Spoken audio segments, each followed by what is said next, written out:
Good morning, Caleb. Good morning. Can you talk? Let's just hear if I can hear you. I'm on a different computer than I was. Oh, wait. Can you hear me? How's that? Can you hear me? I can hear you. You can? Yes. I can't hear you. Okay. Well, I guess talking's not going to fix that. I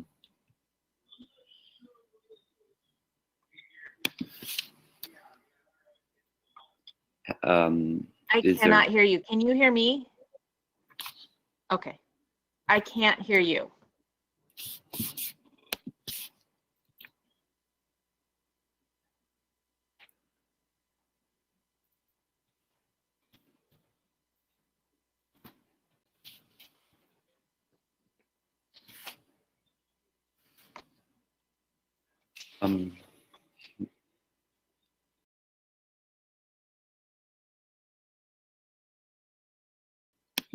You can put something in the chat.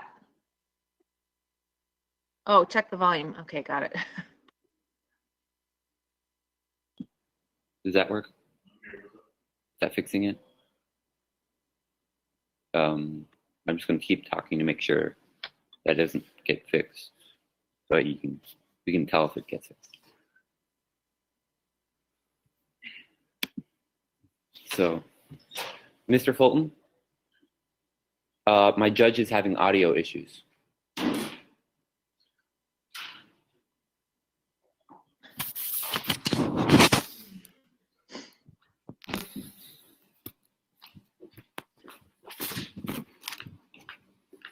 My judge can't hear.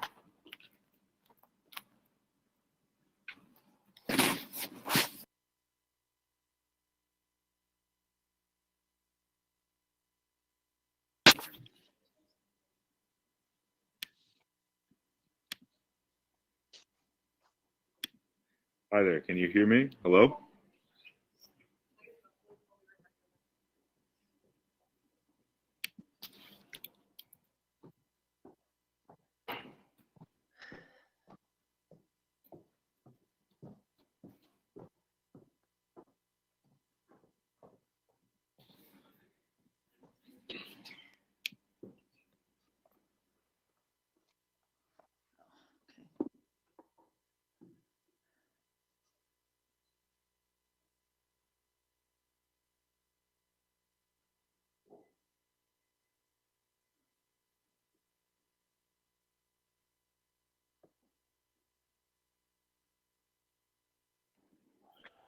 Can you hear me now?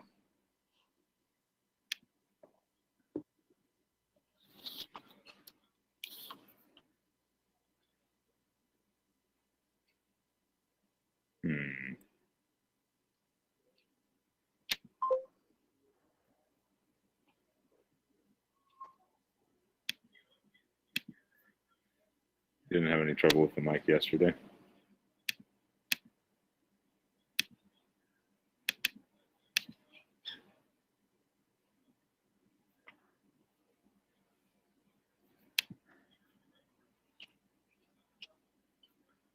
Hello, hello, hello. Do you feel like it's the computer on your side? It's probably our computer, yeah. Because I have another computer I could sign on if it would help, but I seem fine. Okay.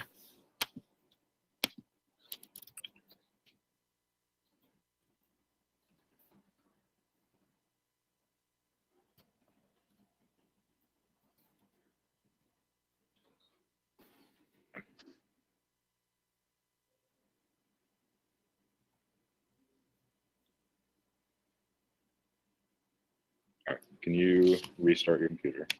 Okay. I'm going to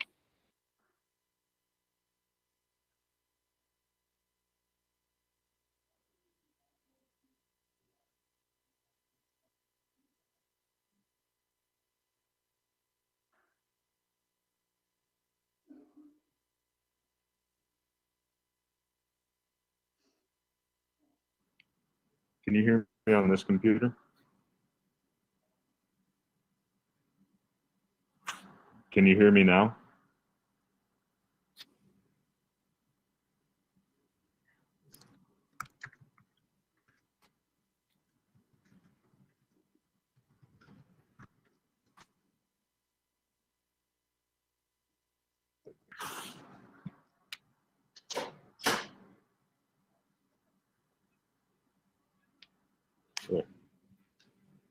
probably going to read low.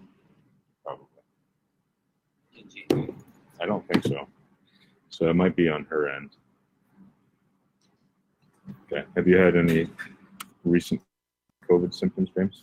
No. Okay.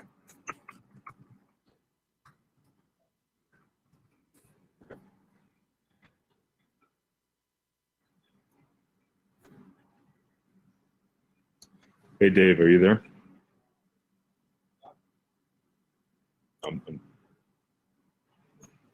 I'm going to sign off of this one and just get on my other computer. It's bigger. Okay. Yeah, I don't know who that was. What's going Okay. on? But yeah, I'm in Ken Montero's room.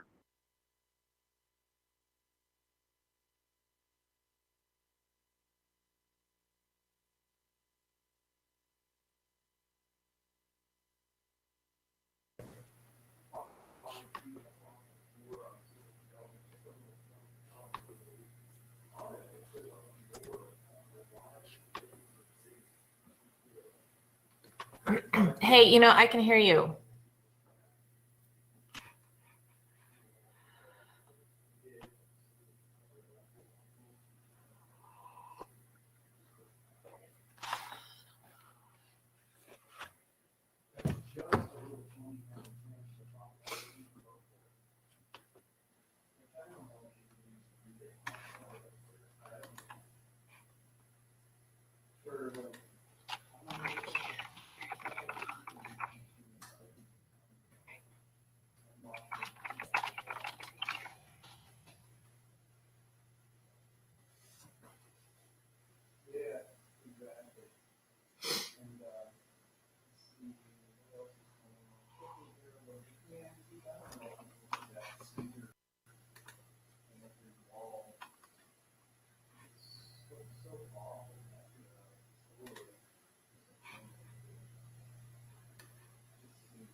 You hear me? Yes. Okay, good. Yeah. What was going on? That's a rough start to the morning. Yeah. Okay. Well, good morning. Good morning. So I am, and correct me if I'm wrong. 7 minutes, right? I believe so. Okay, because this is extemporaneous speaking. Okay, got it. So 7 minutes. The floor is yours. Okay. Have you ever felt as though you were isolated and separated from everyone else around you? That everyone was making decisions and you had no voice? Well, that happened in Ethiopia, both to the Tigrayan people and to everyone but the Tigrayan people. Hi, my name is Caleb, and my question is, how should Abiy Ahmed handle and peacefully quell the tension in the Tigrayan region? So in order to understand this question, you need to understand the history of what happened in Ethiopia. So a long time ago, the Tigrayan people had control over the entire government of Ethiopia. It was a pretty undemocratic system, and they were able to make all the decisions. Every other region had little to no voice in what happened, except for Tigray. When the country, through a lot of fighting, transitioned over to a democratic system, there was a major conflict within the country. Every single region was more focused on defeating the Tigrayan government than really anything else. And in doing so, 9 different political parties all unified to form the Prosperity Party to defeat the Tigrayan government in the election. And when this happened, the Tigrayans were very upset.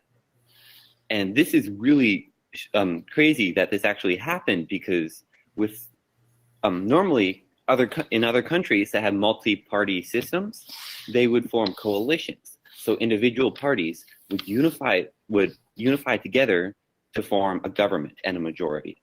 However, this was full-on parties unifying together instead of them just working together.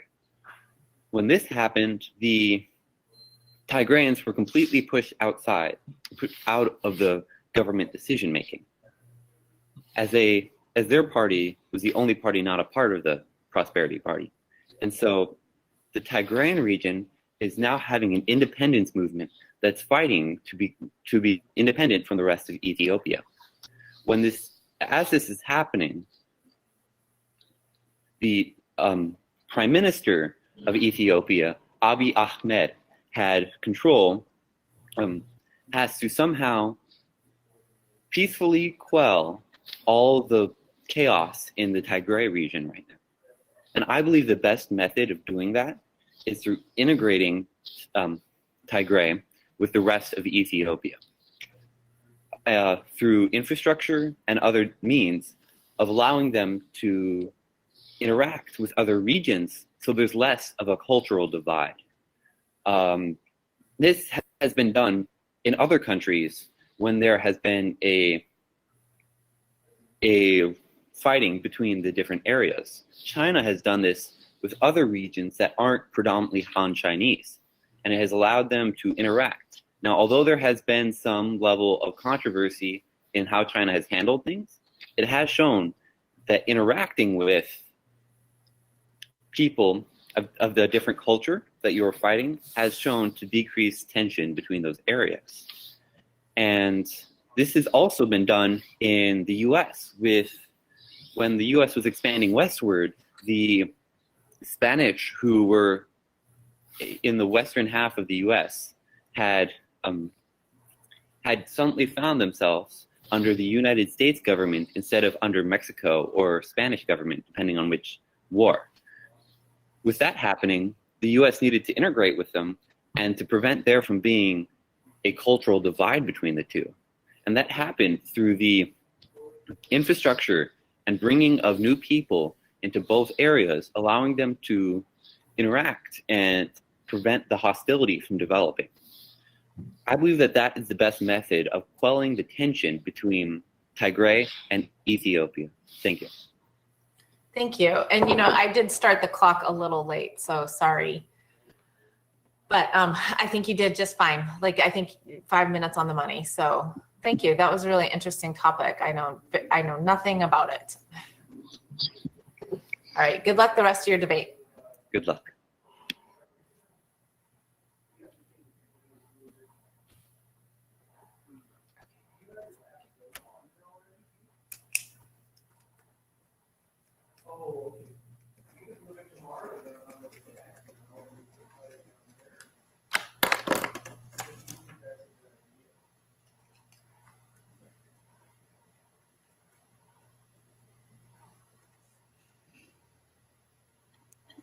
Hi, good morning, Braxton.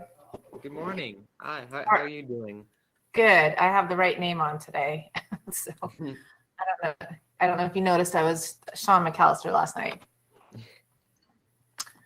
So extemporaneous speaking, 7 minutes, right? Yes.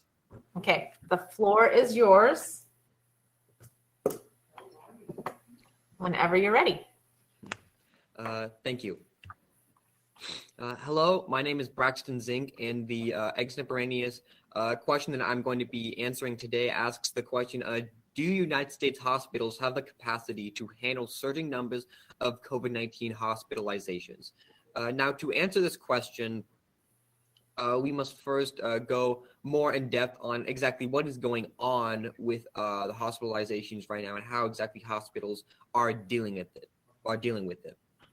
And to discuss that, we also have to discuss just how deadly and how disastrous the vaccine really is. And we all know that it's playing a part in all of our lives, and that it is infecting and killing hundreds of thousands of people. However, the way that and that's certainly no understatement, because as of me talking right now, we have actually reached 300,000 deaths from the COVID vaccine in the United States alone. And if we were to look at the 5 deadliest days in American history, the 5th and 4th deadliest days are Civil War battles. The 3rd deadliest day is 9/11, and the 2nd and 1st deadliest days in American history are last week because of the COVID vaccine. And this is unacceptable, and it is an unprecedented disappointment for the government, who should for the federal government and for even the Senate and the House of Representatives to come with a conclusion on how exactly they're going to deal with this. And so far, they've been partisan, they've attacked each other, and they haven't really been focusing on just how to deal with this extremely deadly and disastrous virus. However, while the politicians and while the government is dealing with this very poorly, I'm forced to say yes to this question, that hospitals do have the capacity to handle surging numbers of COVID-19 hospitalizations, because whereas our politicians are very incapable and inefficient, our medical field and our medical professionals are very efficient, and they are taking this very seriously, and they are being very effective.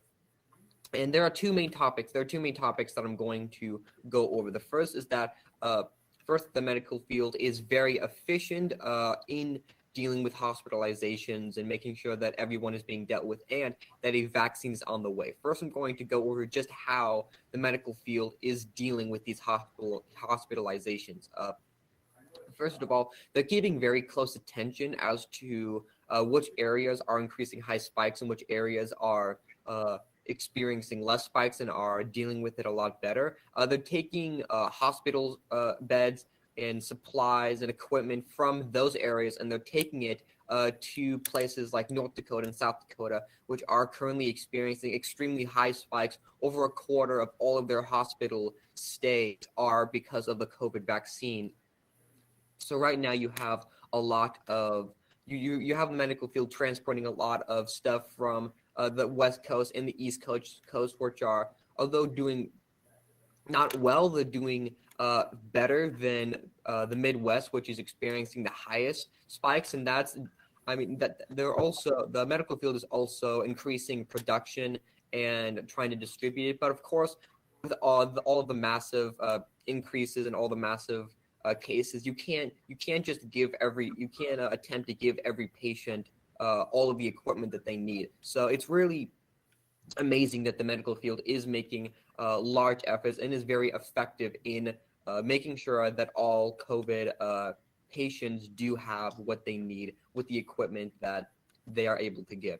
And this actually brings me, I'm now going to go over the second topic as to why I think that U.S. hospitals will have the capacity to handle surging numbers of hospitalizations, and that is because a vaccine is on the way. 2 days ago, the FDA finally approved the Pfizer vaccine, which has a 94% success rate. They finally approved it for emergency use. So now the medical field is finally able to use that and distribute it and produce it all across the U.S. and save hopefully hundreds of thousands of lives. And I know. And we know that the federal government for the past months have talked about how we are dealing with this vaccine, and it's on the downpour. We are going to, by Christmas it's going to be over. By winter the vaccine is going to die out. But this is just flat out wrong. The vaccine has gotten worse over time. The vaccine has gotten deadlier, and it's infected thousands of more people. Because what the politicians right now, they're lying because they're trying to appeal. They're not trying to do what is best for Americans. Right now, they're trying to do what is best for themselves, and they're trying to get reelected. And the fact is, you can't say that you can't say that we're dealing with this horribly and hope to get reelected. As horrible as that may sound, and and it's on the direct contrary with Dr. Fauci, who is telling the government, is telling Americans that this is still a horrible thing that's going on, and we're not even close to dealing with it. But now finally, he had, finally, after months of politicians telling us that the end is near, now we finally have a vaccine that we are able to distribute and manufacture all throughout America, all throughout the United States, and now finally, an end is near. There's still going to be lots of deaths. There's still going to be lots of people infected, and we're still going to have to social distance and wear masks. We're still going to have to make sacrifices until every American is safe from the COVID vaccine. It's going to be a long time, and we're going to have to make a lot of sacrifices to make sure that we are able to reduce the capacity of hospitalizations in hospitals so that people won't be getting sick anymore and people won't be dying anymore. We still need to make sacrifices, and we still need to wait for this vaccine to be distributed fully. But for now, for the first time during this horrible pandemic where we've all been cooped up, now finally we see an end that is actually coming. Now the end of the COVID pandemic is near. Thank you. Thank you, Braxton. Thank you. Have a great day. Thank you for judging. Yeah, you too. Good luck. Thanks. Thank you.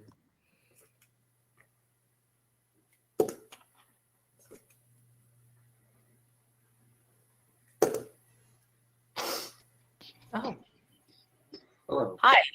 That was quick. Yeah. How are you? I'm doing all right. How about you? Good. Excellent. Let me just set the timer. Sounds good.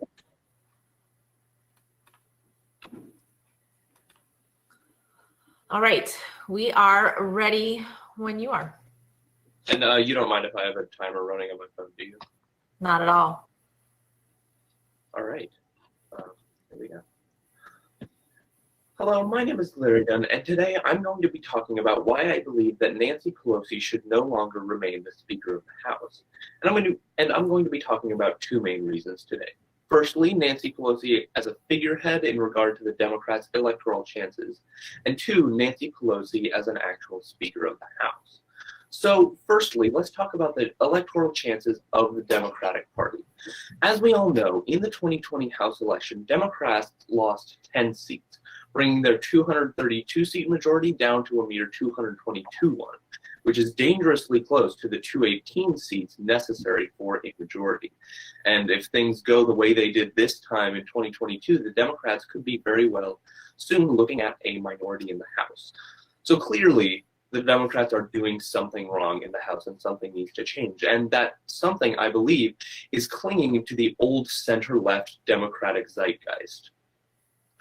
You see, politicians like Nancy Pelosi and Joe Biden, I believe, are fundamentally on the way out. There's growing anti-democratic establishment sentiment among the further left, and there's a distrust of the democratic establishment on the left that simply doesn't exist on the right.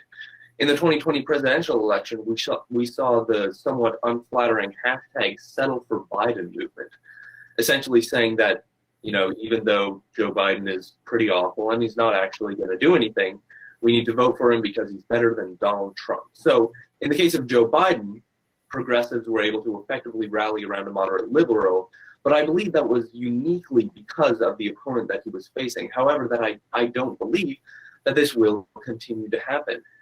All of those 10 seats that Democrats lost in the House in 2020, all of them belonged to more moderate Democrats. And for example, none of those 10 supported Bernie Sanders' Medicare for All Act, which is a good litmus test for how progressive a congressperson is. And this difference between those politicians and what I see to be the future of the Democratic Party is causing them to have those electoral losses. On the other hand, back in 2018, we had people like Alexandria Ocasio-Cortez, young, energetic, firebrand progressives who defeated more moderate liberals and are now becoming some of the much more prominent figureheads in the Democratic Party. And if the Democratic Party wants to remain relevant and have electoral gains, they need to begin embracing this further left wing of the Democratic Party.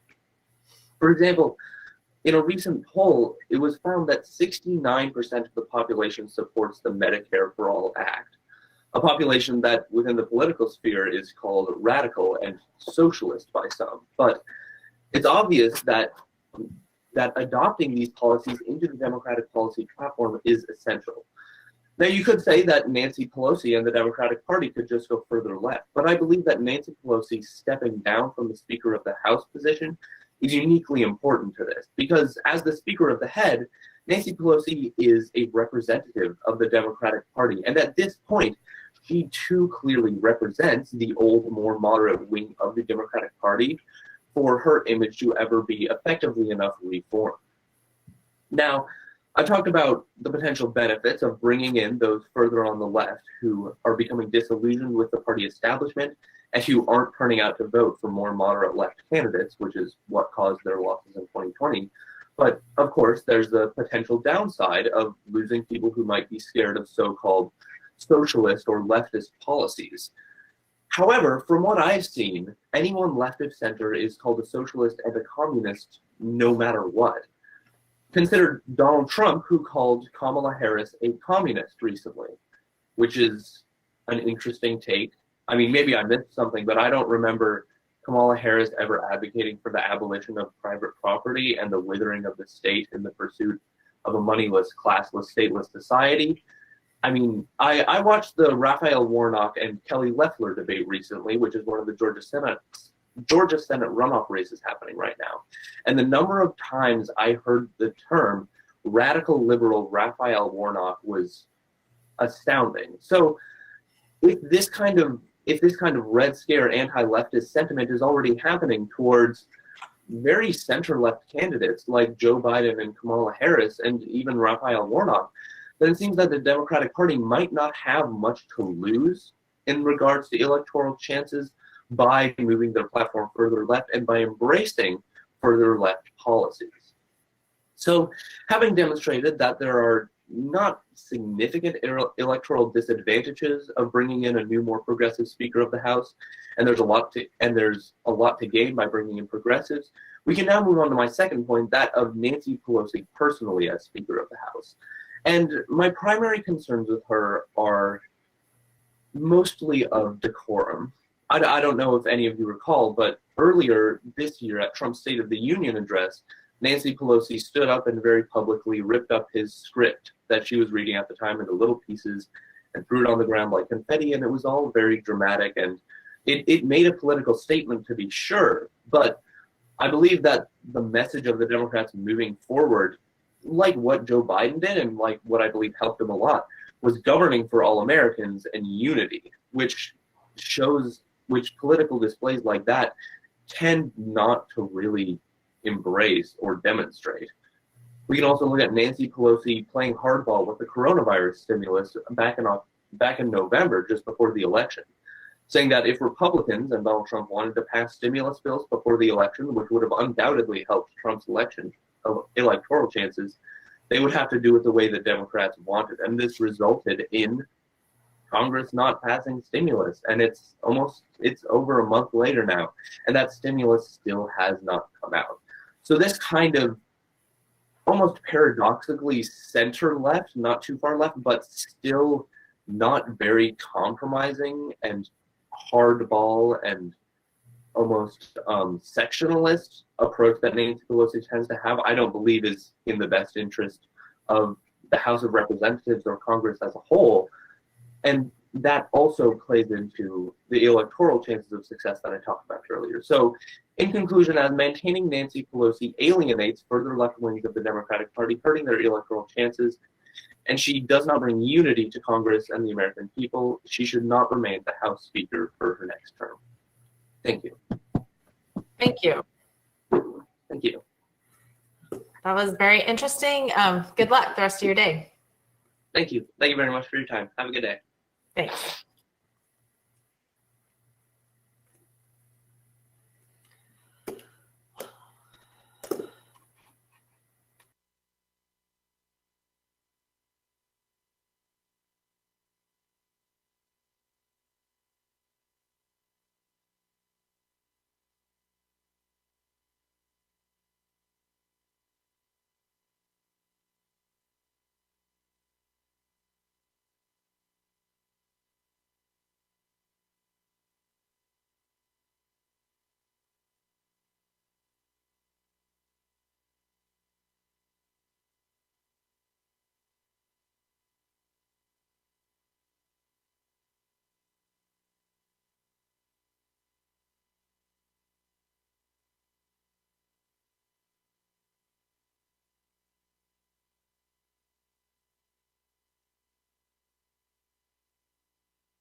get on your microphone and see if she's Oh, there. there she goes. Okay. I'll go back to my room then.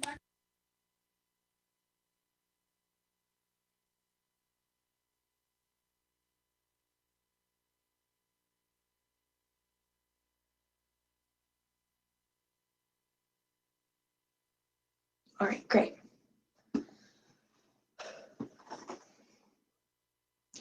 This piece of technology has helped to solve many scientific and historic questions from our past. Hello, my name is Jameson Dunn, and today I will be speaking about GoPros. I'll first talk about what is a GoPro, and next I'll go over stories of people who have solved mysteries and made scientific discoveries with GoPros. The GoPro was founded in 2002 by the current CEO, Nick Woodman. He originally created the GoPro to capture surfing shots because he found that with the cameras that they had available currently, it was, one, hard to find a waterproof one, and two, they were all too big and clunky and it was surfing trips. He created this camera with one singular small lens surrounded by many micro camcorders. This is all encased in an extremely, completely waterproof case that prevents the camera from getting ruined, even if being fully submerged in water for any period of time. And while there is a certain depth to which the camera can go, it can go quite deep underwater. The extreme waterproof technology of this camera brings me to my second topic.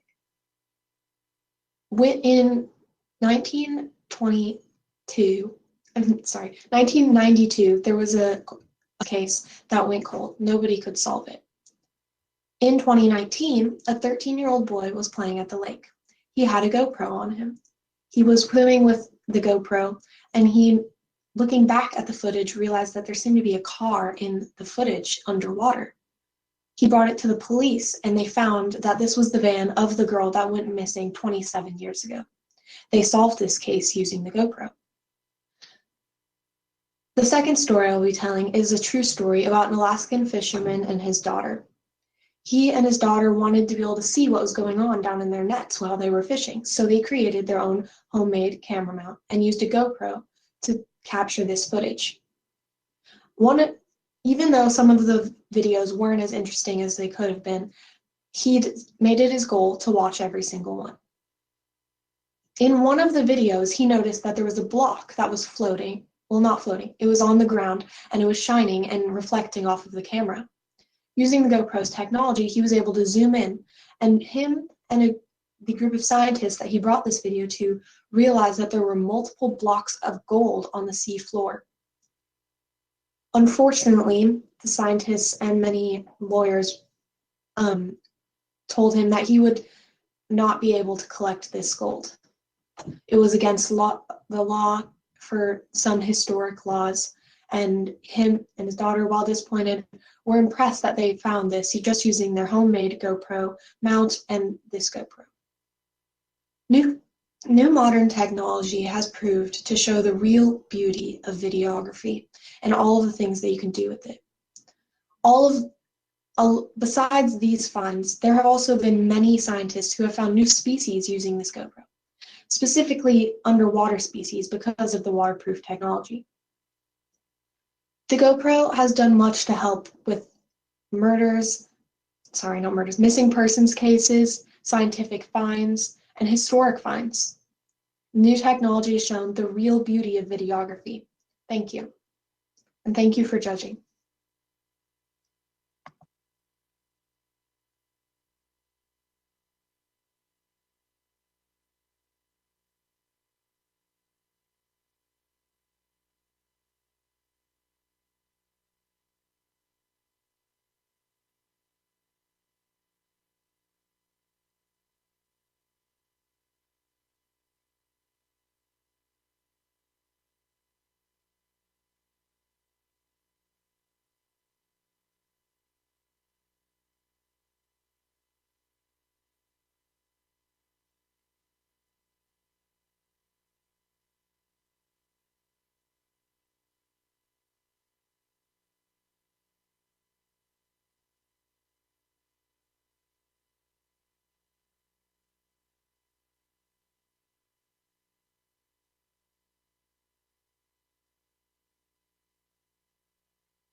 Hello?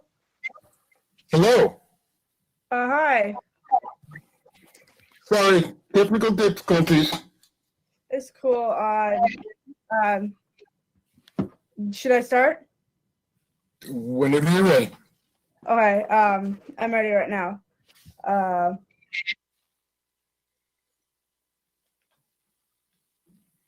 Sorry, I messed up on something. Sorry about that. Hi, my name is Isabel Jones, and I'm here to talk to you about targeted commercialing. Like targeting commercialing is where they take like your history of things that you have been looking at and change it, or not change it, but use that information to find things that you will probably like. For example, like with me, I'm going to use Amazon, for example. Like with me, I'm going to be looking at skateboarding stuff and probably hoodies. And they're going to take that information and like mold it into something that I probably would like. For example, a skateboarding hoodie. That's a great example. And I'm here to talk to you and tell you that they're not only taking your information, they're also listening to you. I'm going to use an example. In, I think 2012, a couple used Facebook. Facebook does this. And they use Facebook, and they had the app open, and they started talking about dog sitters. And someone was bring in that they don't have a dog. They wanted to see if Facebook was listening to them. And then a few weeks or two later, they came up with an ad. And you know what this ad was about? Dog food. And they're like, okay, this is proving my point about how our phones are literally listening to our information. And that's my talk about targeting commercials. Yeah, thank you. Bye. Thank you.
Hello. How are you today? Good. I'm doing good. But Good just to to hear. let you know, I'm writing stuff down. I'm not texting or anything, so I'm going to be taking my notes, okay? All right. All right. Okay. Ready when you are. Thank you. Okay, then I'll begin. Hello, my name is Philip Smith, and today I will be talking about spoofing. More importantly, spoofing attacks. I'll first be defining spoofing, then I'll be talking about why it is a problem, then I'll talk about some ways to help yourself with spoofing. Now to begin, what is spoofing? Spoofing is defined as a hoax or a trick, which leads into specifically to spoofing attacks. Now, with spoofing attacks, that is defined as someone impersonating as another person, usually a known contact to the person they are trying to infiltrate their software and gain information or launch a cyber attack, usually for financial gain or various other reasons. Now, to why that is a big problem. Now, every day there are about 30,000 spoofing attacks. And as you can probably guess, that sounds like a big problem. And the fact, as I defined it, it's them infiltrating software, and it's defined as a successful attack as well. So every day, 30,000 people are being infiltrated with someone they think is a known contact for someone else's financial gain. And this can get into bank records. They can get into all sorts of other different types of thing for their own gain. And as you can infer, that's quite a big problem. Now, I know that sounds slightly like phishing, and I know you've probably heard of that, but it's very different because phishing is considered fake emails to lure someone in to get their information. But spoofing is actually them flat out saying they are someone they are not, and specifically a known contact or a trusted contact of the person they are trying to infiltrate. Now, I would like to bring up a few ways you can actually help yourself with preventing spoofing attacks. One of the ways is to call to confirm whether or not this person is who they say they are. So basically just saying if they text you, call them and make sure that it is who you think they are, especially if you're going to give information to them.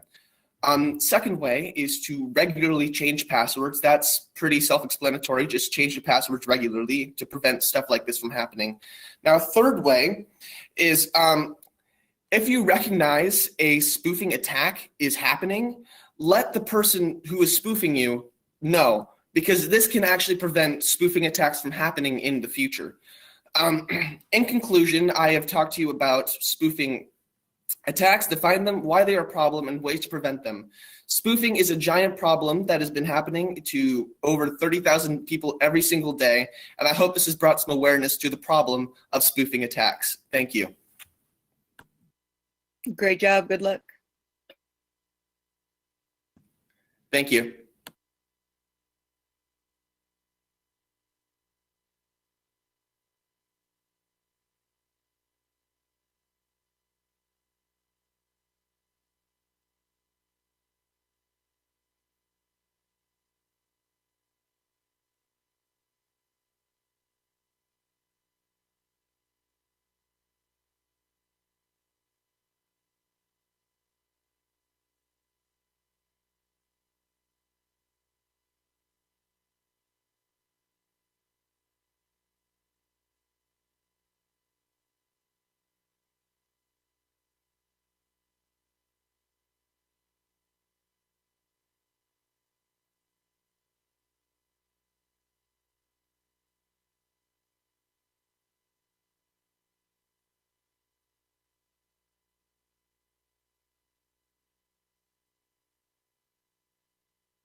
about ready?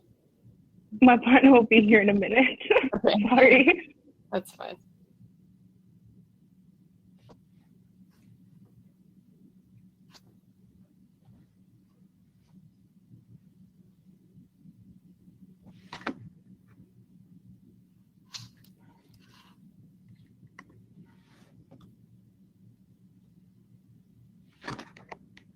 Okay. I just put the timer on the screen and I'll start it once you start talking. That sounds good. Well, does someone have a coin to flip? I don't.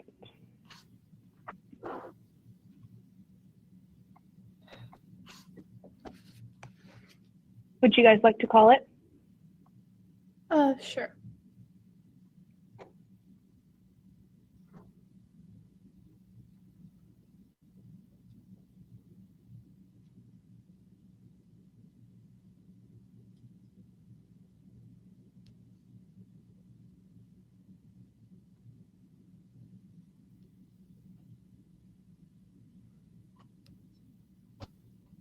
So who's calling? Well, oh, since we're flipping it, you guys should probably call it actually, right? Tails, I guess.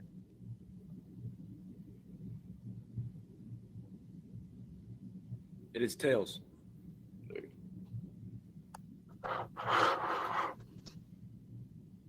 We'll have second speaker. Can We can. take app. Yeah, we'll take app.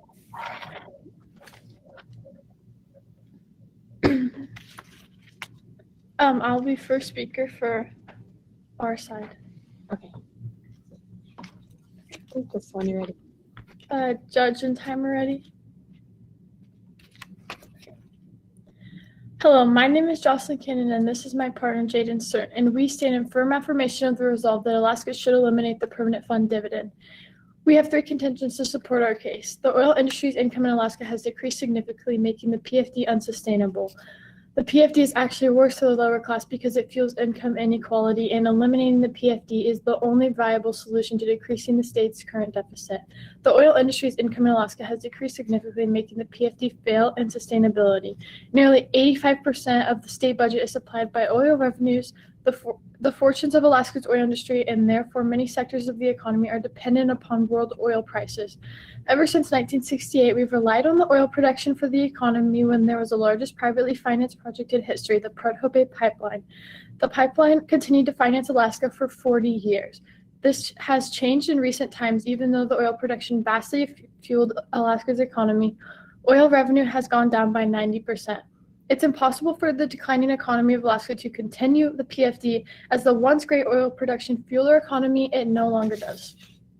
The PFD is actually worse for the lower class because it fuels income inequality. Another huge problem throughout Alaska is income inequality. Using time series techniques in income inequality indices, University of Alaska Anchorage finds that the PFD worsens income inequality in both the short and the long run.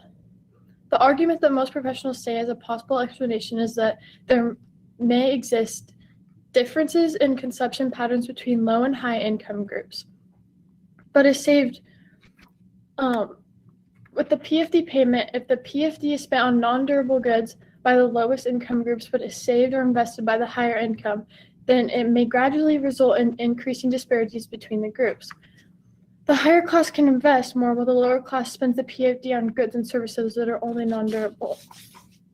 Eliminating the PFD is the only viable solution to decreasing the state's current deficit.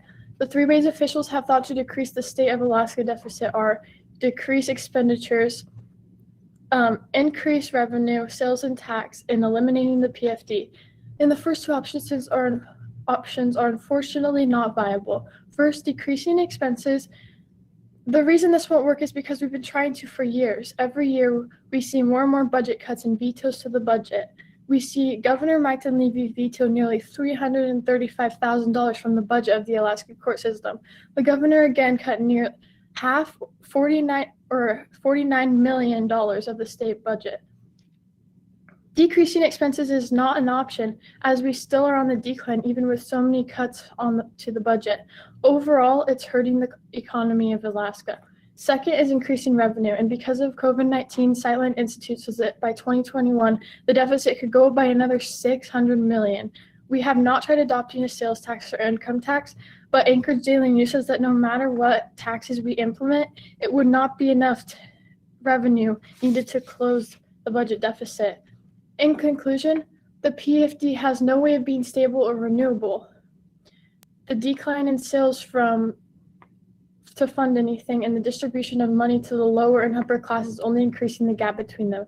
Because of these reasons, I hope you vote in firm affirmation of the result that Alaska should eliminate the perm fund dividend. Thank you.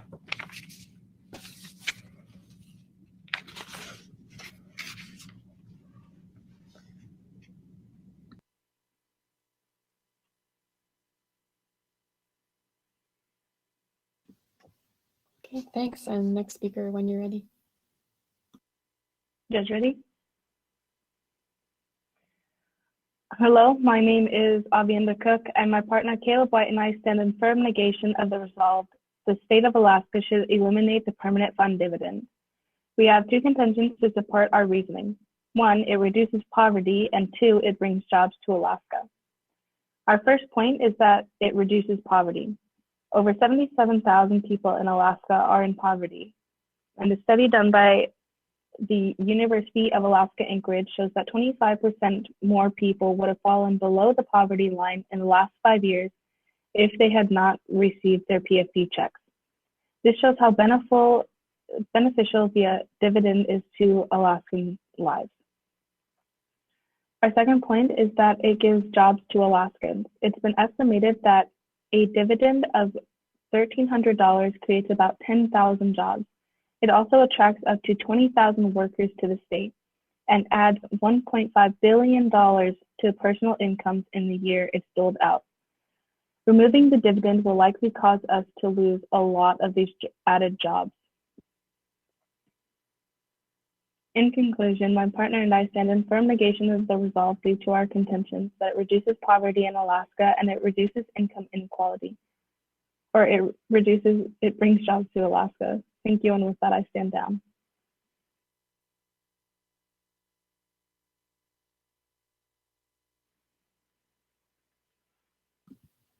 Okay, and then the crossfire is 3 minutes, right?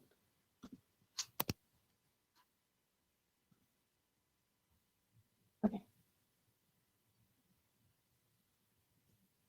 Would you like first question? Sure. If poverty is still going up in Alaska, even with the perm fund dividend, and with less money that we have to fund it, how do you propose that we pay for it by eliminating if we don't eliminate the PFD?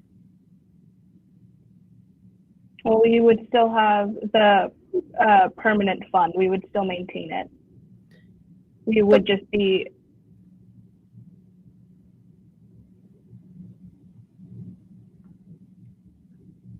the permanent fund is separate from the budget. Yes, but the permanent fund is running out of money because oil revenues is not a renewable resource, and our oil revenue has gone down by 90%. It's not going down. It just isn't growing as fast as it was. It is. Our state is in billions of dollars of deficit because even our capital budget is close. As I said, the permanent fund is separate than the budget. So, can I ask a question? Mm-hmm. Yes. Doesn't the loss of jobs put more people into poverty? The loss. I don't understand how the loss of jobs. I don't understand how that relates. I'm sorry. Can you? It relates to your second argument. My second argument. Our second argument, not yours. Sorry. My second argument. There would be a loss in jobs if the PFD were to be removed. As I stated, I actually create disagree. 10,000 jobs. I actually disagree because with so many budget cuts, the governor has cut so many jobs in Alaska with budget cuts to fund the PFD. So by eliminating the PFD, we don't have to cut those budgets anymore. So it will actually open up more jobs for Alaskans and make more programs. So I actually completely disagree with that. Do you have another? Yeah. I don't. Do you? I do have a. Can you restate your first contention? My partner can restate it. Can I ask a question? That was my question. What is your first contention? Was my question. Our first contention is that it reduces poverty. The poverty rate in Alaska is still going up. So giving everyone eliminating the helps with that. Eliminating the PFD, we will have more money to fund specific programs for people in need. Because as I stated in my second contention, it is actually giving the poorer people more money to use for durables, but it is making the people in the higher class to spend more. Sorry, we're out of time, but. Okay. So moving on to speaker 3.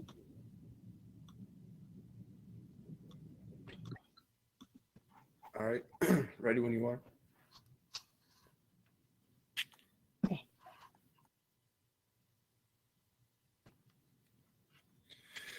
Hello, my name is Jane Stern, and me and my partner today are going to be stating that the oil industry's income in Alaska has decreased significantly, making the PFD unsustainable. So the reason we say this is that in the past, the oil industry has made up of 85% of the state's budget, which is the budget itself, not just the PFD, but the entirety of the budget.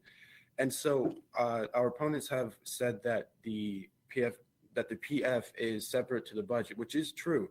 However, the point of our argument is that the oil industry has been decreasing every budget, every single thing, the PFD, the PF, and the budgets. The income in Alaska has been going down drastically because of the 85% that we need from oil industry, which has been going down by 90%. These are margins that are just too much for Alaska to handle. Even if we implement sales tax, the stat that we have from Anchorage Daily News says that no matter what sales we implement, it will not be able to bring up the deficit at all. And even if there was a way to, we have not figured it out. And so far, the only way that we can ever see in the foreseeable future is to get rid of the PFD and re-implement this money into better programs and better sustainability than just giving out money to Alaskans. And my second point is PFD is actually worse for the lower class because it fuels income inequality. Now, what I mean by this is the inequality line the inequality gap between lower class and higher class income has been growing because of the PFD. Because once the lower class income people get the PFD, they will simply be using it on basic needs, which is good. Don't get me wrong. It does put them out of poverty, but they use it on non-durables and things that they won't be able to get out of the situation that they're already in. But yet the higher class people have enough opportunity and enough power and status to use the PFD to simply multiply their status from, if the gap is small, they will be able to multiply and jump even higher leaps than the lower class will be able to catch up with. This is just a huge problem in Alaska, as we've seen. And this is why the PFD is not a good thing for Alaska's economy, the lower class or the higher class.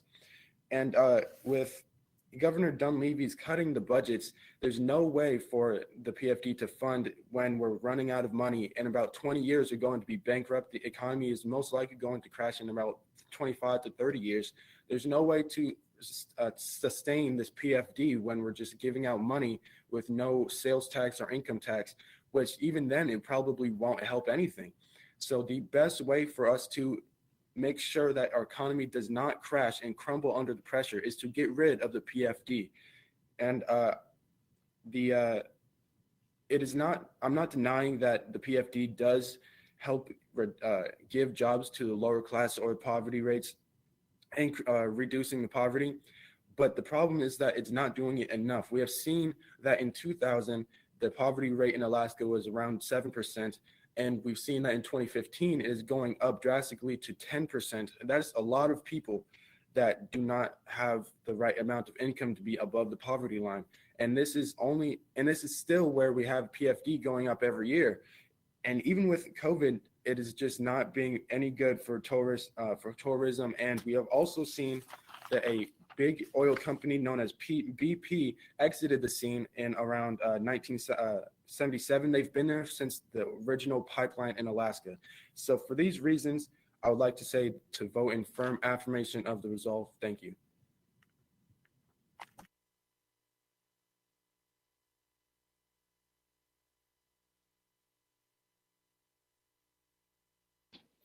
I'd like to use 30 seconds of downtime. Okay, I'll set the timer again.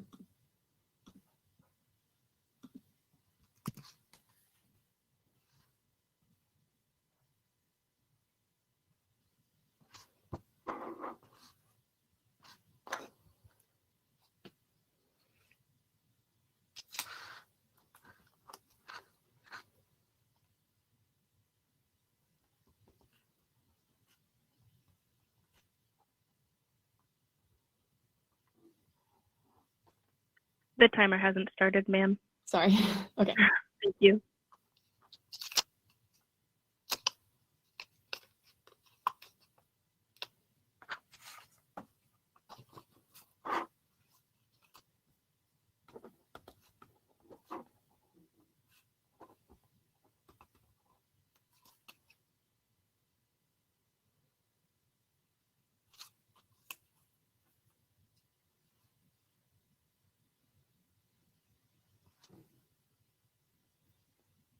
Okay, that's 30 seconds.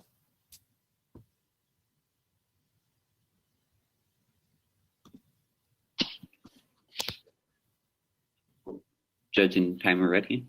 Yes. Okay, I'd first like to start to explain the difference between the PFD and the permanent fund itself. So how the system works is the oil money that comes in gets put into a bank account called the permanent fund. This is, through the Constitutional, locked up and is not able to be removed unless you actually amend the Alaskan Constitution. Now, what this permanent fund does is it allows us to take a non-renewable resource, which is oil, and make it renewable by taking the profits from the oil and put it into the bank account, which we can use the interest off of it to spend it. Now, the permanent fund dividend is the interest is being taken and distributed through a check to everyone. Now, what this debate is about whether or not we should have it be continued through the permanent fund dividend and received as a check, or if it should be spent on government spending. Now, whether or not oil companies do better or worse, that fund will still be there. So with the decrease in oil, that actually is mainly affecting the amount of money put into the permanent fund. And what we're benefiting from is the interest off of that. So with that in mind, the effect of oil on the permanent fund dividend is actually not as large. It's more based off of how well the fund does in returning profits. Any decrease in that amount would largely be from the decrease in money that is being gained in interest off of that account. So the first point on it not being sustainable isn't accurate. It is because the permanent fund is renewable because it's interest-based and not oil-based. Another thing I'd like to go over is their point on equality. Now, Alaska is actually the number one most equal state of all the states in the US. And it is largely believed that that is because of the PFD. What the PFD does is it sets a baseline, rich or poor, no matter what, you can apply and get your PFD. With that, you can do a lot of different things, and a lot of people rely on this money. especially businesses, which our second point states, a dividend of $1,300 creates 10,000 jobs. It also attracts up to 20,000 workers to the state and adds $1.5 billion in personal income in this year is doled out. Because of that, that's a lot of benefits that are helping a lot of people and preventing them from falling into poverty. So this idea that the PFD doesn't really help with inequality and all these different effects are very, isn't entirely, well, yeah. And a lot of what this debate comes down to is what is more efficient, government or business? So with the PFD, a lot of that money is given to individuals, which is spent in businesses. And with the massive benefits to businesses, what's more important? What's more efficient in doing their jobs? Generally speaking, it is businesses which provide the food that we need and all that is needed. Thank you. With that, I stand down.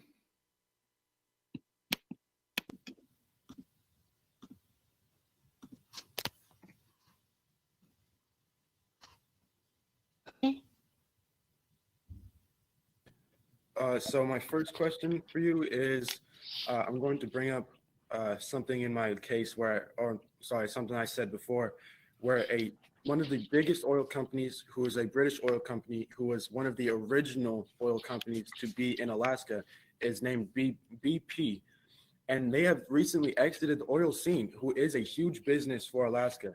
And when you say that we rely on the businesses to give us the things that we need for the economy, how do you see that one of the greatest companies in Alaska leaving says to our slowly crashing economy? So the oil company would, if the oil company leaves and the issue is jobs, that has nothing to do with the PFD. If the issue is with the funding, that money would still be going into the permanent fund. Whether you're on the AF or on the neg, that money is still going to the permanent fund. What this is deciding what to do with the interest off of that. So with that company leaving, it might make an effect later down the line. But what that will largely do is it would affect both sides equally. It's a matter of whether or not you want the government spending that money or you. And so even though they're leaving, this would still, and we did switch to removing the PFD, then we would still have to deal with the impact of that. So I have a question for you. Where is it?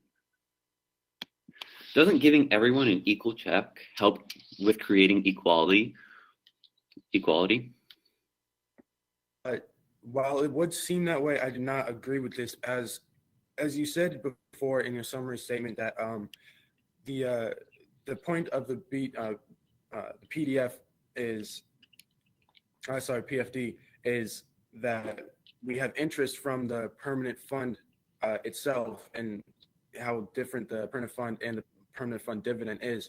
So just giving out money is exactly why we're in a 1.6 billion deficit. And as my partner said in the case, we're going to be growing another $600 million in the deficit in 2021 alone. So if it was true that we would be able to sustainably accept the PFD and just giving out money and denying the fact that we even have budget cuts in the millions of dollars, this is why we are losing money in the capital income and our state budget and the PF itself. This is why just the PFD is not being able to bring up the lower class and inequality within income. Well, that's why I said that there's a difference between business and government. What this would be a transition where we'd be cutting government in order to maintain the PFD instead of cutting the PFD in order to help with the government.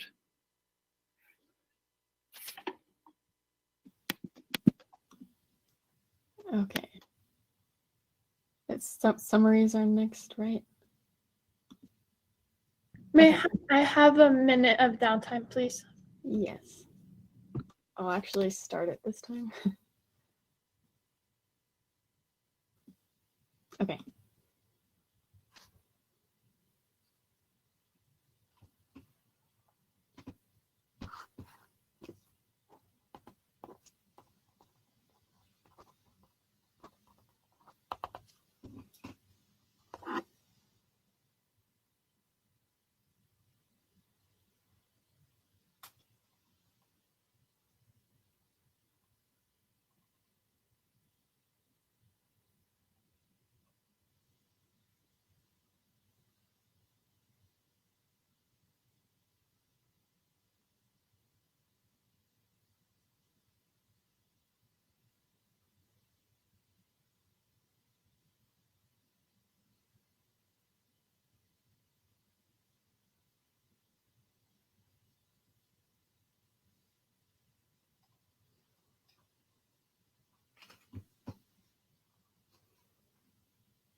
That's a minute.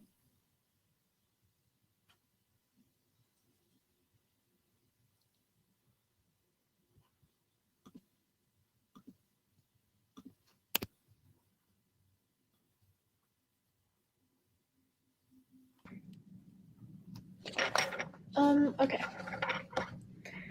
Timer ready? Yeah. Okay.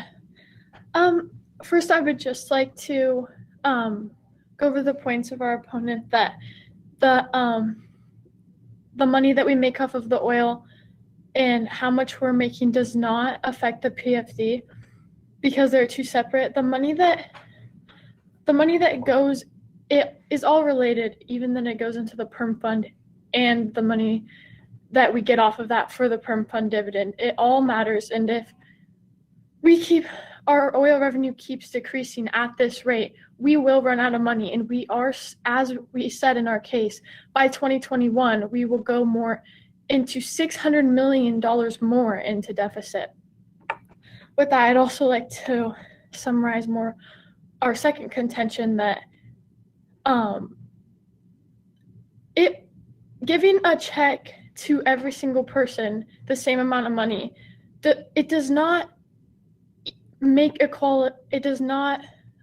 equal out because you're giving everybody that same amount of money, so the people who are the higher class can save up that money and use it to invest because they have more money, so they have the opportunity to invest in other things and save that money up.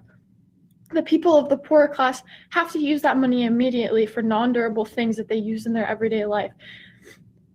With that, it's just simply not working because that is fueling the inequality and just making the gap even higher for the two different classes. And our third one, that eliminating the PFD is the only solution to fixing our budget deficit, because even with cutting spending of the fund and everything that we have cut and we keep cutting, we cut $49 million of the state's budget. We are still in so much debt by giving out this PFD. And yes, it does help poverty, but the poverty is still rising. And if we do cut the PFD, we can use that money to make specific programs for just people in need instead of giving it out to everybody and people who don't need it. And so we can focus on people who do need it, and we can decrease the poverty line by making specific programs and focusing that money on certain people and programs. And we will create more jobs by opening up or raising the budget, because we will have more money to fund those jobs. So with that, we still stand in firm affirmation, and we hope you do too. Thank you. I'd like to have 30 seconds of downtime, please. Okay.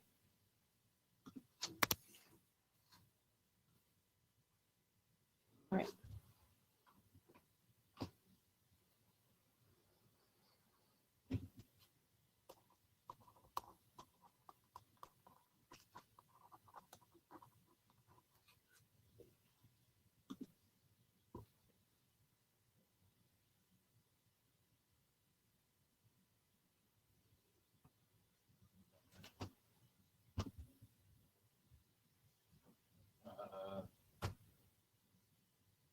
That's time.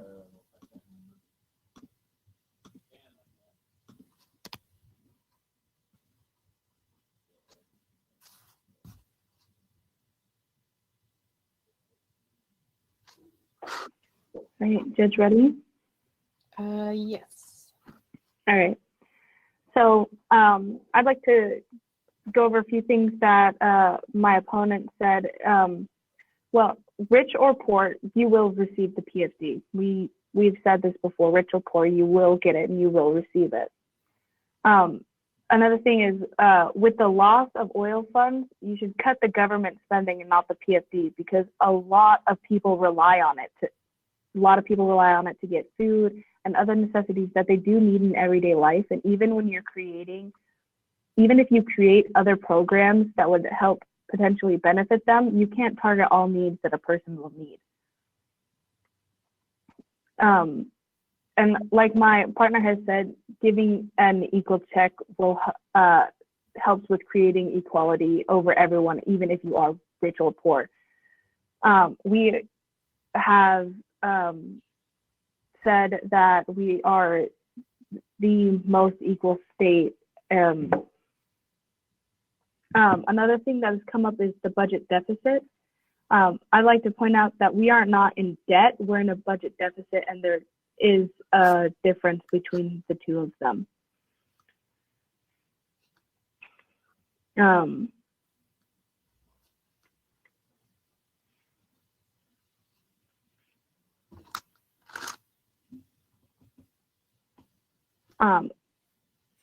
Going over my own points, our own points again, is poverty's brought up a lot, and the PFD has kept 25% more people out of the poverty line in the last 5 years. If the PFD were to have been removed, these people and probably many more would have fallen below the poverty line, and that's not good. Even though it is rising, as soon as the PFD ends, a lot of people would fall into poverty. And our second point is it brings jobs to Alaska. It brings 20,000 workers to the state and adds income in the year. And with that, I stand down. Thank you.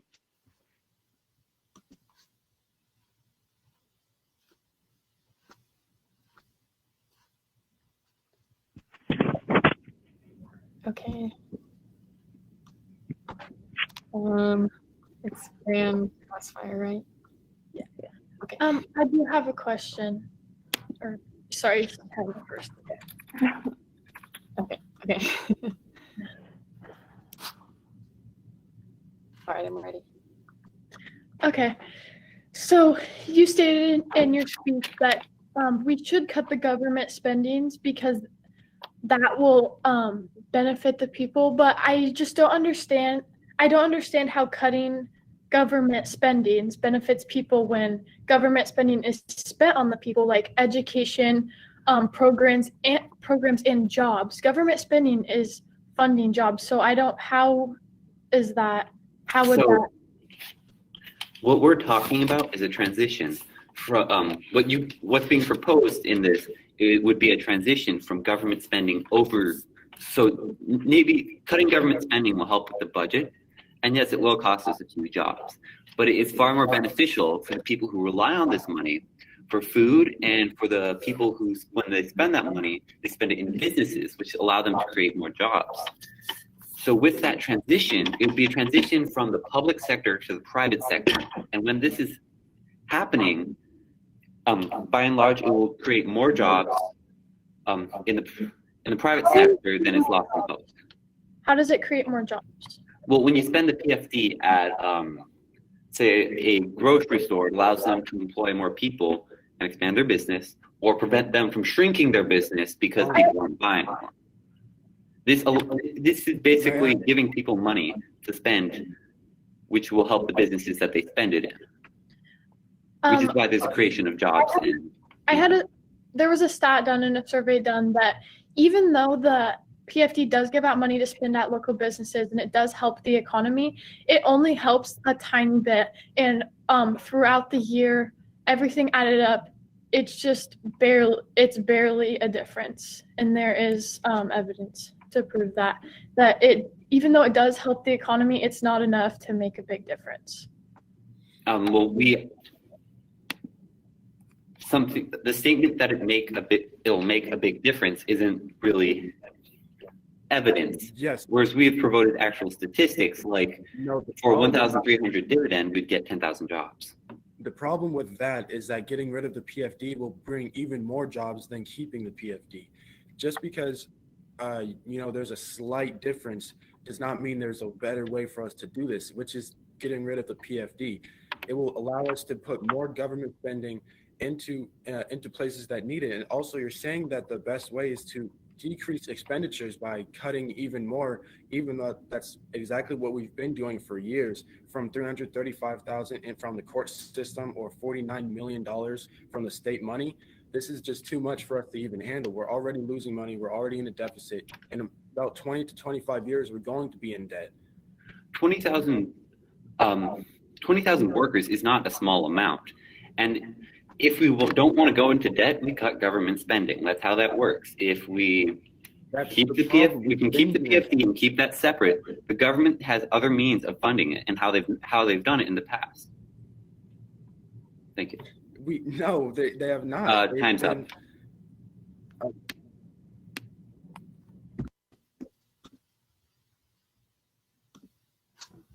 Okay.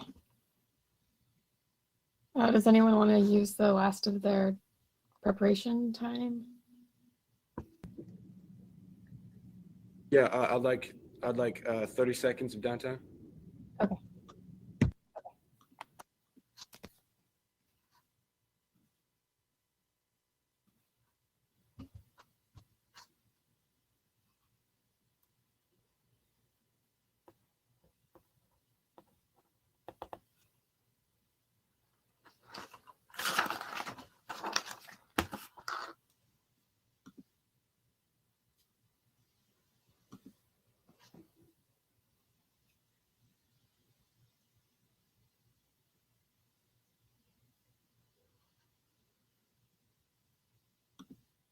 That's time.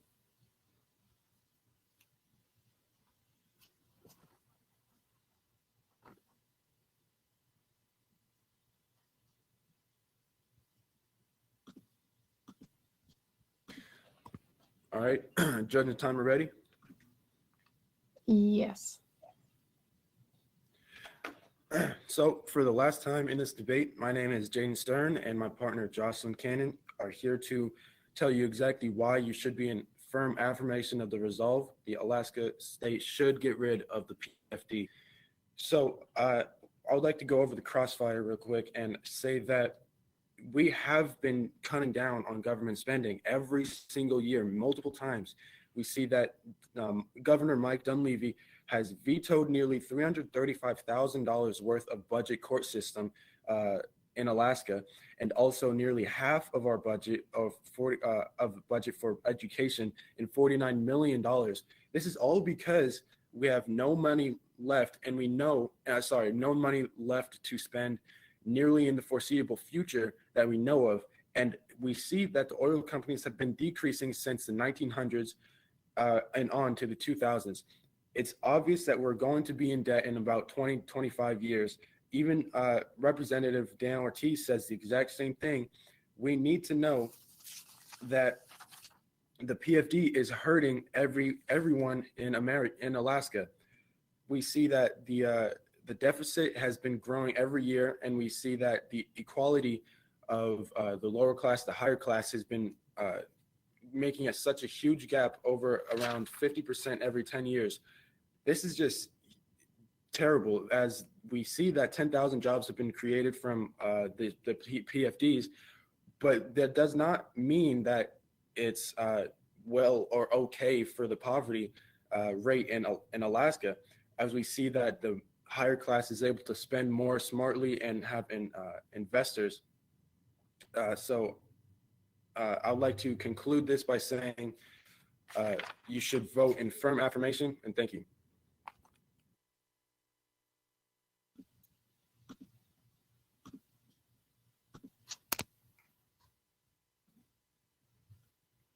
I'd like to use the remainder of our downtime. Okay. That's 2 minutes, right? Okay.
Judge and timer ready? Yes. Okay. Rich or poor, you will receive the PFD. This allows for equality to happen throughout Alaska. Giving a check to every single Alaskan, no matter their wealth, does help with equality. This is largely believed to be why we are the most equal state in terms of income. The government, and as for the effect of our budget and government spending, the government has to live within its means. That is how the budget operates. That is just what happens when revenue goes down. Government spending needs to go down with it. And to think that that gives the government the right to reach in and take our PFD is not okay. The PFD is a fund that allows the oil wealth to be transitioned into the permanent fund and us to benefit off of that through the PFD. With the issues on our budget, that needs to be addressed within the government. That is just what needs to happen does happen in every other state. And the last thing that we talked a lot about is jobs. The loss of jobs from the PFD, as we've said, would be if a dividend of $1,300 happens, then that creates 10,000 jobs. It also attracts up to 20,000 workers to the state and adds $1.5 billion to personal income in the year it's doled out. That is a lot. That is not a small amount like our opposition is stating. That is a lot of money that Alaska can't afford to be directed towards government spending. Thank you. With that, I stand down. All right. Thank you for judging. Thank you. Thank you. Thank you. Good job on you guys too. You too. Thank you. Have a good day.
My partner is having computer troubles. She'll be on in a minute.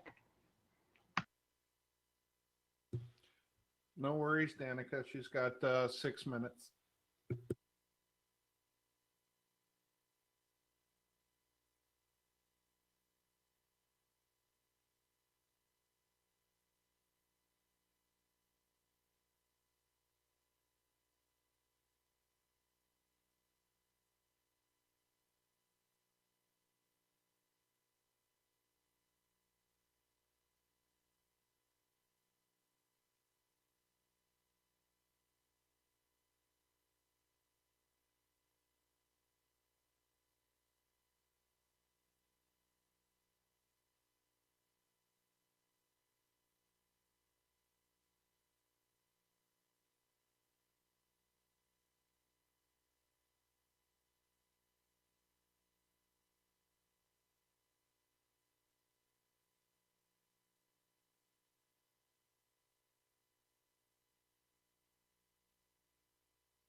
I feel like we've debated you guys 3 times in a row. Yeah. I think every tournament we have debated against you. Mhm. It's become a tradition. Yeah. Hello, everybody. How you doing today? Good. How are you? Hey, just to give you a heads up, we're live streaming to local KPU TV, and I'm hoping that you'll consider, if you don't have other events to rush off to after this, if you would mind sticking around at the end and giving a brief 30-second to 60-second explanation of why you do debate, what it's done for you, and whatnot. That would be appreciated. Awesome. So are we ready to get started with the coin toss? Okay. Would you guys like to? We'll take tails, please. Okay. And it is tails. State of New Hampshire. We'll take second order. speaker, please. Second speaker. Okay. We will take affirmation. All right, let me document that. Give me a moment and I'll get the timer set. And when the timer is set to 4 minutes, the first speaker can begin. Awesome. Thank you.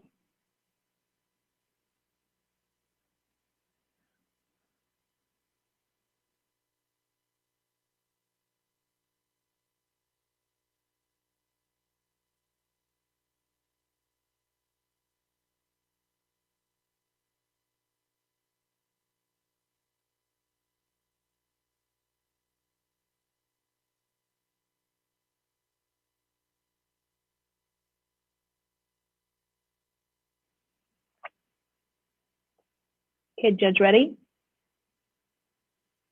All right. Hello, my name is Avienda Cook, and my partner Caleb White and I stand in firm affirmation of the resolve. The state of Alaska should eliminate the permanent fund dividend. Article 8 of the Alaska State Constitution says that, quote, the legislature shall provide for the utilization, development, and conservation of all natural resources belonging to the state, including land and waters, for the maximum benefit of its people, end quote. Since 1980, the state of Alaska has been trying to do that through the Alaska Permanent Fund Dividend, or PFD. However, the PFD has not lived up to the promise of the Constitution and failed to provide the maximum benefit to the people of Alaska that our founding fathers envisioned. We have 3 contentions to support our reasoning. First, it is taxed as part of your income. 2, there are better uses for that money at a state government level. And 3, it increases the mortality rate. Our first point is that the PFD is taxed as part of the household income. The United States counts the PFD as part of the federal income tax, which rate can be as high as 37%.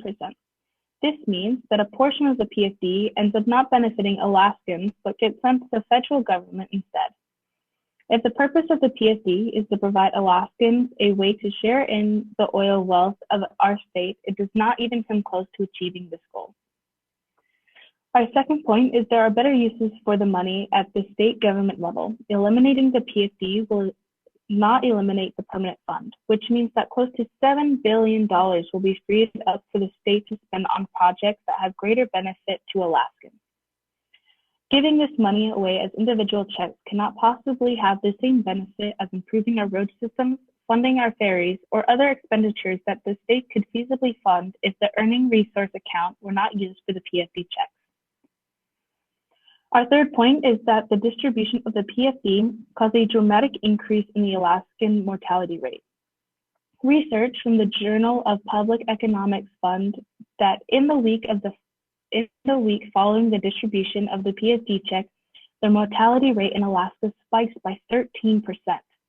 This research indicates that the consistent yearly deposit of the PFD check has encouraged Alaskans to make risky and unhealthy decisions immediately after receiving the check. And it has built up an entire industry around advertising risky and harmful products to Alaskans during the dividend week. It is clear that the PFD is causing direct harm rather than maximum benefit to Alaskans all around the state. In conclusion, my partner and I strongly believe that by removing the permanent fund dividend, it would be beneficial for Alaskans. This is due to our contentions that state that the PFD is taxed as part of your income. There are better uses for that money, and it increases the mortality rate. Thank you, and with that, I stand down.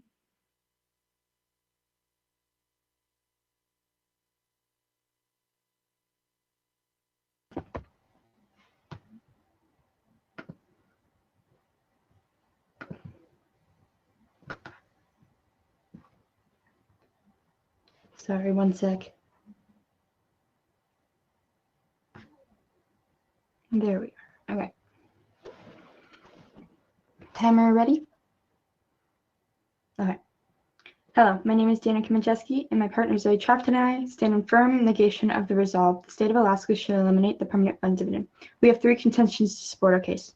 First, the permanent fund dividend is a form of welfare. Second, the PFD stimulates Alaska's economy. And third, eliminating the PFD would eliminate the Pick, Click, Give program. Our first point is the PFD is a form of welfare to many families. Many families rely on the PFD to help pay for the bills and reduce poverty. As the amount of the dividend increases since 2000, the poverty rate in Alaska Native people went down by 20%, which is directly attributed to the dividend. Alaska Native people is a particular rely on the yearly PFD because Indigenous people in Alaska are economically disadvantaged, many living in rural areas and display historically high poverty rates among Alaskans. Native seniors, a particularly vulnerable population, have been shown to benefit the most through the poverty rates dropping by almost 40%.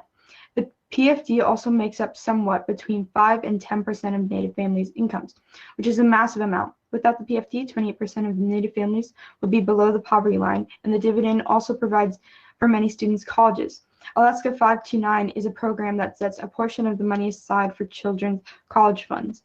This method tax deductible and grows with interest. Without the PFD, not only would parents be less motivated to save for their child's college if they do save, it likely wouldn't be through this program, and the program would be shut down. The permanent fund dividend should not be eliminated because it is too much of a form of welfare for Alaskans, and it would be unethical to take this away from families who need it. The next point discusses how the dividend stimulates the economy by cycling the money through the people and back into the government. There is 354 cities in Alaska, and 80% of them having under 1,000 people. And these small communities make a big part of Alaska, and because of their population is so low, they rely on the influx of PFD money to boost their community's economy. Alaska's economy is dying with oil reserves running low, but giving the people this yearly money allows them to go out and use the money, which stimulates our economy. Rural Alaskan citizens need this money to help support them in their communities.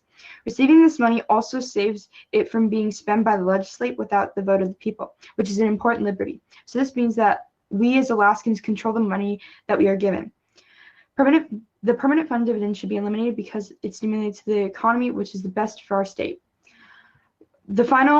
Our final point regards the Pick, Click, Give program, which allows someone to donate part of their PFD to nonprofit charities. It is only logical that a program where one donates their money from the PFD will cease to exist if the PFD ceases to exist. The PFD gives program raises several $1 million each year, donating to over 300 charities all over Alaska. KCAW is a local radio station here in Sitka, receiving over $8,000 in 2020, and the money from the Pick, Click, Give goes directly towards operating revenue and can be spent however the radio station sees fit, which is very important. Our radio station covers a large area of Southeast Alaska and is the main source of news for many small towns. With Governor Dunleavy's budget cuts, public radio stations such as KCAW are receiving no government funding, and every dollar counts. We should not eliminate the PFD because it is too much of a vulnerable resource to the charities all around Alaska. To conclude, the Alaska Permanent Fund dividend should not be eliminated. We hope you stand in firm negation of the result.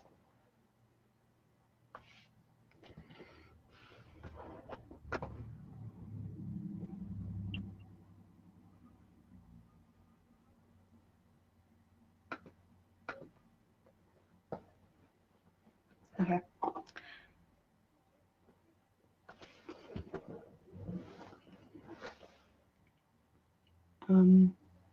Just ready?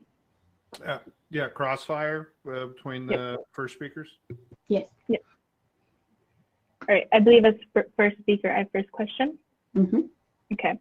Isn't government spending more oriented to poor people than the PSD is?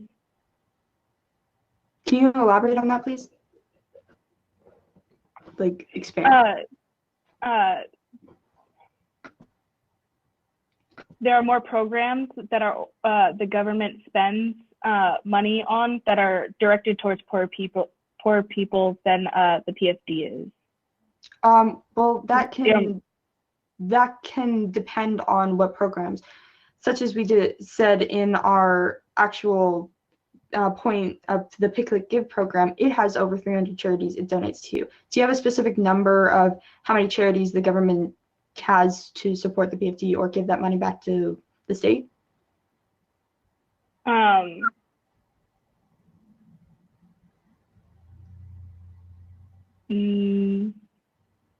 I don't have an exact number, no.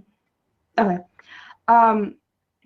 In regards to what you were saying earlier in one of your points, that I don't remember what point, but you said that it directly harms the people if we give the money to the people and they don't use it for maybe spending it in some other places. Well, what about the amount of people who actually do use that money for house payments, car payments, using it at the grocery store? That is in our third point, and that's talking about the death rate that happens almost immediately after people. It is a 13% spike, which is a very high spike in the week after the PFD is handed out. Meaning people, there are people that are using it for bills and other things like that, yes, but there are directed things that show that people would make risky and unhealthy decisions immediately after receiving the check. Yes, but it also is helping people out of poverty. As we stated in our first point, that it has brought poverty levels down because of the PFD. It is taking that influx of people who maybe don't make enough money in a year, and it takes them out of that poverty and gives them something to use during the year. Even if it's a small amount of money, like $1,000, that's still an amount of money, though. Don't you agree with that?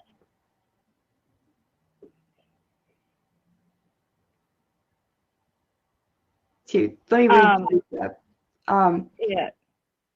Don't you agree that even though that money might be going to, I don't know, using that charity money could be used by the government, don't you agree that there are still charities that the PFD uses that I don't have enough time to actually expand on that. So okay. My partner can go over what you had said in his speech. Thank you.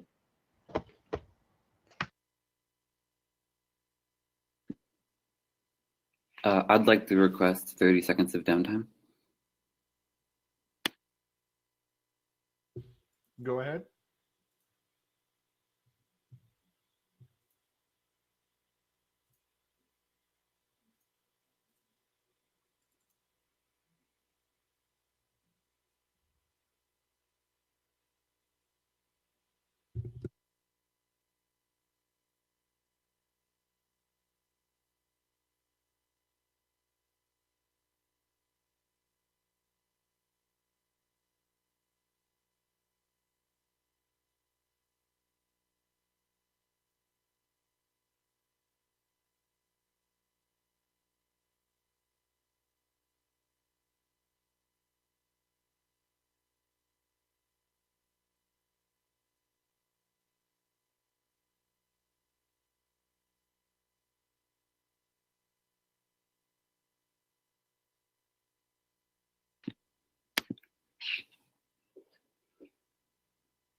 Judge and time ready?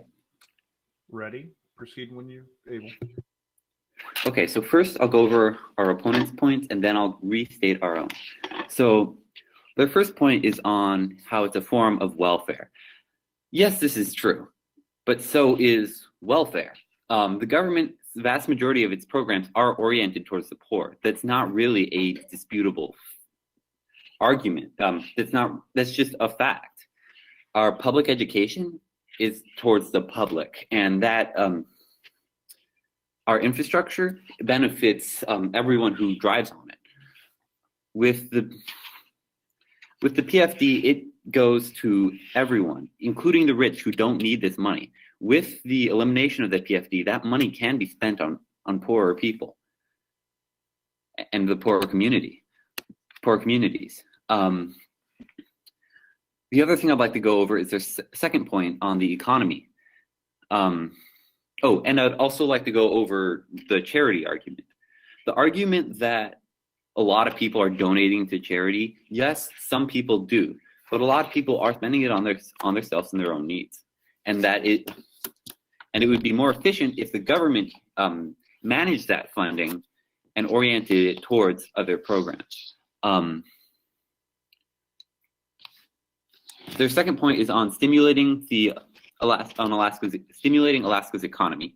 Yes, it stimulates the economy, but what this would be, but right now the government is having to go through massive cuts across the board on a variety of different things. And we can take this PFD money, which is just a flat check handed out to everyone, we can take that and orient it towards public education, infrastructure, and other things that the government, that citizens rely on, instead of having to dramatically cut back on our government spending. And the third point is, I'd like to ask them to re-go over their third point because that wasn't entirely clear, for us at least. Now to restate our own points, our first point is on taxation. The PFD is taxed as part of income, which means that money that we collect, a lot of it just gets sent off to other states. It's not kept within Alaska. This is Alaskan oil, and it should be kept within Alaska and managed by and kept with Alaska. This point was not addressed at all. With the money leaving Alaska, this isn't okay. This should be kept within Alaska and spent on Alaska's needs. Our second point is that it's better use for that money. The state government is close to $7 billion will be freed up for the state to spend on projects that have a greater benefit for Alaska. That is a lot of money that can be spent on preventing us from having to cut back on our budget. Our third point is on mortality. In the week following the distribution of the PFD check, the mortality rate in Alaska spikes by 13%. There's a 13% increase in deaths across Alaska. Is this really something that we should be continuing a program that causes all these negative effects? Our 3 points have not at all been addressed by our opponents. Thank you. With that, I stand down.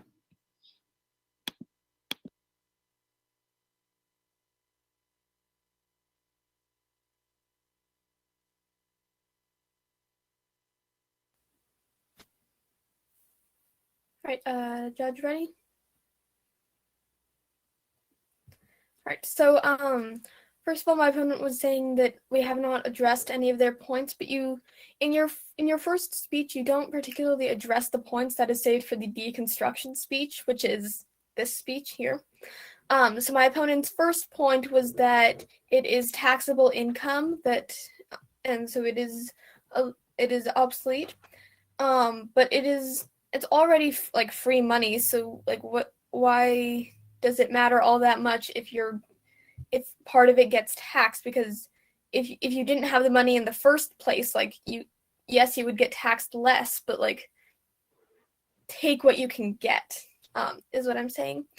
And if you invested in college, such as in the Alaska 529 program, that is actually tax deductible, and so that it's not taxable income at that point if you invested in college. But second point was that there are better uses for the PFD, but you can simply, but with a vote from the legislature, you can vote to withdraw some of the amount of some money from the PFD, and then use that for various budget whatevers. And most of the budget cuts that my opponents have been referencing were created by Governor Dunleavy to get the people a higher PFD, and you can take away those budget cuts, and then you have relatively normal budgets for all of the various programs that my opponents have addressed. And for my opponent's deconstruction of our points, their first deconstruction point was that it is a form of welfare, and the government has many programs, but statistics directly attribute the PFD to reducing poverty rates by 28%, which is a massive amount. And you're saying that my opponent was saying that that rich people get it and they don't need the PFD, but they can donate it through the Pick, Click, Give program, which leads me into our opponent's next deconstruction, that if people, 1/3 of people donate their PFD, not their entire PFD perhaps, but they still donate, 1/3 of people donate at least a portion of their PFD, and they raise almost $3 million for charities, which do help with welfare programs and education programs and infrastructure. And those donate to so many programs. And I would like to ask actually, no, that's a crossfire question more. And for our opponent's third point, which was the mortality rate, there are so many more people who need the money than people who are perhaps taking their money and making bad choices with it, that I feel like it should not be eliminated because there are so many more people that rely on the PFD. And it is also personal choice what you do with your money. That is your choice, and you can do what you will. And the government should not have a say in that. Thank you.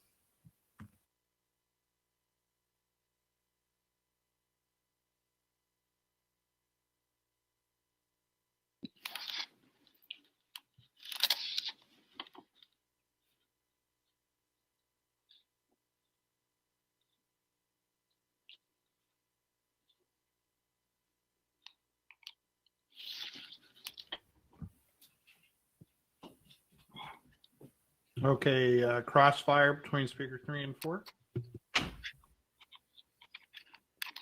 You guys have first question? So my first question is, do poverty statistics account for government spending? I'm not sure. But it is directly attributed to the PFD that helps reduce poverty rates. Okay, so the poverty rate is a measurement of income. If you add the PFD, yes, the income measurement does go up. The amount of income you have goes up because you're literally adding money to that amount. If you have but government spending doesn't account for that. You can be in poverty and receive a good education, but that would still not, but that's not, but the education would not be counted in the poverty statistic.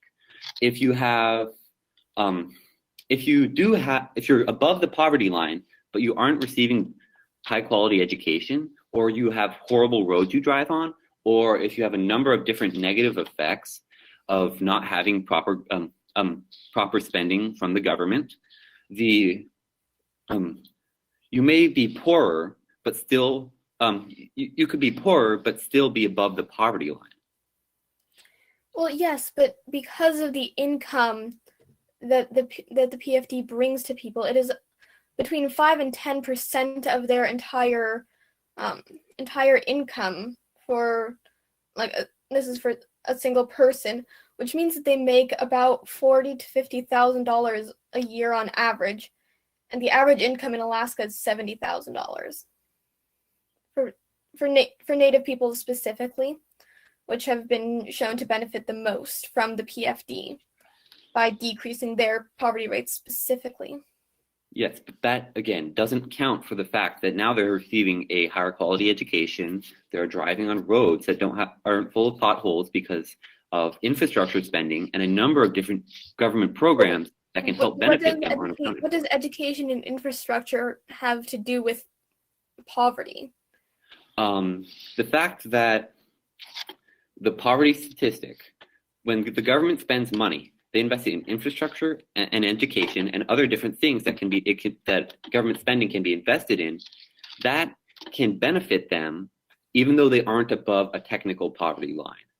So they may still be under the poverty line, but they might be better off because they are receiving better education and I don't see the relevance of mentioning the education and infrastructure though in this. Because that's where the government spending would be in.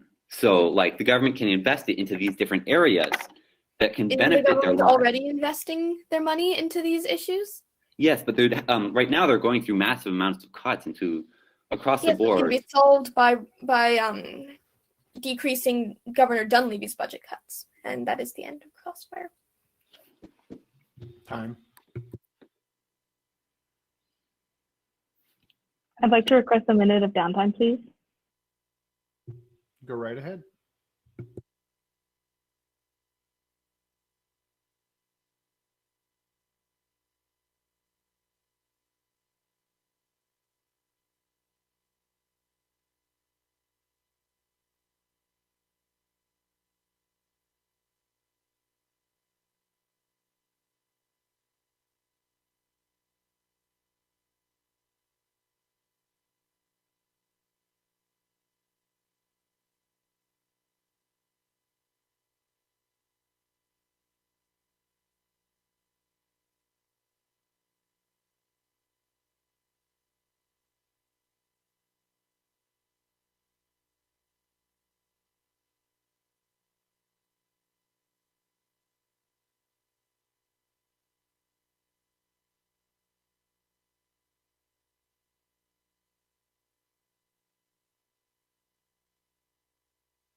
Okay, Judge, ready? Yes, ma'am. All right, I will begin. So one of the major things that were gone over in the Crossfire was the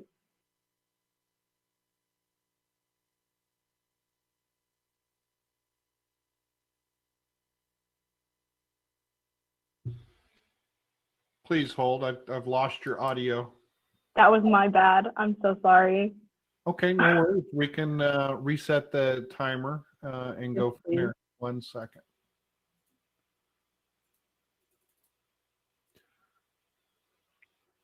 Thank All right. you. There's your mulligan. You get one. So one of the major things that was gone over during Crossfire was the budget spending. And at least to my understanding, what my opponent was talking about was decreasing the amount of money that goes into the PSD. Well, my thing is, why should we only remove some of the PSD? Why shouldn't we remove the entire PSD? It would give more funding that would actually help people be able to do more things, and the government spending would also be able to create programs and that would benefit Alaskans, and the money would go into other things such as creating roads so people can go and get to school, which is something that my partner has brought up.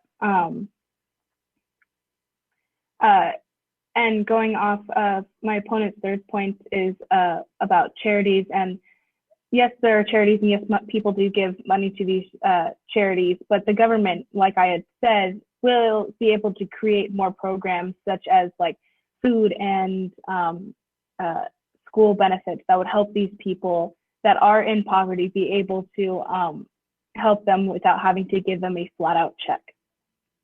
Because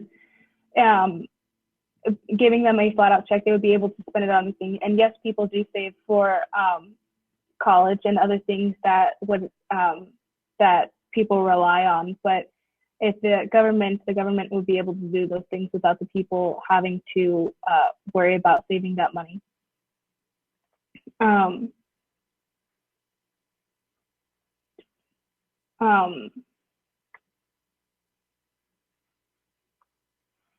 Another thing is I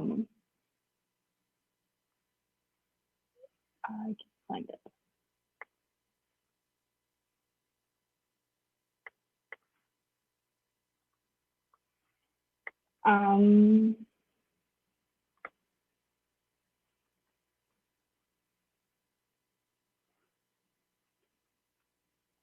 That's it. Thank you.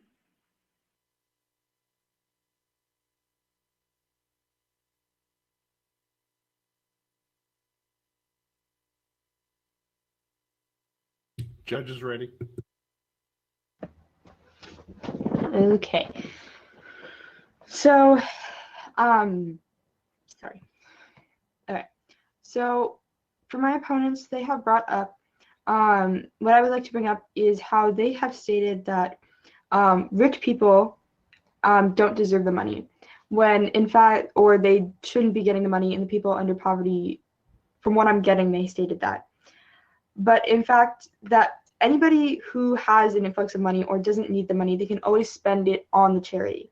Not only can they do that, but also we never know if those people are actually in need, they have money or don't have money. We can tell if they're in poverty or not. Also, the people who are quote unquote rich or have money, they can always lose their money or lose their job at any point in time. Anybody can. That is part of life. The nice part about the PFD is they can always rely on a yearly payment if they lose such a vast amount of money or such a large amount of money, that they can rely on something that comes every year. If they lose this large amount of money, all they have to do is just wait until the PFD comes around, and that can help them get started or jumpstart whatever they need. Also, lots of people actually use it on their mortgage payments, on their car payments, helping their kids, or just buying groceries at the store. Not only this, but they stated that people in poverty use the roads or need better school systems, but that doesn't take them out of poverty. That just takes where the things around them that makes them better. That does not take them personally out of money. You can fix the roads, you can fix the education system, you can help out things around them, but they still do not have money then. That does not give them money. That just keeps them where they are, that just makes the things around them better. It just does not actually personally help them as their family. Also, this PFD gives them that street money. What about the people who are in poverty but don't like to state it? They don't like to bring up that they are in poverty. They hide from it, so that way some people honestly don't want the help. They don't want to be a charity case, so they personally do not ask to be a charity case. This PFD can give them the money without them actually having to think of themselves as a charity case, because everybody is getting the exact same amount of money. And the people who feel like they are good on money this year, they can always spend it on the Pick, Click, Give program, as we have stated in our third point. And with that, I stand down.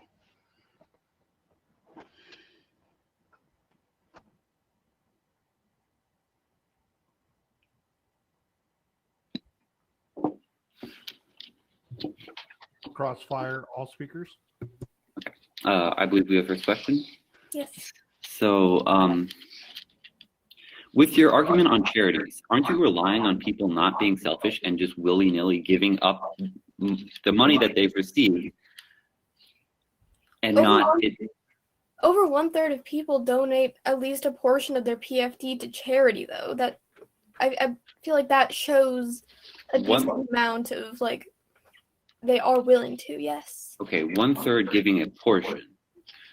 What's the definition of a portion? $1 can be a portion. At any point, they can stop donating the money. At any point, they can decide to not give it. This would make sure that, because we didn't say that they didn't deserve it, what we said is there's greater need in poor communities. So this would, instead of leaving it up to people and trusting that they wouldn't make a decision for them, the selfish decision, this allows it to make sure that people who are in need can receive them, Yes, receive but the what money. about but what about the people who are hiding, who don't want to be a charity case, who don't say they need help? What do you do about those people? Those people get left alone and But become. they would still be receiving government programs, even if they don't say it. They're still going to receive it because But how? they They won't show that they need help. They won't ask for the help. They won't give any sign they need help. How will you? Can you refuse a high quality road? Can you refuse public education? Like increasing the funding of public education? Yes, but the people who are going to public education and using those roads, that does not actually, that helps them get to and from and learn things, but they are still in poverty then. They still don't have the money. They still don't have the funds to get the things they need. Better education leads to better jobs, which could likely help pull them out of poverty in the long run instead of relying on this short-term Yes, solution. but that still takes years of, for one, learning, going to school, actually having good grades. Say somebody with bad grades, it's going to be harder to get a better job if they don't get those grades. And there are means, and you can still live in society even if you didn't do well in school.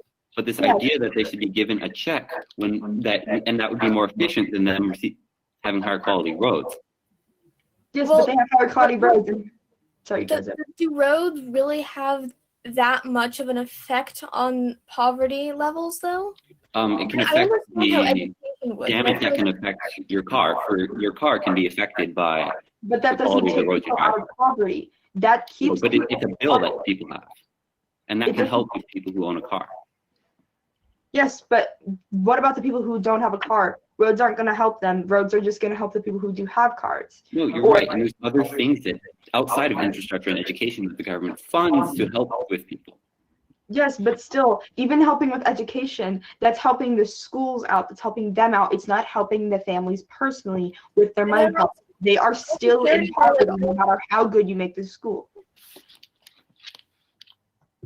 Time.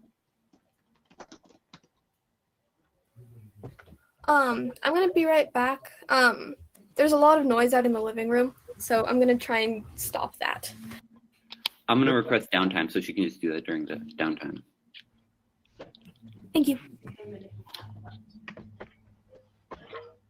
Yeah, and I know it's difficult in the crossfire, guys. But if you can, try to keep yourself as muted as possible, and unmute. I know it makes it a little challenging in the crossfire, but try to unmute yourself to come in and speak in a crossfire, and then when you're done speaking, please mute yourself, and that'll help all the participants keep the noise levels down.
Judge and pen ready?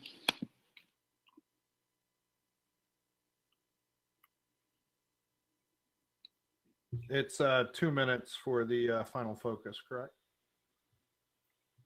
Thank you. Judge is ready.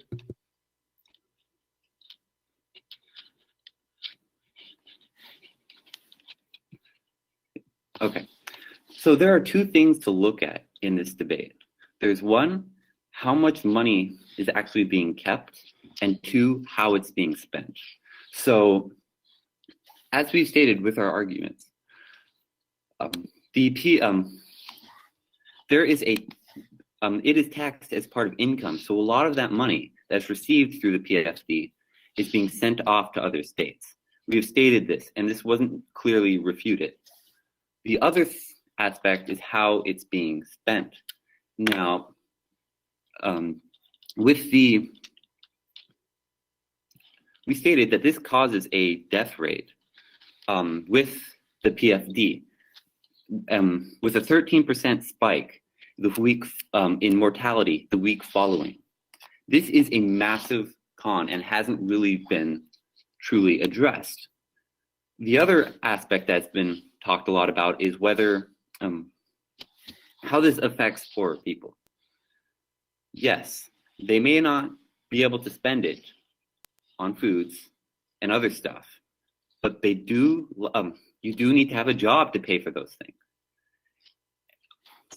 People need to can rely on the regular checks that they receive for their jobs to pay for those types of stuff. But for the long term, it hurts Alaskans to have a poorer education system and to have roads that impact their cars and all of these things that the government needs to maintain in order to keep Alaska having a long-term, efficient long-term economy. With that in mind, I hope you vote affirmation in the resolve. Thank you.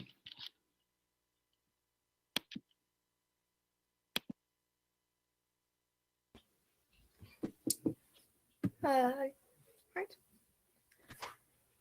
Judge ready? Sorry. So this debate has really boiled down to government funding of programs. So government funding, while yes, it can do enough to aid poverty, it's not enough to fully eliminate poverty. The PFD directly increases people's income and is directly attributed to lowering poverty rates by nearly 28%. And charities that also aid in funding things such as roads, education, they already exist and they are already being funded by the Pick, Click, Give program. And they are getting a decent amount of money. And yes, people in poverty do have they do have jobs, they do get government aid, but the PFD really gives them a boost. It can help them pay for groceries. It can help them pay mortgage on their house. It can help them pay rent. And Alaska 529 helps get people to college, which can then give them a better education. And then they can also rise out of poverty. And that is not taxable income.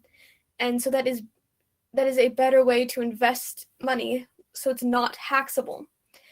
And yes, the mortality rate may have increased, but that's the numbers are not enough with how many people we are getting out of poverty. And getting people out of poverty so they can lead better lives is what really matters. And the PFD is helping to do that already. We hope you stand in firm negation with us. Thank you. I stand down.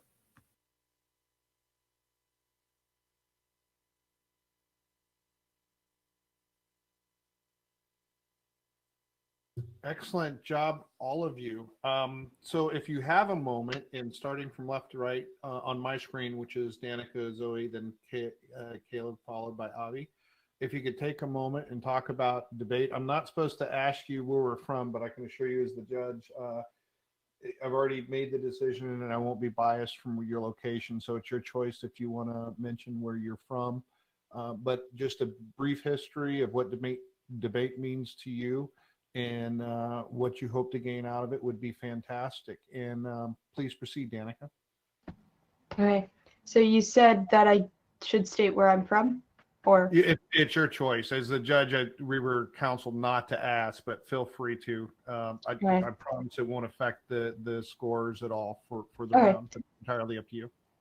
well, I'm from Circa, and I personally, what it means to me is it really, well, for one, it gives me a team. I have done other things that haven't really brought in teamwork.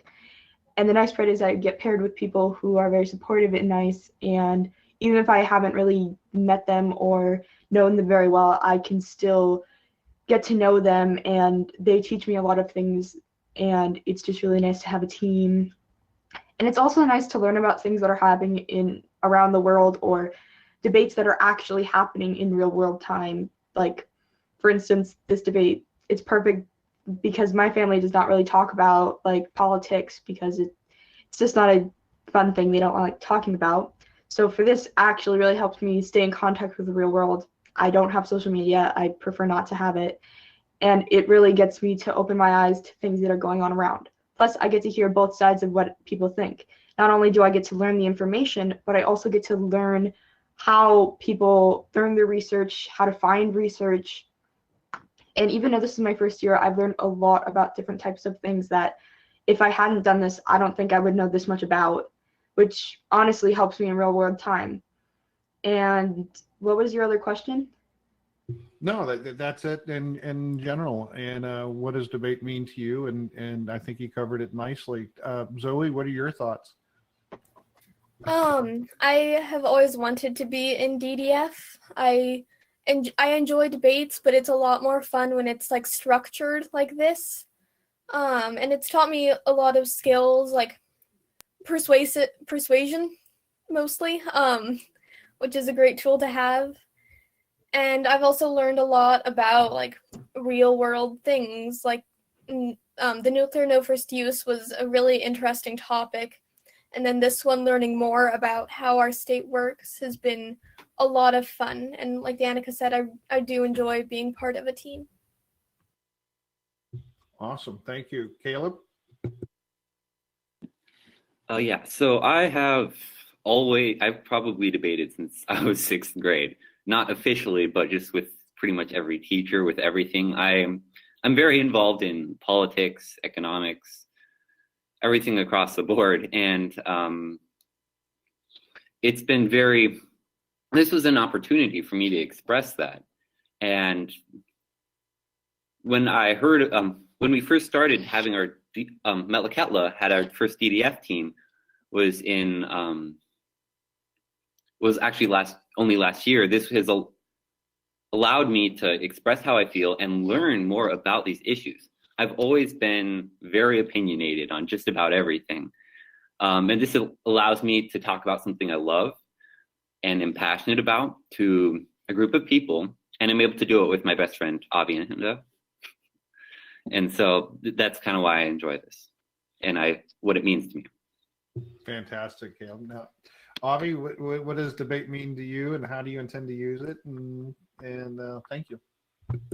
So when I first started debating, it was very stressful for me because I am not a very big person on speaking in front of people. So it's helped a lot. And I have honestly grown to absolutely love debating with people. It's really fun.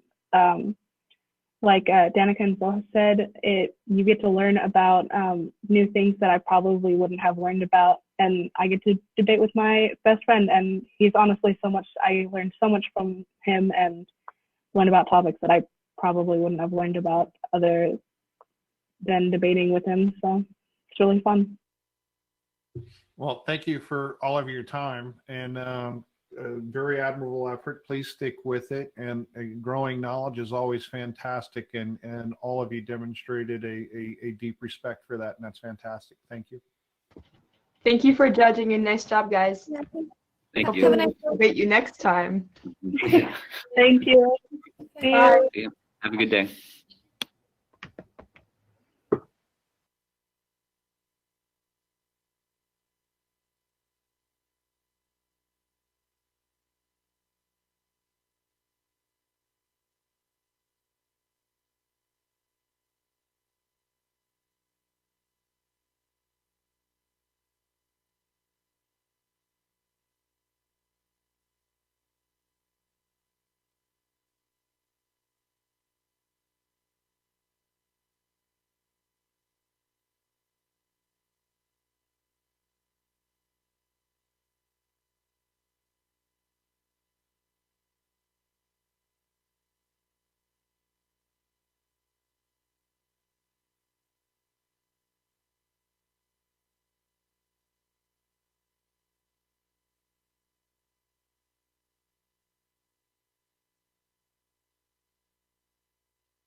Tava, the floor is yours.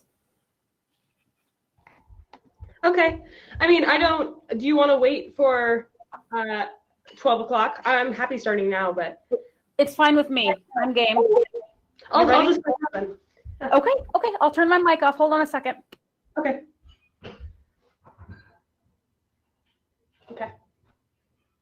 A woman has the biological ability to get pregnant once every 9 months. Over that same period of time, a man could conceive a child multiple times for each of those days. Still, across the world, contraception has been primarily limited to women. Hello, my name is Tava Guillory, and today I will attempt to convince you that the world is ready for male contraception, giving a brief history of male and female contraception. Then I will continue to discuss how male contraception would help equalize the burden of family planning between partners and give men more control over their own reproduction. Since early ages, humans have relied on contraception to prevent pregnancy.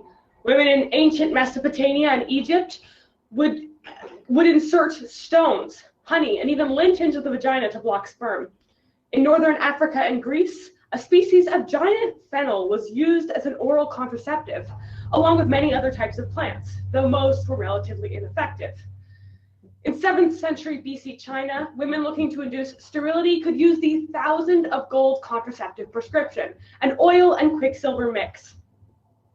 Now moving forward, in the 19th century, birth rates in the United States began to decline, in part due to more scientific research into conception. The average white woman in 1800 gave birth 7 times, decreasing to 3.5 by 1900. In the 1910s, the birth control movement took off even more. Now, the feminist movement at the time was deeply related to the birth control movement, establishing the first clinics. In 1960, both the pill and the IUD became available. And in 1965, the Supreme Court struck down state laws prohibiting the use of contraception by married couples. And this trend continued. Today, if a woman doesn't want to get pregnant, she can take a pill, wear a patch, have a copper IUD, get fitted for a cervical ring or a cap, have a copper IUD inserted into her uterus, or one of the many other options that is provided for women. But a man does not have half as many of these options. Now, across history, contraception has been primarily limited to women. And though the world of contraception has developed a lot, this has yet to change. Now, developing male contraception would help equalize the burden of family planning between partners.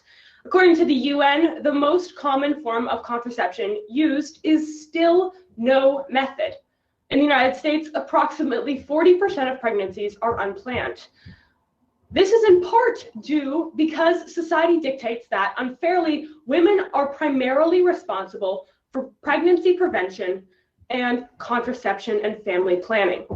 By giving men more options for birth control, we would be sharing this burden, which could make relationships more equal. So by providing options of male contraception, the rate of unplanned pregnancies could go down and the burden of family planning could be shared.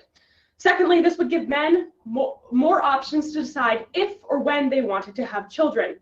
Women currently have many options, as I have already described, but men are limited to often withdrawal, which is highly ineffective, condoms, or vasectomy, which is potentially permanent and a little daunting to many men.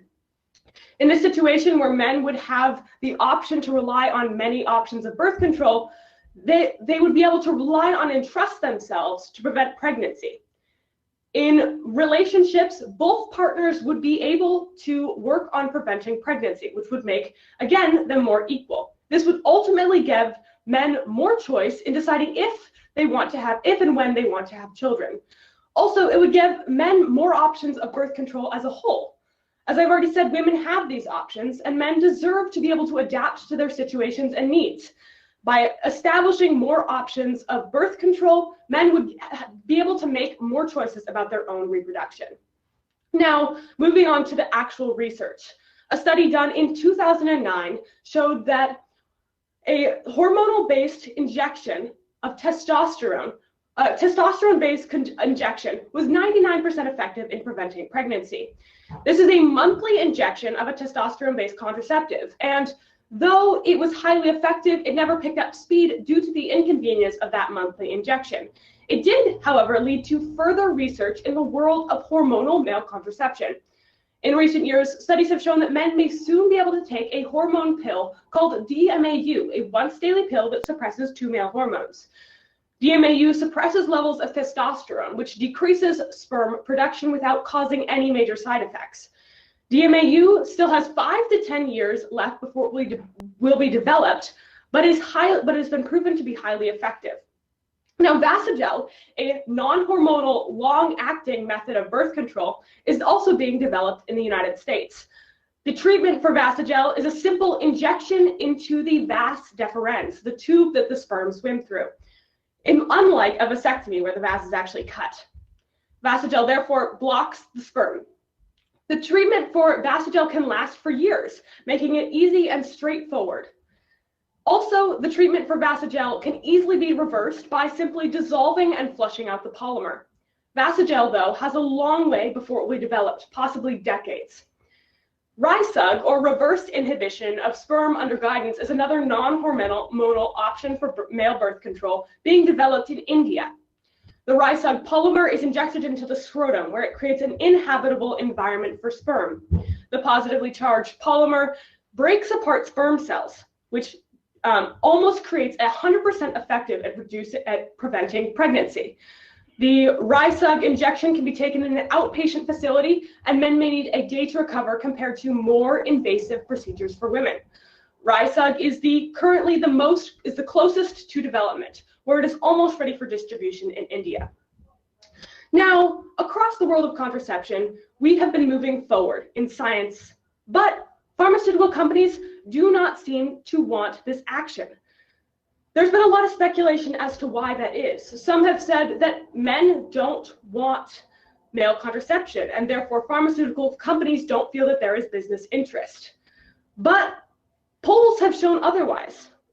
Others have speculated that the predominantly older male-dominated industry does not feel the need for this change.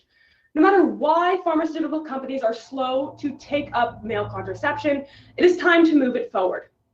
So, to conclude, the world should begin to develop male contraceptive options to equalize the burden of family planning between partners and to give men more options for birth control. Science has already begun to move forward on this, and we need to take steps to follow it. And developing male contraception is the next big step. Thank you.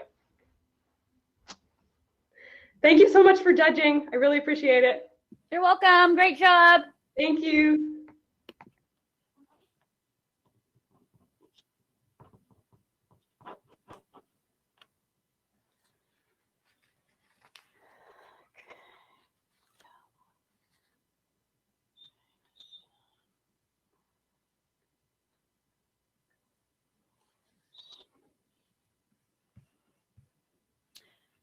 Kyle, can I ask you a question real quick?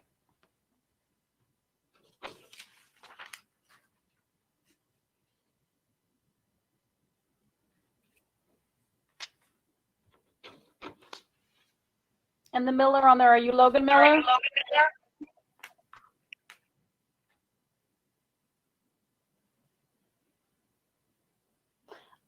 Yes, I'm Logan. Can we go in any order? Yes, you can go in any order. Okay, perfect. So we'll do you next. Sounds good to me. If you're ready, are you ready? Yeah, just reset the timer. Oh, yes, I will. I will.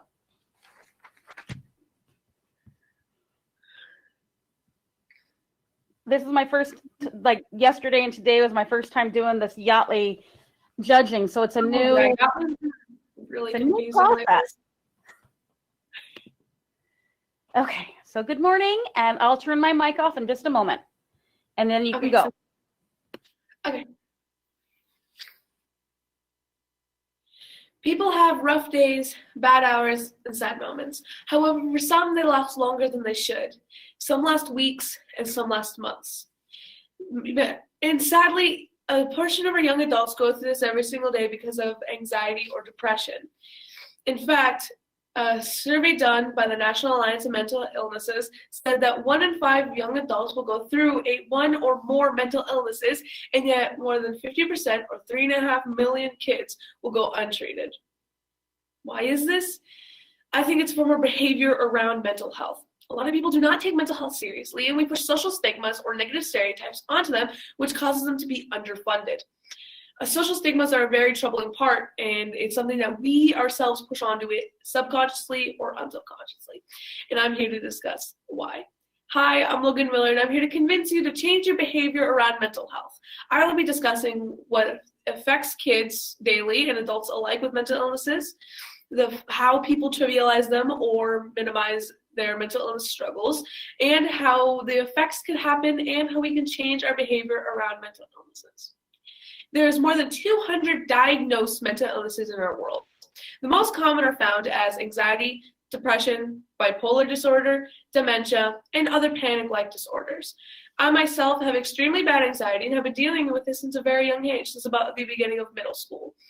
And now sometimes I will be completely fine in front of a crowd like DDF, or sometimes I will spring panic attacks in front of more than 5 people because of the overwhelming sounds. It is completely normal for people who have anxiety and other underlying mental disorders, and people go through the same thing with me as well. In fact, Michael McGee, a chief medical officer at an addiction treatment center in California, participated in a study that showed more and more symptoms of daily depression. They found the following as the most common: feelings of sadness that are overwhelming, loss of appetite, loss of interest in activities, feeling overwhelming mugginess, and having trouble staying awake or falling asleep. Everyone goes through depression and other mental illnesses very differently. However, just scratching the surface to see that this already is an overwhelming thing that people go through every single day. Behaviors like this can be intentional or unintentional. How many times have you heard a high school student or peer saying, "My OCD flared up because of that line on the board wasn't straight," or "I have depression today because I had a really bad day today"? While they could be saying this just because that's their knowledge. A lot of people don't know what OCD is or how deep depression actually goes. And this is a fault of both us, school systems, and everywhere. We just do not educate ourselves enough. Also, it could also be just them wanting to seem more relatable to people and want to see, okay, if I'm going to make maybe content on, let's just say TikTok or YouTube or any social media platform, if I say this, a lot of people will be, haha, same, or something along those lines, and feel the need to connect with me. A lot of these things could be taken from our social stigmas. How many times have you heard someone say, "I'm not going to talk about my feelings because it's girly," or "it's not manly enough"? While women go through this as well, it's most common in men. We are pushed by our society to say that we as men should stand up and be ready to take on the world as soon as we hit 18. And this is especially true for high GPA students. The National Society of Collegiate Scholars asked about 10,000 high GPA students, about 3.5 or higher, in Washington, D.C. Over 91% of them said that they felt overwhelmed over the schoolwork that they had to do, which is more than the average percent of 86, which is also insanely high. It's been proven that students themselves are just overwhelmed by their work. And high GPA students have another added stress of being valedictorian or getting many different scholarships or whatever they need to do that's pushed onto themselves by teachers or their parents, or all three at once. As a high GPA student myself, I completely feel the struggle and completely feel the stress about it. It is extremely overwhelming to do, let's just say, like the Razor Science program that I'm currently doing. It's another added elective, as in just you have like 10 class periods that you have to do, and it's all on your own time, especially now that we are all online. Behavior like this happens a lot. This causes a lot of kids, over 60% of just students in general, to go underdiagnosed. And a lot of bad things. These kids go through the worst times of their lives when they're 16, 17, or 18. And these continued negative stereotypes for them to get over it or just don't think about it can cause really bad side effects. The most common is suicide.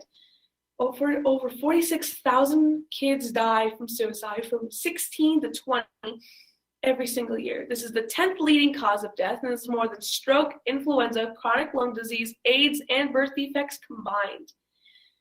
It is a terrifying number, and it hurts a lot to think about. These are peers of mine. These are kids my own age that have completely lost hope and believe that there's no other way for them to go on.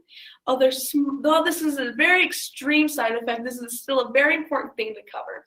Other side effects are self-harm in any shape, way, or form, such as pulling out your hair, traditional cutting, or anything. You can also go through feelings of mugginess and not yourself, start dissociating, and start developing more and more mental illnesses from pushing down your feelings since you were like 12. A lot of these things can stem behavioral issues from how parents teach their kids how to deal with their own anxiety or depression, or just refusing to have them go get tested to see if someone can go help them or get therapy. No matter how mentally stable you might think you are, therapy can benefit everyone. Yet therapy has been so stigmatized as you're crazy or you need to go to a psych ward if you need a therapist, that a lot of people don't want to go and don't open up to anybody, which causes why suicide is the 10th leading cause of death. I hope that I've shed light to you about some of these behaviors that you may or may not be doing, and hope maybe you can show people that it's okay and we can help out and we can lower the number of suicides in young people and adults alike, and hopefully just help keep us a little less overwhelmed, especially during this pandemic. Thank you. Thank you. Thank you so much for judging. I hope you have a good day. Oops, I did it wrong.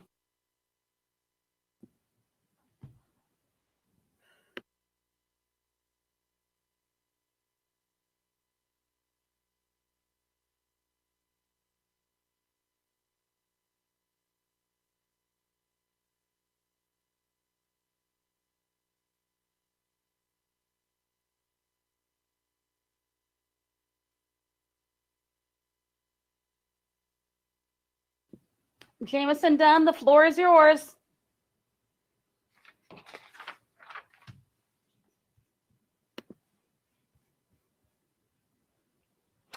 Good afternoon. How are you today?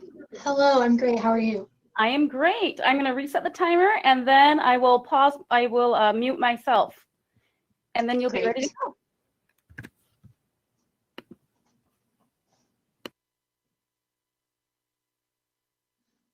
Think of your favorite thing to order from a fancy restaurant, a baseball game, or a drive-thru.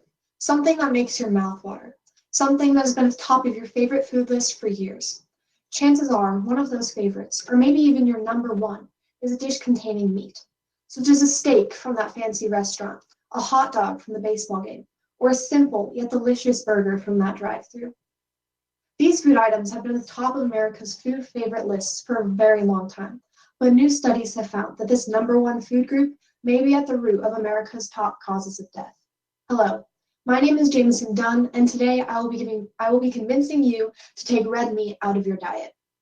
I will first go over the health benefits of not eating red meat.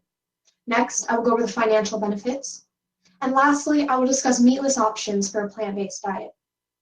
Red meat has been a staple of the American diet for a very long time. For example, Americans eat, on average, 50 billion hamburgers per year. If lined up, side by side, that is enough hamburgers to circle the earth 32 times. If more Americans were aware of the detrimental effects these hamburgers have on their health, those numbers may drop. Studies have shown that eating a single burger causes your body to release a spike of insulin. This results in your brain getting told that you are still hungry. This is one reason why fast food restaurants sell so much food. You tend to order more because you feel that that one burger just isn't filling enough. This cycle, while admittedly making plenty of profit for fast food restaurants, can easily lead to diabetes and many other health issues. For example, eating burgers significantly risks the health of your arteries. Constricting your arteries is the first step to atherosclerosis, the restriction of blood flow leading to heart disease. Heart disease being the number one cause of overall and premature deaths. You may be thinking, well, we already know hamburgers aren't the healthiest things. What about steak or a roast? Well, you are entirely wrong. Such foods still negatively affect your health and thus shouldn't be eaten.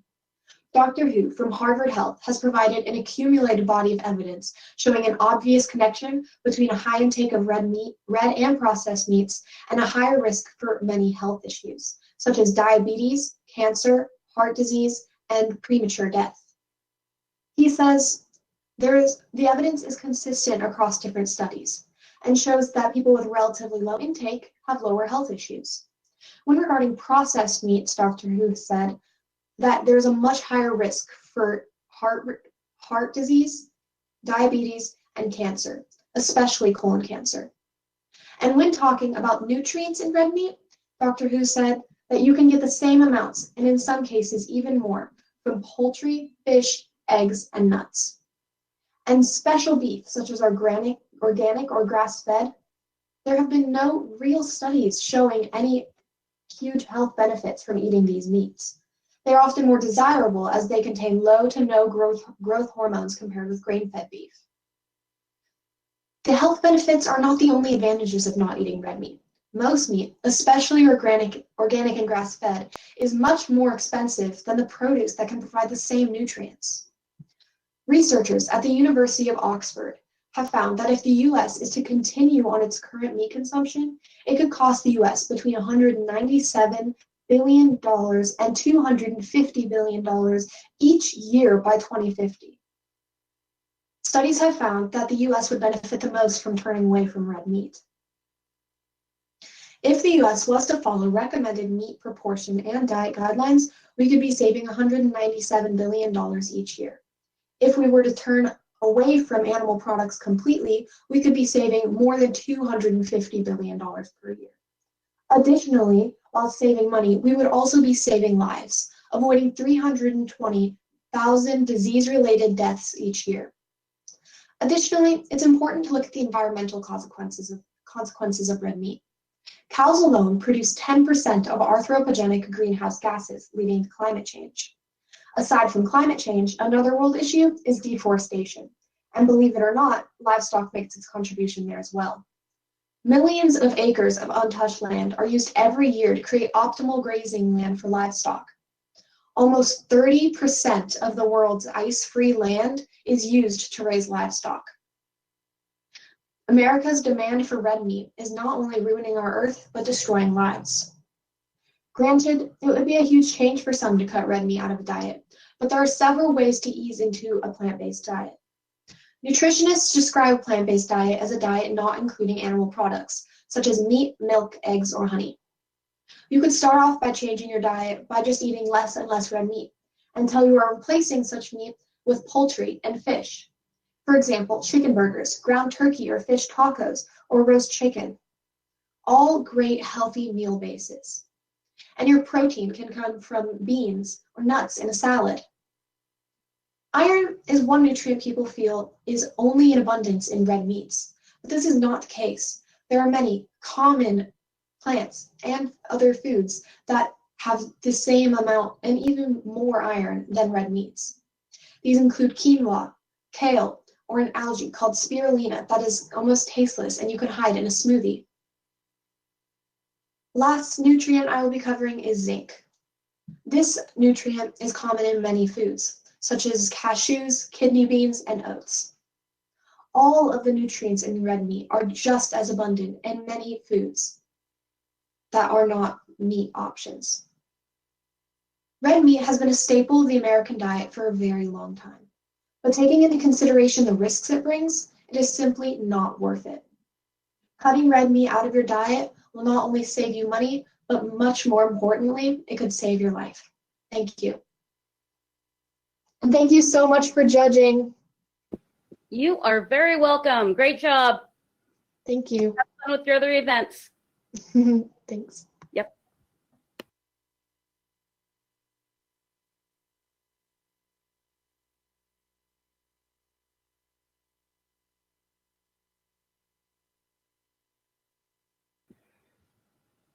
Bella, the floor is yours if you're ready.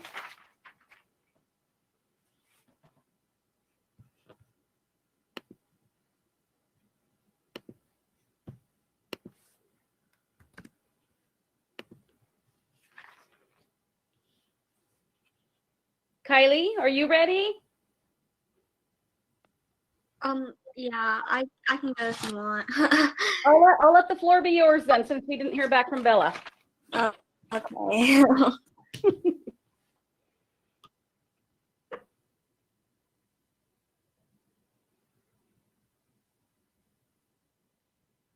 Good afternoon. How are you today? I can't hear you. I'm good. How are you? Oh, okay. I'm good. The whole computer thing, sometimes I'm like, what's going on? I can't figure it out. Technology. Yeah. I feel the same way. I will turn my mic off and then you can go. All right. I'm just going to close this door. I'll be right there. Sounds like a plan. Oh, they just closed the door. All right. Whenever you're ready, I'll begin. All right. I remember being a little kid and getting in trouble. I would go sit in the corner after I stormed off, and I'd sit there and wait, and it'd probably be about 5 minutes. And then after that, I'd get up and ask my mom if I could be done, and she would say, no, you've only been punished for 5 minutes. Go back and think about what you've done. And I would think that was weird because I could have sworn I'd been there for an hour. So I'd go back and do whatever I could to distract myself. I'd sit there, maybe hum, whatever you do. I'm sure you found yourself in a similar situation. And then I try to imagine what it would be like without any of those distractions. No humming or counting, no people walking around in the background. And I try to imagine, what if I had to stay there for a day? Maybe 2 days, maybe even a week. And what I've just described is a fraction of what inmates face when they're placed in solitary confinement. Hello, my name is Bella Kershaw, and today I'll be talking about the toll solitary confinement has on prison inmates. Next, I will talk about how women and different races are affected in solitary confinement. And finally, I will talk about how solitary confinement affects everyone, not just these inmates, to prove that it is cruel and should be abolished. So firstly, solitary confinement was convenient to the United States because, well, of its convenience. It's a simple idea. If you have a violent inmate, simply lock them away in their cell and keep them from hurting others and guards. However, we've realized over the years that this is completely unacceptable because of behavior it drives these inmates to. This can cause psychosis, symptoms of illness, anxiety, depression, anger, and so much more. And this has also led to sexual intimidation, hog-tying, restraint chairs from guards. I have a quote from Albert Woodfox who says, quote, "In the 70s, we were gassed so often, prisoners almost became immune to the tear gas. They did this to anyone who demanded to be treated with respect." Alex Woodfox, he's a 69-year-old man who was released after 40 years in solitary confinement in 2016, and he hasn't been the same. He has been quoted as saying, quote, "I would wake up and think, will this be the day? Will this be the day I lose my sanity? Will I start screaming and never stop?" And 61,000 Americans ask themselves this question as they wake up every day in a cell the size of an elevator and spend 23 hours or more a day in this cell, deprived of natural light and human contact. Next, I will be talking about how women and different races are treated in solitary confinement. So we have seen that overt racism has happened due to a cultural divide between prisoners and guards.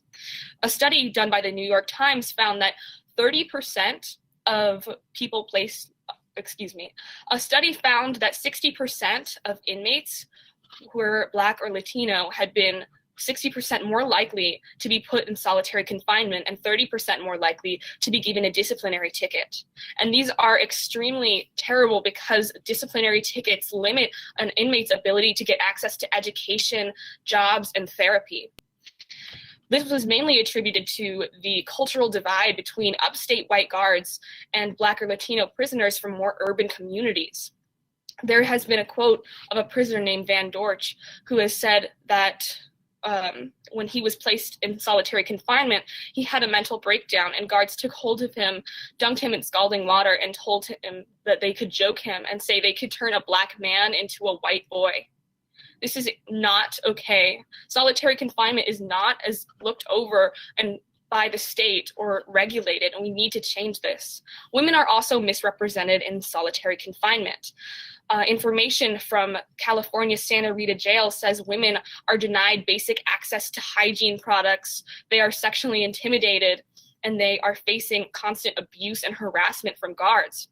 Lisa Jarmello was unfairly placed in solitary confinement for apparently lying about being sexually assaulted.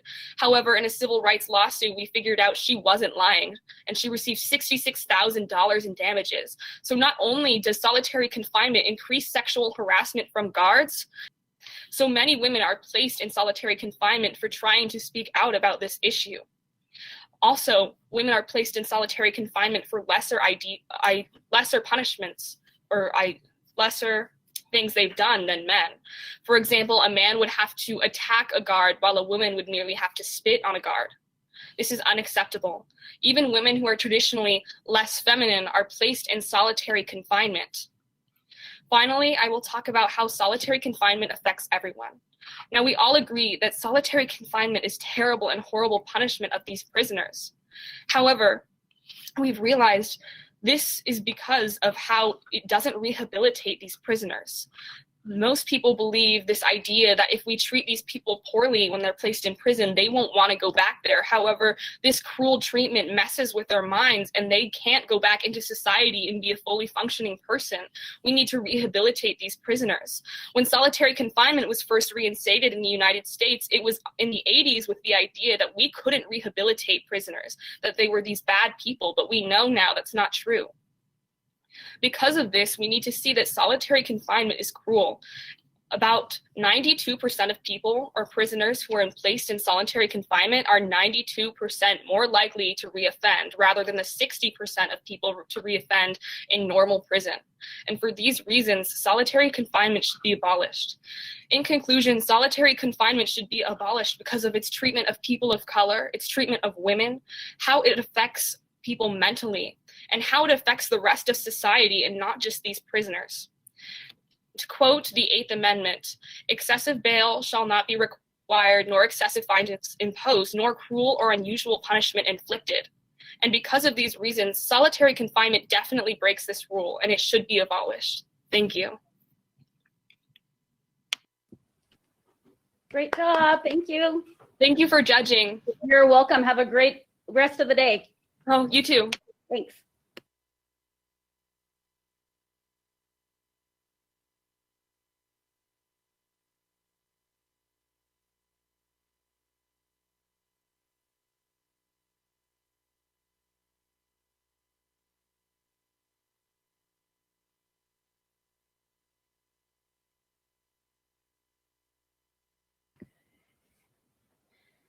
Kylie Morris, the floor is yours. Good afternoon. How are you today? I'm good. How are you? I'm doing wonderful. The sun's shining a little bit, so that's always a good thing in Southeast, right? Yeah, that is a wonderful thing. Okay, I'll turn my mic off and then it's all you. Okay, thank you. Once upon a time, there was a young boy who sat at his window waiting to be saved. Nobody came. He didn't know why at first, because in all the fairy tales he read growing up, the princesses always got saved. And then he realized he is not a girl. He has never had anything handed to him in life on a silver platter. And he was bigger than any guy portrayed in the fairy tales he read. He went to bed that night, disappointed and confused and alone. Once upon a time, there were millions of kids just like him who were disappointed because the fairy tales they had idolized while growing up, they were a joke. Hi, my name is Kylie Morris, and this is my OO on why I believe that we must stop reading fairy tales to children until they become more diverse and realistic. Fairy tales introduce sexist gender roles into a child's life. They induce poor body images, and they influence false impressions of reality. We all grow up hearing, watching, and reading fairy tales. They are our childhood, but what if they shouldn't be? Let me tell you a story. The story begins with the birth of a dragon. This dragon became known to the public as gender roles, and it has yet to be slain.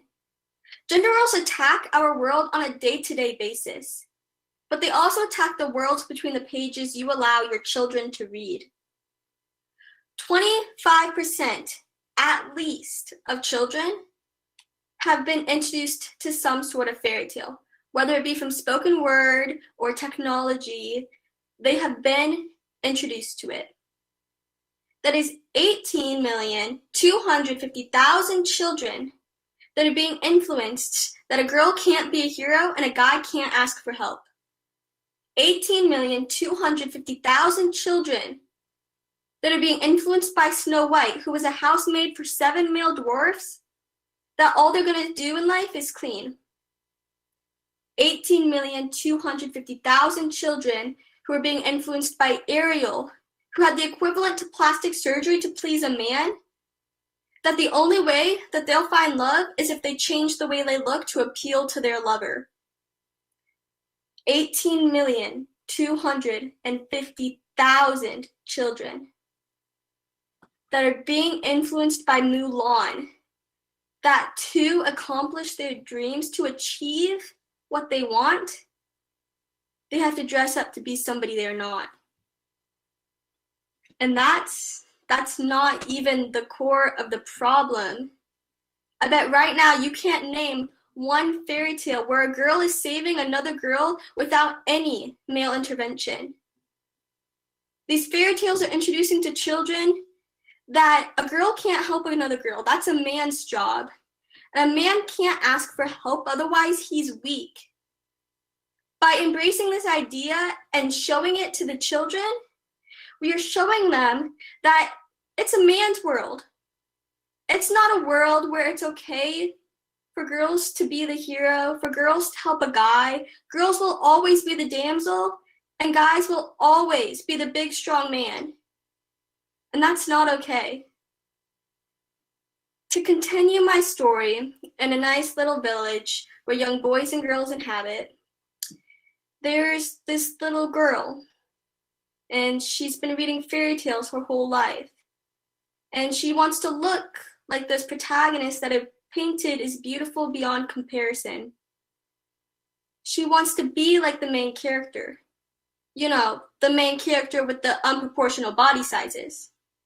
The main character that is just touching the diversity of ethnicity. The main character with the fishtail and the fairy wings. She wants to be like them. And the little boy next door wants to be like the big, strong lumberjack with those big, giant muscles. But when they realize that they can't achieve those dreams, they can't be what they want when they grow up, they develop eating disorders, steroid addictions, plastic surgery or depression, and so many other mental illnesses. I guess you can argue that there's no study for that. There's no proof that that will happen if a child reads fairy tales. And no, that won't always happen. But I am living, walking, breathing proof. Because by the age of 10, I hated who I was, and I felt as if I was not good enough because I couldn't live up to the standards portrayed in those stories. The writers described the villains as hag, horrendous, and disgusting. And as mentioned before, they described the protagonist as beautiful beyond comparison. Well, I wasn't beautiful beyond comparison, so I must have been a villain. I felt like I wasn't worthy of love because the villains weren't. I felt like I was undeserving of happiness because the villains were. I felt like I was a villain, and I felt like horrible about my life. So if one 10-year-old, after reading fairy tales her whole childhood, can end up feeling like that, who's to say there isn't many more? Who's to say that there's not a 7-year-old who is already hating on his body because he is not as big as a lumberjack, and he never will be? My story continues in a land not so far, far away.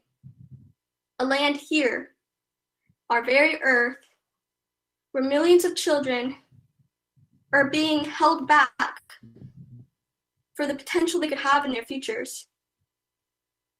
Millions of children are reading these stories and they're being taught about how to confront situations, but they're being taught the wrong way. They're being taught that situations only have good and bad. That once you solve a situation, you'll only be happy after. They're not being taught how to weigh the pros and cons of a situation and solve it with the best fitting solution. They're being taught that if one side is good, then you must go with that. Even if there's downcast, you just ignore them. They're being taught if one side is dominantly bad, well, that's just the bad side, even if the little good in it is better. They're being taught that after they solve a problem and become happily ever after, it's not okay to be mad and it's not okay to be sad. That it's not okay to be worried or hurt or confused. These children are living their life on a day-to-day basis by the literature that influences them. The literature that is invalidating emotions aside from happiness. Some children will have anger issues. Some children will think that something is wrong with them when they are feeling hurt, when they experience burdens, because these fairy tales aren't teaching them that it's okay to feel that way. My story ends with the children who knew even if they were a girl or a boy, it didn't matter. They could be the hero. They could ask for help, no matter their gender. My story ends with the children who knew their bodies were perfect just the way they were and didn't think they needed to change them for anybody. They didn't think that they needed to be a size 000 or have these mucho gusto arms. This story ends with the children who knew how to confront situations properly and experience their emotions and show them to people in a healthy way. The story ends not with the children who read fairy tales, but the children who didn't. We must stop reading fairy tales to children and tell they include more diverse body types, and tell they include different gender roles, and give open, accepting roles no matter the type of personality a guy or a girl has. We must stop reading children fairy tales until they teach children how to use their emotions in a healthy way. I believe in happily ever after, but I also believe that it's okay to be mad sometimes, and it's okay to be sad or worried or any emotion aside from happiness. I believe that it's okay, and so should you. Thank you. Have a good day. Great job. You have a good day as well.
Sorry, I'm still laughing about that downhill skiing part. That's hilarious. All right. Whenever you're ready, you can go ahead and begin. All right, you got timer ready and everything? Cool.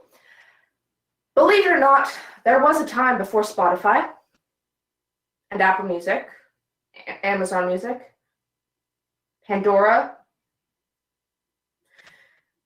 There was a dark time, when the only way to fill the existential prison that happens inside you when you drive a car was radio. Unfortunately, radio is filled with absolute garbage, including, but not limited to, politics, ads, depressing news, more ads, more politics, classical music. Gross. But what were people to do? What they did was they channel surfed. They flipped back and forth between frequencies, searching desperately for good music. This is a story about that. Hello, my name is Thea Person, and this is Garbage Scan by Dave Barry.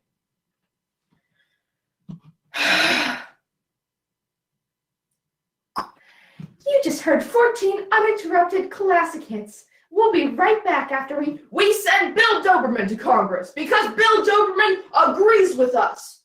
Bill Doberman, it's a name you can trust. Bill Doberman is a name you can remember. Write it down if you can't. A Bill just heard 19 uninterrupted classic hits, and now a terrible traffic backup has been caused by the evil that cometh down, and they dwelleth amongst them, but they were not afraid, for they knoweth that the following is based on 500-year leases and does not include tax, insurance, or an actual car. We get your house, your children, and your kidneys at $9,000. Ford, Chevrolet, Opel, Zoo. Honda wants to sell you for no good reason at all. It's actually a piece of trash. Honda wants to sell you for no good reason. Bill Doberman. He'll work for you. He'll fight for you. If people are rude to you, Bill Doberman will kill them. A Bill Doberman just heard 54 uninterrupted classic hits, and now let's pause while insects did come down and did eat their children, but they were not afraid, for they trusted it in the listening audience. Hello? Yes, hello. Go ahead. Is this Steve? Yes, this is Steve. Go ahead. Am I on? Yes. Is this Steve? This is Bill Doberman. And I say convicted rapists have no business serving on the Supreme Court. That's why, as your congressman, I will make sure that a large quantity of nuclear waste has been spilled on the interstate, and police are trying to give you $17,000 in exchange for absolutely anything. Doesn't even have to be a car. It can be scrap metal, roadkill. We do care. We do not care. Bring us anything. Bring us huge creatures that were like winged snakes, except they had great big suckers that did cometh and pulleth their limbs from their sockets like this. Pop! But they weren't afraid, for they had just heard 317 uninterrupted classic hits. And now Bill Doberman will shrink your swollen membranes. Bill Doberman has glowing bodies strewn all over the road, and motorists are going to need $40,000 in exchange for anything. Please, please, just call Steve? Yes. Steve? Yes. Steve? Yes. And their eyeballs did explode like body fevers. But they were not afraid, for they knew that Bill Doberman is good. Bill Doberman is strong. Bill Doberman is your father. Bill Doberman just heard 30,814 classic hits with no commercial interruptions, dating back to 1978. And now the radiation cloud is spreading, and we have unconfirmed reports that liquefied brain pots are dribbling out their nostrils. But they are not afraid, for they are getting sleepy, very sleepy. And when you hear the words, Bill Doberman, you will. I really need a CD player. Thank you. Thank you.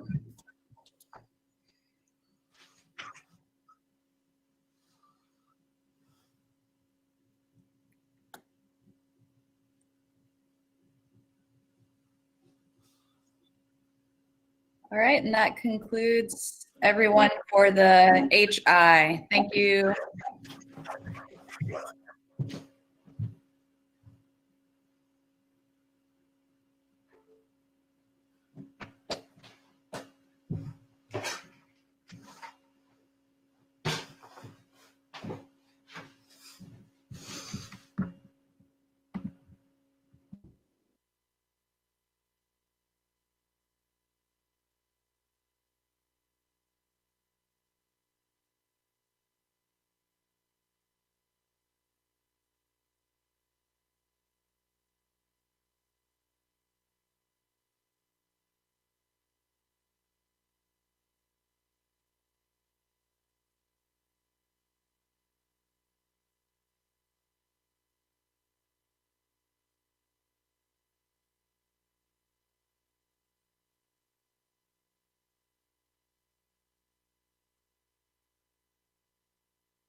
Hello. I gather I'm timing my own events, right? Right. Okay, let me get my watch ready.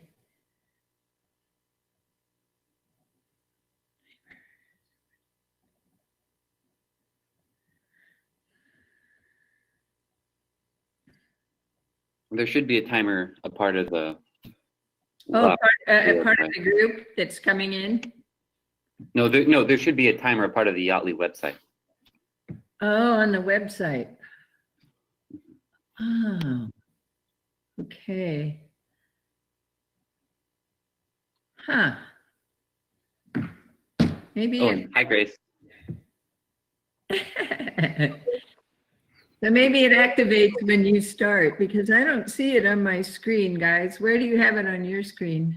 A timer. We don't have it on our screens. I think it's mostly just for judges.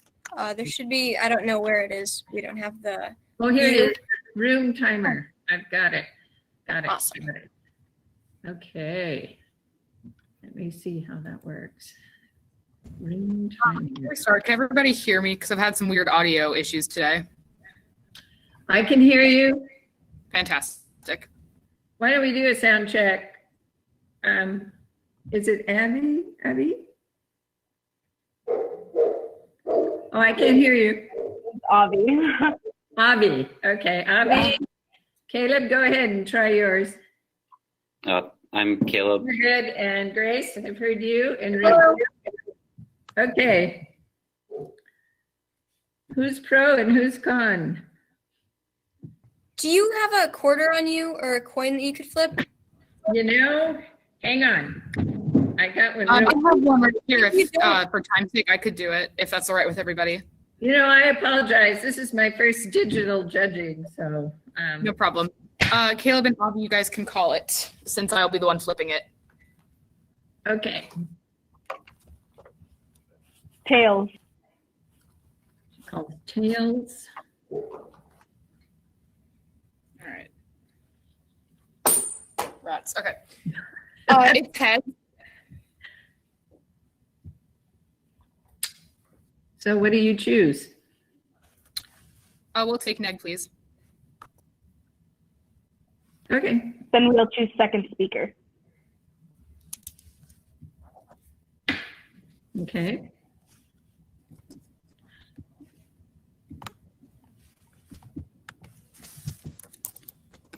And I am first speaker when the timer is ready.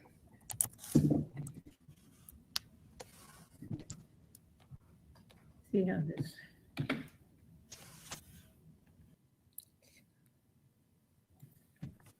I'm going to use my timer. First speaker, how many minutes do you get? 4 minutes. 4? All right. Yes. I'm going to start it. I'll tell you when to start, okay?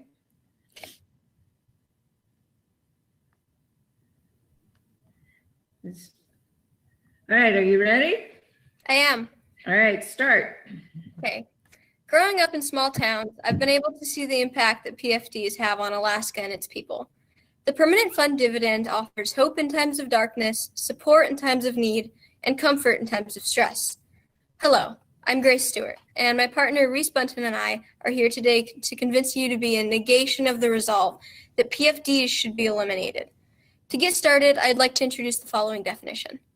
The Alaska Permanent Fund Dividend is a dividend paid to each eligible Alaskan who has lived within the state for an entire year. It's oftentimes referred to as a PFD and will be addressed as such in the following debate. We have 3 strong and relevant contentions for you today. Our first contention supporting our case is that the PFD provides funding for big life spending. Our second point that we would like to bring to your attention is the impact that the annual PFD has on small Alaskan communities. Our third and final point is that the PFD has positive effects on Alaskans' health. The annual permanent fund dividend provides some funding for big life spending, such as recovering from debt, college savings, and house and car payments. Many Alaskans put their dividends into a college savings account for when they graduate high school. I have a friend in Kotzebue who used their PFDs to pay off debt and travel costs. I also know a college student who is currently paying for her college tuition using her PFD. If we take away PFDs, then we won't have that extra money to put toward these things. Living in small Alaskan towns is more costly than most places, requiring more expenses, and PFDs act as a cushion to such expenses. From studies conducted by the Missouri Economic Research and Information Center, Alaska has the 5th highest cost of living in the United States. Alaska also has the 2nd highest electricity rates, according to the U.S. Electricity Information Administration. With these prices so high, many Alaskan residents rely on the PFD as a cushion to their yearly expenses. With a little less income going toward electricity and cost of living, Alaskan residents are able to focus on other expenses, whatever they may be. By eliminating the PFD, that little cushion is taken away, and many people and families can begin to struggle. The permanent fund dividend is proven to have incredible effects on the health of Alaskans. Poverty rates in rural Alaskan Native communities decreased by 12.4%, according to a study conducted by Matthew Berman. Aside from the impacts on poverty in Native communities, the PFD also has an impact on infants. Studies published by Musin Gutabi prove that babies that are born or are in gestational age near the time that PFDs are distributed tend to weigh more. This is especially true when the mother is from a low-income household. On average, $1,000 causes a baby to be born 17.7 grams heavier than without, and decreases the likelihood of the baby being born underweight by an average of 14%. Annual dividends make babies healthier and decrease poverty rates in Alaska, and eliminating it would hit Alaskans in only negative ways. For these reasons, we encourage you to vote in firm negation of the resolve that Alaska should eliminate their annual PFD. PFDs help PFDs help fund big life spending, improving the lives of Alaskans. They provide a cushion for a lot of Alaskan expenses, and they improve the health of Alaskans. Thank you. Okay.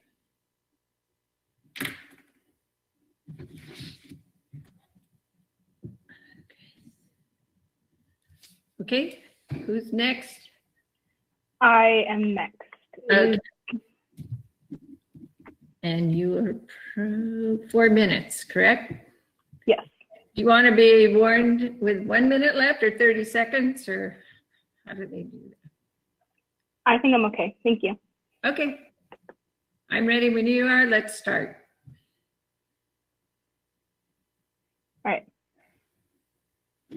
Hello, my name is Avienda Cook, and my partner Caleb White and I stand in firm affirmation of the resolve the state of Alaska should eliminate the permanent fund dividend. Article 8 of the Alaska State Constitution states that, quote, the legislature shall provide for the utilization, development, and conservation of all natural resources belonging to the state, including land and water, for the maximum benefit of its people, end quote. Since 1980, the state of Alaska has been trying to do that through the Alaska Permanent Fund Dividend, or PFD. How it lived up to the promise of the Constitution and fails to provide the maximum benefit to the people of Alaska that our founding fathers envisioned. We have 3 contingents to support our reasoning today. First, it is taxed as part of your income. 2, there are better uses for that money at a state government level. And 3, it increases mortality rate. Our first point is that the PFD is taxed as part of the household income. The United States counts the PFD as part of the federal income tax, which rates can be as high as 37%. This means that a portion of the PFD ends up not benefiting Alaskans, but gets sent to the federal government instead. If the purpose of the PFD is to provide Alaskans a way to share in the oil wealth of our state, it doesn't even come close to achieving this goal. Our second point is that there are better uses for the money at a state government level. Eliminating the PFD will not eliminate the permanent fund, which means that close to $7 billion will be freed up to the state to spend on projects that have greater benefits to Alaskans. Giving this money away as individual checks cannot possibly have the same benefits as improving our road systems, funding our ferries, or other expenditures that the state could feasibly fund if the earning reserve account were not used for the PFD checks. Our third point is that the distribution of the PFD causes a dramatic increase in the Alaskan mortality rate. Research from the Journal of Public Economics found that in the week following the distribution of the PFD check, the mortality rate in Alaska spikes by 13%. The research indicates that the constant yearly deposit of the PFD check has encouraged Alaskans to make risky and unhealthy decisions immediately after receiving that check. And it has built up an entire industry around advertising risky and harmful products to Alaskans during the dividend week. It is clear that the PFD is causing direct harm rather than the maximum benefit to Alaskans all around the state. In conclusion, my partner and I strongly believe that by removing the permanent fund dividend, it would be beneficial for Alaskans. This is due to our contentions that state that the PFD is taxed as part of your income. There are better uses for that money at a state level, and it increases the mortality rate in Alaska. Thank you, and with that, I stand down.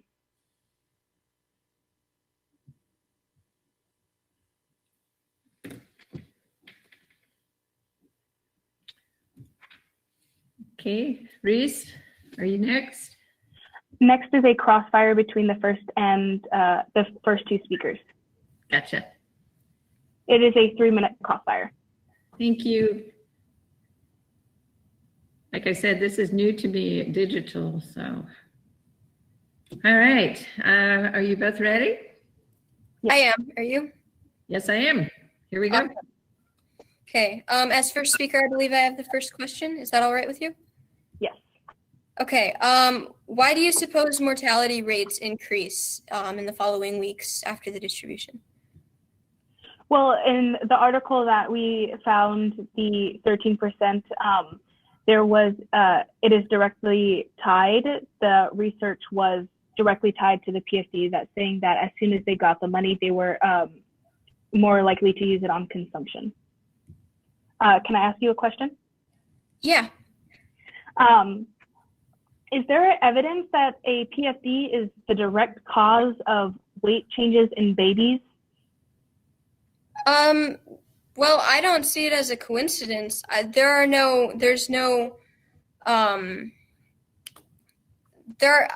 Excuse me, sorry. An article published by, what's his name? Muhsin Gudeby wrote a paper about it, and his research found that there is a direct correlation between the two. Okay. Do you have another question? Yeah, kind of piggybacking off of the other one. Are you saying that the distribution of PFDs like directly leads to people killing each other? Or why? I never said that they were killing each other. I said that they are using it on riskier things, such as like maybe drugs and alcohol. I'm not saying that all people use it for these things. I'm saying that as soon as they get it, they are using it for bad things. I have another question, if that's all right. Yes. Thank you for clarifying. Wouldn't this force massive cuts to education, infrastructure spending, and Alaska's marine highways? The dividend's been given out to Alaskans for upwards of over 30 years. If that were the case, wouldn't we just not have an education system, or wouldn't it just be very, very poor? Well, we are in a deficit. How would we pay for it, or how should we pay for it? If pay for what? the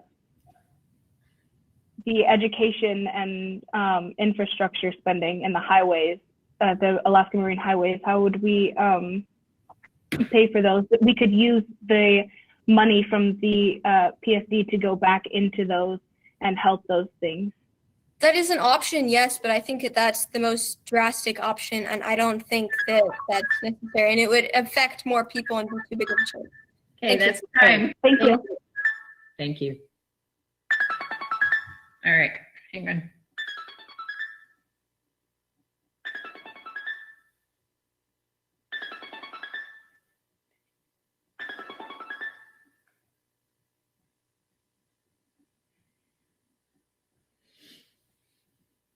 Okay. Sorry about that. So next up.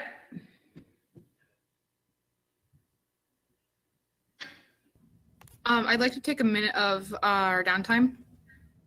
Okay, I will time a minute downtime.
Okay. We're ready to resume. Okay, let me set my timer again. 4 minutes, correct? 3, I believe. Oh, we're down to 3. Yes. Clearly, I'm not used to timing these. Correction, it is 4 minutes. It is 4 minutes. Okay, great. It is 4 minutes. I thought you should all get equal time, but that makes sense. Okay. I've reset to 4. I am ready when you are. Reese, you're first. I got it. Right. Okay, ready when you are. Let's go. So hello, and for the first time in this debate, my name is Reese Bunton, and my partner Grace Stewart and I stand in firm negation of the resolve that the state of Alaska should eliminate the permanent fund dividend. But for clarification, we believe that we should keep it. First, I'd like to talk about some of my opponent's contentions, and then if time allows, dive into some of our own. So what they were talking about, especially during Crossfire this last time, was how the permanent fund dividend relates to mortality rate. And they said that it, death about substance abuse, and I have something to contradict that. A study from University of Notre Dame says that the permanent fund dividend comes around the same time as paydays, and there's always a small spike of deaths by substance abuse as well as traffic fatalities and heart attacks around the time payday comes around. And it just so happens that the permanent fund dividend gets released around most paydays around the country, not just the state of Alaska. Their second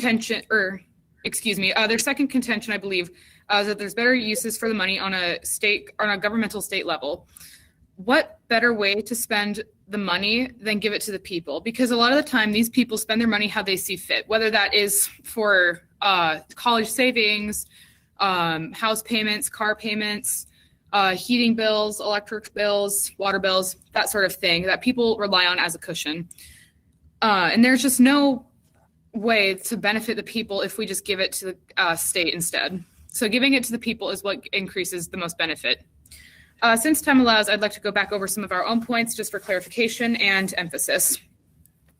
Our first talks about big life spending, like I had just mentioned, all the different options. Of course, there's more. But our second contention was how it impacts the annual PFD impacts on small Alaska communities. Both my partner and I have lived in smaller Alaska towns before in Southeast and around Alaska. around different parts of Alaska, and we have seen firsthand how living in smaller communities affects pricing, because all of our goods have to be shipped in or flown in, that sort of thing. So a simple gallon of milk in some towns could cost upwards of $8, which just goes to show how much shipping costs can be in these smaller towns.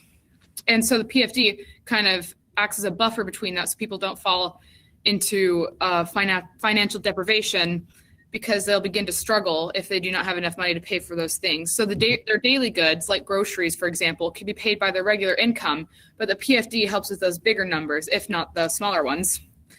And then we also touched a bit on the positive effects on Alaskans' health. Now, Alaska is for the people. So if we want to help the people, then it's the example we used with the babies and their being weighed more around PFD time.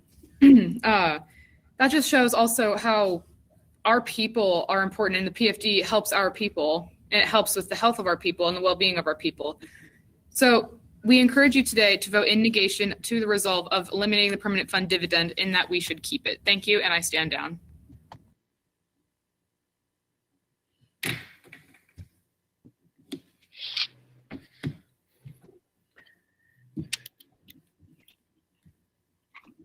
Taylor. Okay. Judge and timer ready? I'm one and the same. I am ready. Here we go. I'm ready. You may start. Okay, so I'd first like to start off by clarifying our third point about the mortality rate. What we're talking about is a measurement of not a specific day once it hits. We're talking about over the course of the week following. As consumption increases, for the PFD's consumption, the death rate goes up at the same time. So what we're talking about is a 13% increase, which is a dramatic change for 1 week out of 1 week of the year. When we receive the PFD, the death rate jumps up 13%. This is huge. This is a massive loss of life. And it is largely, the statistic shows that it is because of the PFD and how it's managed. Now, what we're saying is this money can go towards the government, because right now, the Alaska budget is in a major deficit. We have a lot of money that we're spending and we aren't collecting it. Now, we're saying that the PFD needs to be directed into that, so that we don't have to start cutting back on our expenditures, such as our education and the Alaska Maritime Highway and our infrastructure spending. And a lot of that expense that they're referring to is about how expensive things are up there. That is a problem, but with education, they can get a higher paying job, and they can actually make money and have a better life through their education and through other aspects of their life without them receiving that flat out check.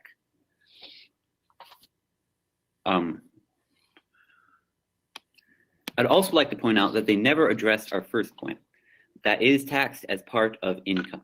So with that, the tax on the PFD is taxed as part of income. So a lot of the revenue that comes from the PFD immediately taxed and sent to other states. So Alaskan doesn't benefit from a portion, and the income tax can be as high as 37% for some individuals. This massive loss of income is simply leaving the state, and that actually contradicts our Constitution, which states the PFD the Constitution states that the use of the resources have to be to the maximum benefit of the people of Alaska, and that is simply not true, since it's being taxed and sent away. Thank you. With that, I stand down.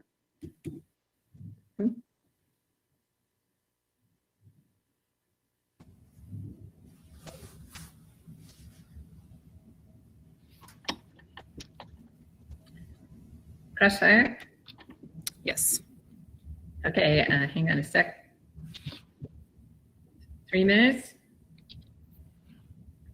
Right? Okay. Just double checking. Okay. Ready, set, go ahead. All right, so as first speaker, I believe I do have the first question. you said that, and I'd actually like to clarify, you clarified your first point a little bit. I was a little bit confused at first, so that's why I did not address it. You made it a bit more evident, so thank you. Question about it. So you said it wouldn't benefit as much because it could tax up to 37%. Where did that 37% number come from? That's the U.S. federal income tax. When you're taxed from income, it can the federal income tax can reach as high as 37% for some individuals. Great, thank you. So my question is, your partner stated that this is the most drastic measure of handling the deficit. What method do you propose would be a better option than eliminating the PFD? So our goal for this debate today is not to decide what to do with it. So I would not be the correct person to ask about a substitute or another option to use. Okay, then what should we just leave our deficit? What should happen with our deficit? If we have a massive deficit, this has to be addressed somehow, and the PFD is the only logical option. Is there any funding for PFD is for the people, and the deficit can be. I do not have a way to further as a substitute to fix the deficit, but I do think that PFD belongs to the people for the most part, and I do genuinely think that the people should be able to keep their PFD. For time's sake, can I ask you another question? So I also, from research, I have where it says that the mortality rate increased by 13%. Do you have a year for that? Because I have a question following that. My partner Avi will put that in the chat. Fantastic. Okay. Because I am a little concerned because the one I have is from the year 2000 to 2006. And so my only concern is if that's slightly outdated. If you guys have a different year or number, then that's totally fine. I'm just double checking on that. Okay. Even in that case, you have another question for me? I believe I have the next question. Yeah. So, isn't all your evidence for your first point anecdotal?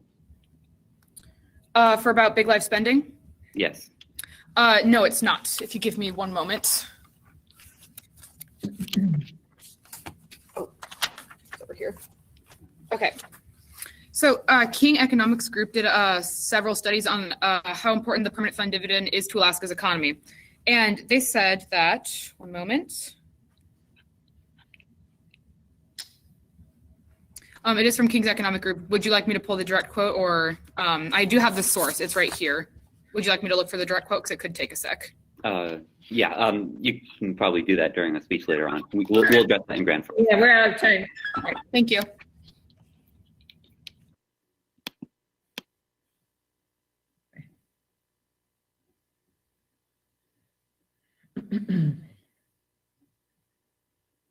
Okay. Closing now. This is the summary, and it's 3 minutes. Right, the summary or closing, right.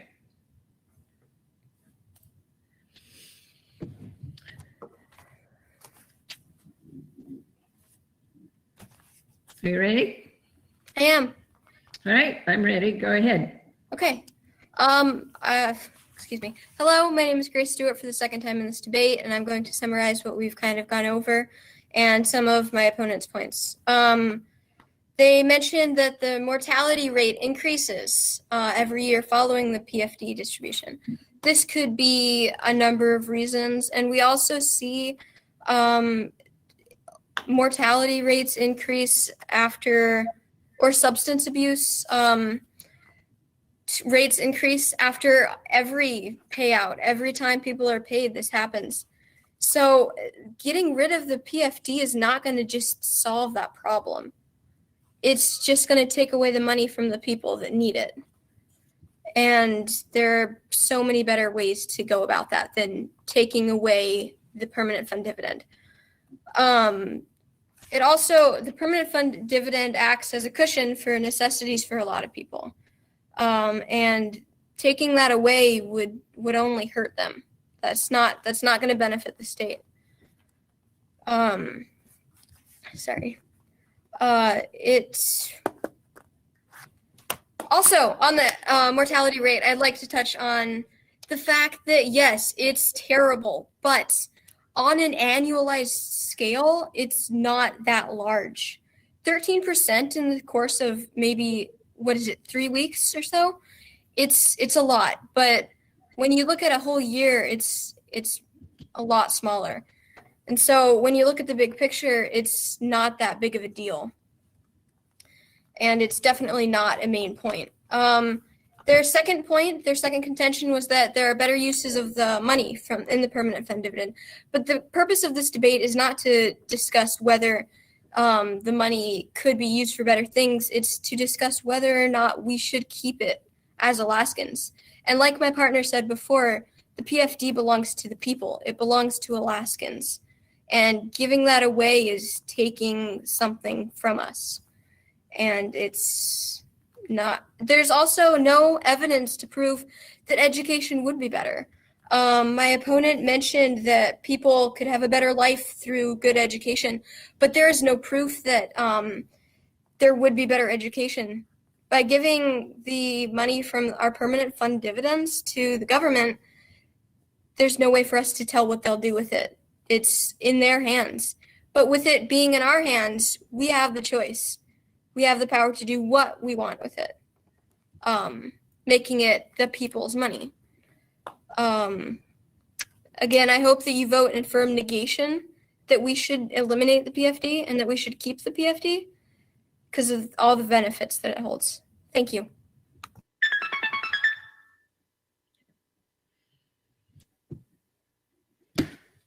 I'd like to request 30 seconds of downtime, please. 30 seconds? Mm-hmm. Okay.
Is Judge ready? I am ready. Okay, so I'll begin.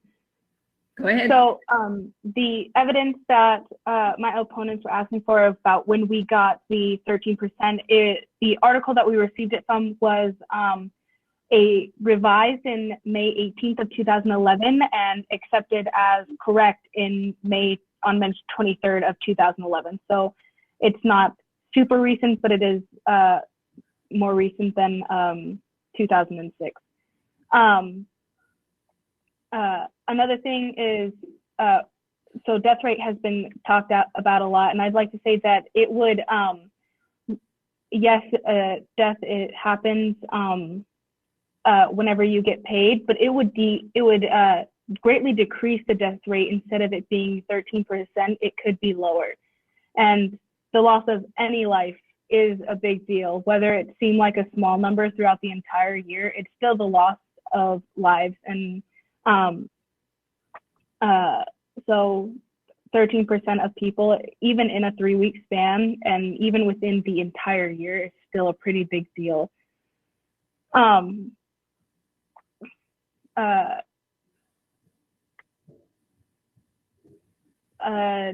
Another thing is, we live in a democratically elected country, and the government wouldn't just throw that money away. It would be used for other things that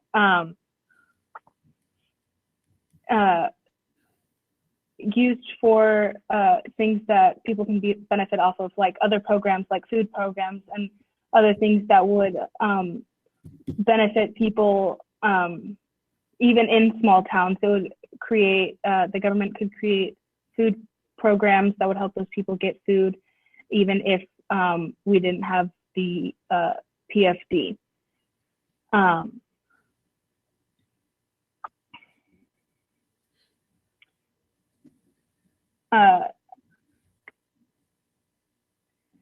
Another thing is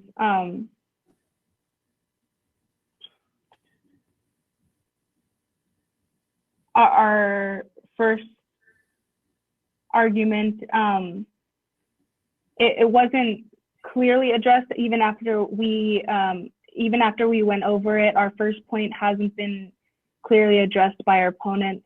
Again, that's our first argument, is that it is taxed as part of income, and that the PFD is still losing money, so Alaskans aren't getting the full benefit of it. And instead of going back into Alaska, that money is actually going into other states down south. And with that, I stand down. Thank you. Okay.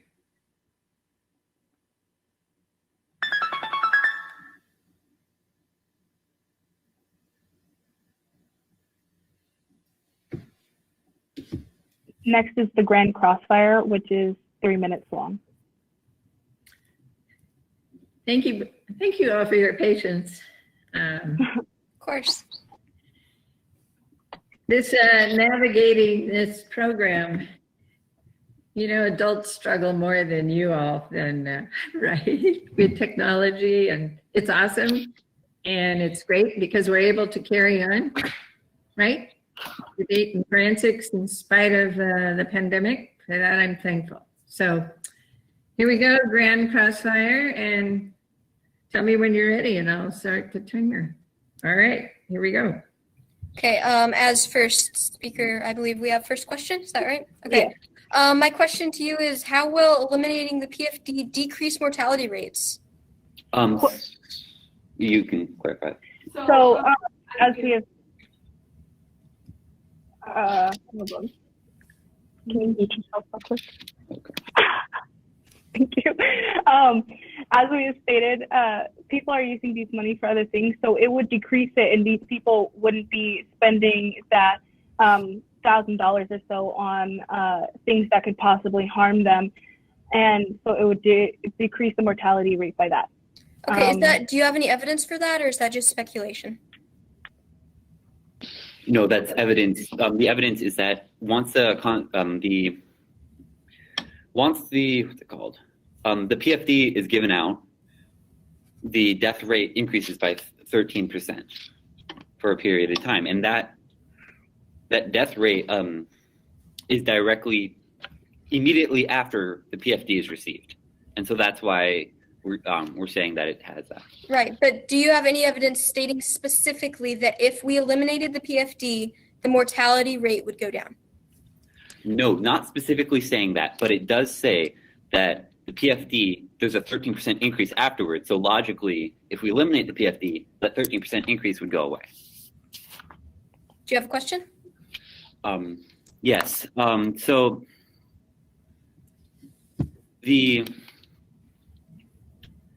if we don't, you stated that you don't know how our government's going to spend it. We have a democratically elected country, and so our government is elected by us. And so we still are, in a way, making the decision on how it's spent. So isn't it not just going to be thrown away? And we never said that it was going to be thrown away. We just said we cannot speculate how exactly it will be spent if we give it to the government. No, but it'd likely be spent on something that benefits Alaskans and likely the people who will be impacted by the removal of the PFD. I have a question. So you had just mentioned how the PFD, people use it for harmful XYZ. So why would we punish those who use the PFD for good by removing it? I feel like it'd be more punishing them than helping, because while it is relevant to bring up that a small percent use their PFD in unfortunate ways, majority of people use them to pay for responsible things or wholesome things. Okay, so the money would just now be spent responsibly by the government instead. And so instead of the individual making that decision, it would be the individual electing officials to make that decision. And so that way it prevents the government from making those poor decision making. Okay, great. Thank you. Thank you. All right, that's time. So next is final focus, but I'd like to request the remainder of our downtime, which I believe is 2 minutes. Okay, let me start that for you.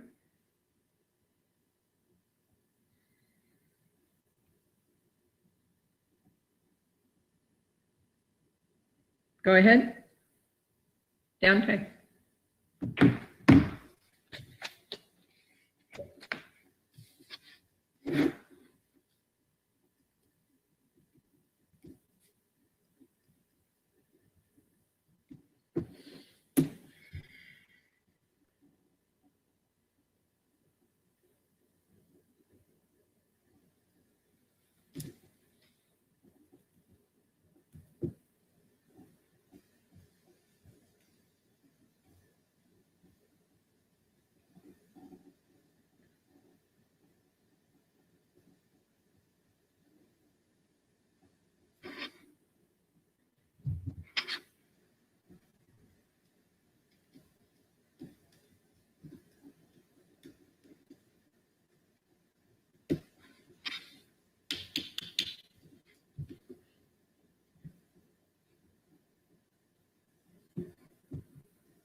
Okay.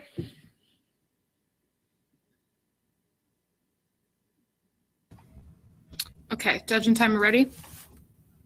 The timing on this is how long now? 2 minutes, but correct me if I'm wrong. Thank you.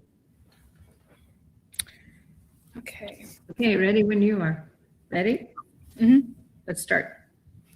Okay, so I'd like to start. Caleb White had asked me for evidence on our first point on how it's not just interpreted. King's Economics Group says, and I underlined it, I don't know if you can see it, but it says that PFD distributions go into college savings or pays federal taxes for some people.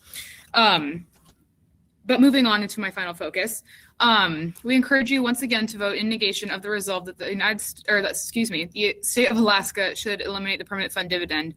So we encourage you to keep the permanent fund dividend.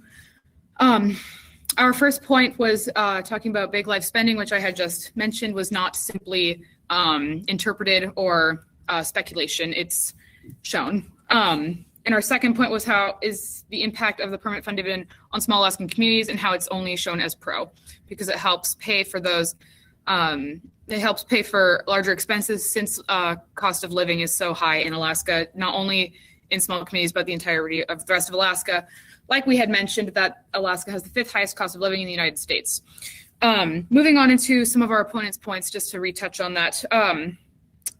It had been mentioned during this debate that eliminating the PFD, the money could go towards something like education. But I'd like to argue that we can use our own PFD for education, since a lot of people put it into college savings or other forms of education. And if they had mentioned a few times that we hadn't talked about their income taxation on the permanent fund dividend. So why would we take it away? That 37% of people who are paying 37% of their taxes from the PFD do not rely on their PFD, and the PFD is equal for everybody. So the only way that that number should fluctuate is based off of their employment income rather than just their PFD. our final point was the positive effects it has on Alaskans' health. So not only does it help with weight of infants, but it also helps with people who need to pay for unexpected medical expenses because oftentimes, thank you. Thank you.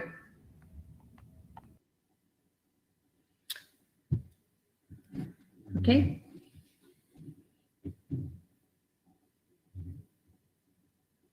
Caleb? I'd like to request the remainder of our downtime, which I believe is 2.5 minutes. Correct, 2.5 minutes. Mhm. Okay.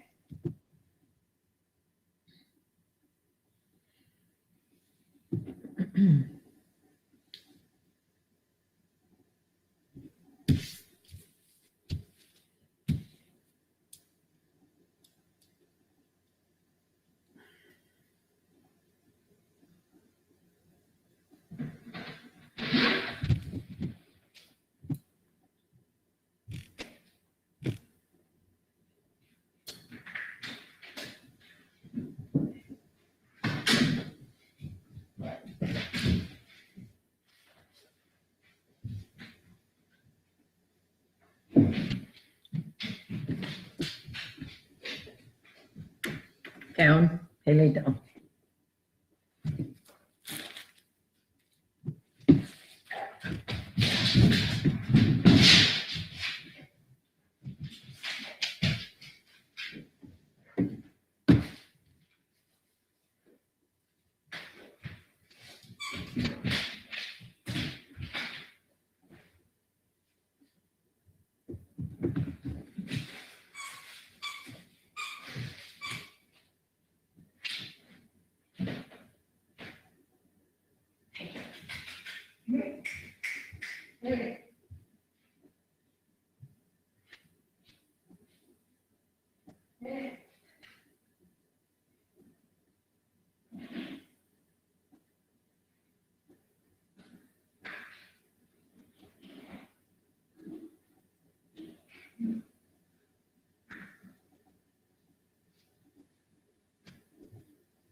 Haley, down.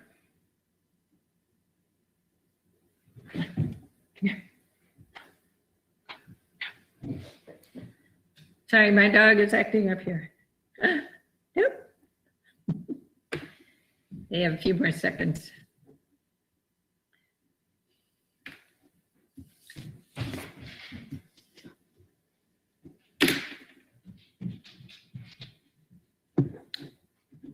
Okay. You ready? Yes. All right, let's begin. Okay. I believe this debate has come down to the fact that democratically elected officials replacing individual decision-making prevents poor decision-making that can lead to death. The 13% increase is a large amount. And although, yes, it isn't as big when you compare it to the rest of the, over the course of a year, it still is a major impact. Any loss of life needs to be considered when it's a factor in a major policy like this. The other aspect is a lot of the money is simply getting taxed away. As we stated, the individual income tax from the federal government taxes it, and it gets sent off to help others to other states, and isn't maintaining and being kept inside the inside of Alaska. Although there is a decrease in decision making from poorer individuals, they still receive the benefits, as wherever the government spends it, it traditionally predominantly spends it on poorer individuals. And we have made that pretty I've tried to make that pretty clear throughout this. Even though they may rely on the PFD, they will be receiving methods such as in education, in infrastructure, and the Alaska Maritime Highway. These are just examples of different ways government spends money to help benefit us. Now, with the massive deficit that's affecting the Alaska legislature, we need a method for paying for all the different government programs we have and that we need. And right now, there is no real clear option outside of either A, cutting those programs, or B, using the PFD. Thank you. With that, I stand down. Okay. Thank you for judging. Thank you so much. Hey, you know, you all deserve credit. It was very educational for me, and I appreciate every one of you. Good work. Best of luck, Avi and Caleb. You too. Thank you. Everybody. Thank Bye. you. Bye. Oh, fuck.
Hi. So my partner's in the bathroom right now. He'll be right back. If we could just give him a couple minutes, that'd be great.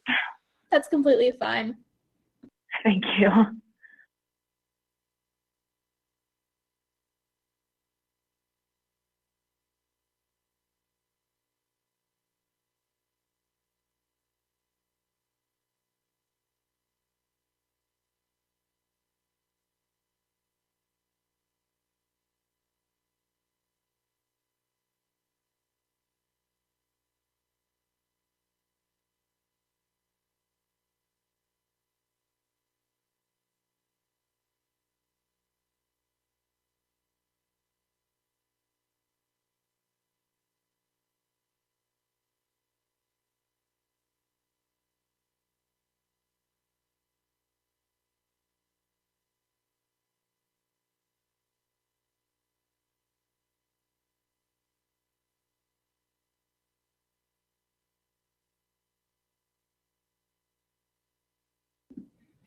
Hello, everyone. All right, when you guys are ready to flip a coin, I have the coin flipper up, so I'm ready.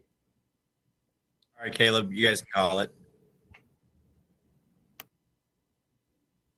Tails. All right, it's flipping. And it's your guys' choice. We'll choose F. We will take second speaker. All right.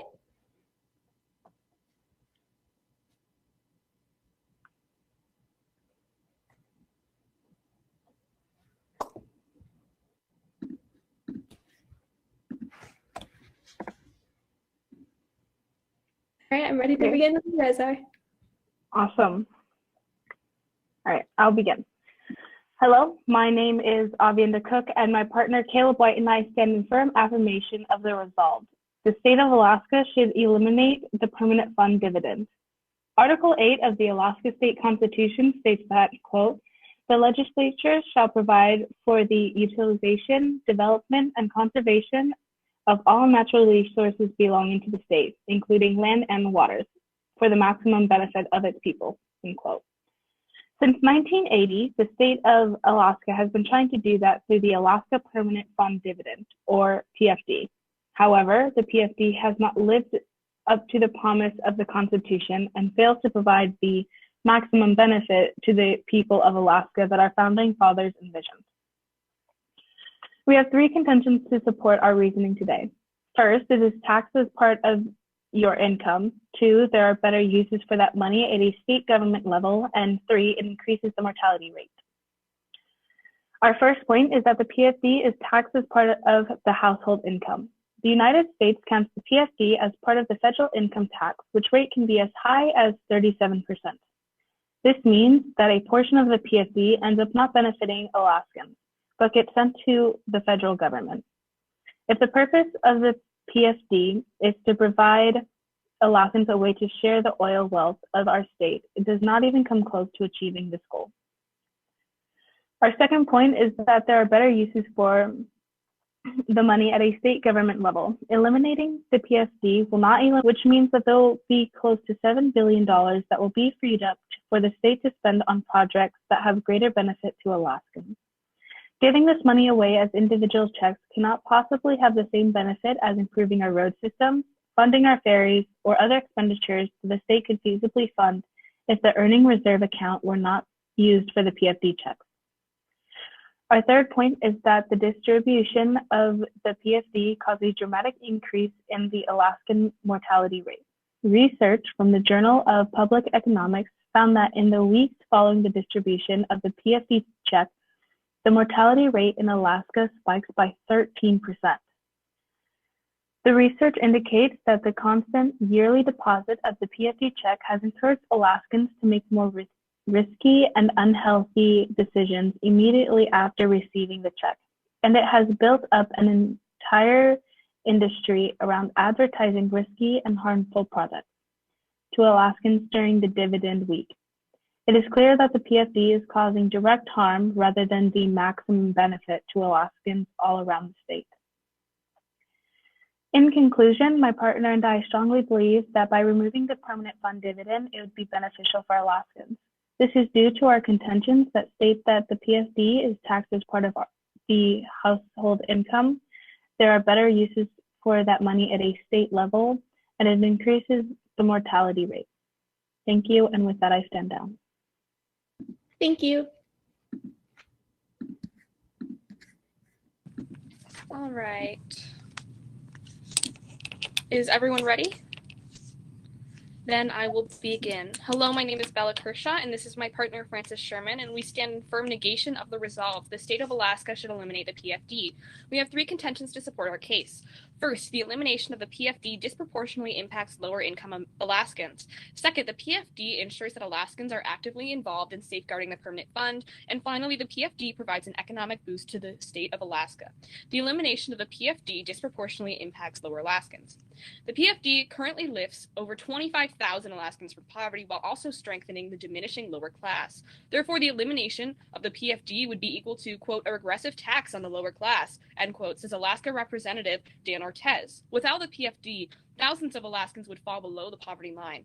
In addition, University of Anchorage, Alaska found that, quote, an $1,000 PFD decreases the probability of an Alaskan child being obese by as much as 4.5 percentage points, translating to about a 22% reduction in obesity, end quote. The PFD accounts for 8% of the average Alaskan's income, enabling parents to reduce labor hours and spend quality time with their children, leading to better child health.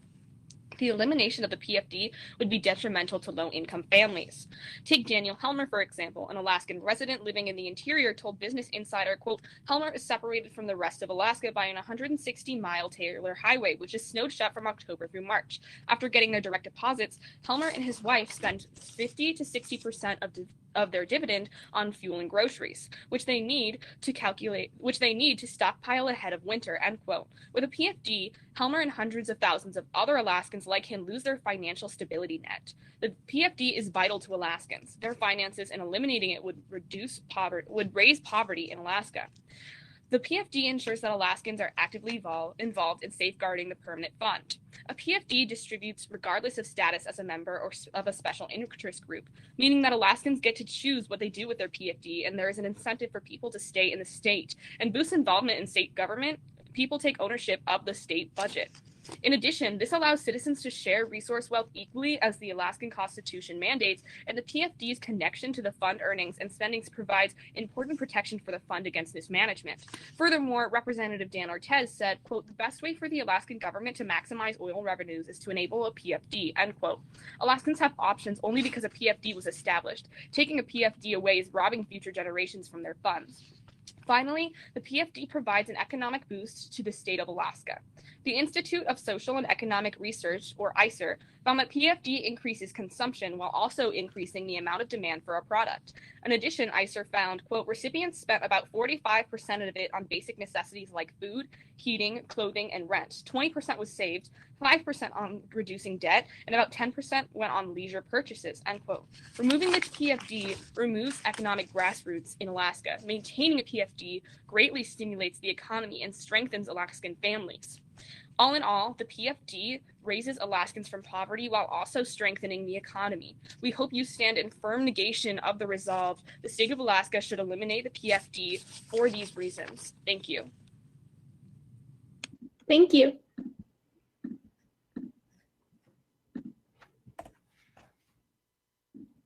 All right, ready.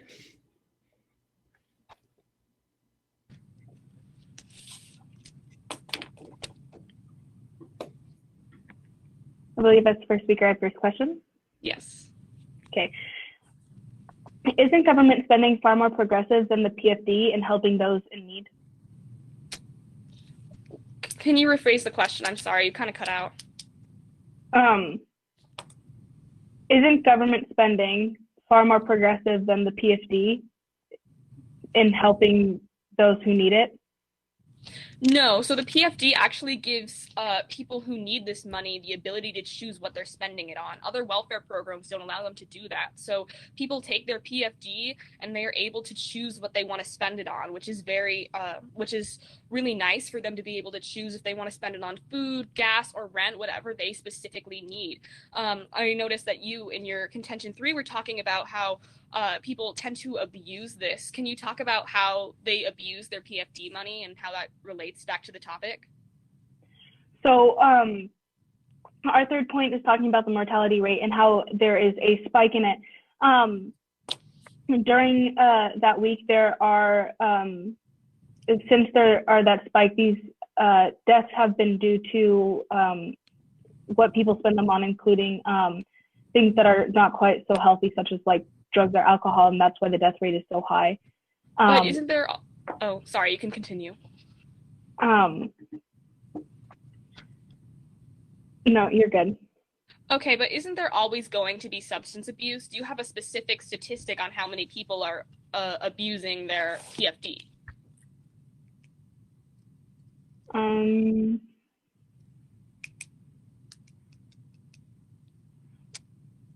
Well, no, but there's a 13% increase in death rate during that week, and that's the percentage that we were giving. Do you think that specifically correlates with the release of the PFD? Does it say that in your evidence? Yes, it does actually. Okay. But there's. Okay.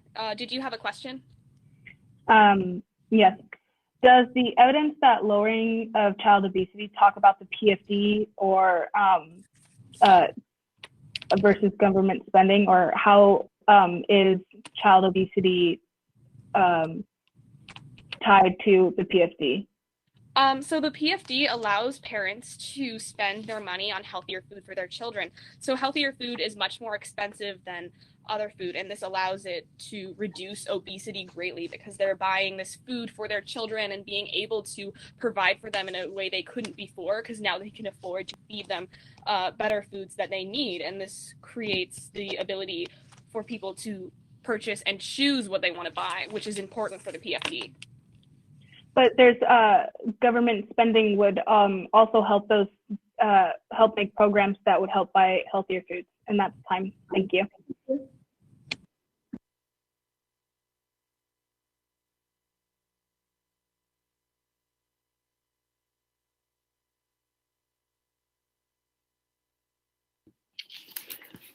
I would like to request a minute of downtime. No problem. 1 sec.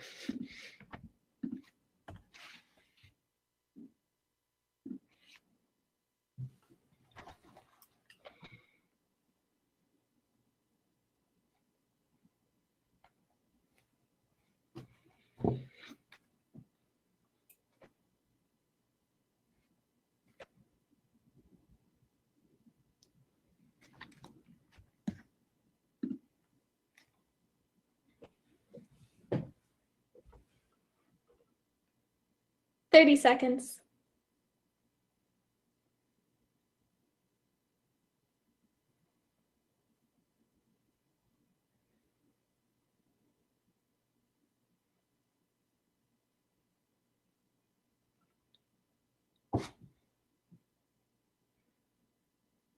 "10 seconds.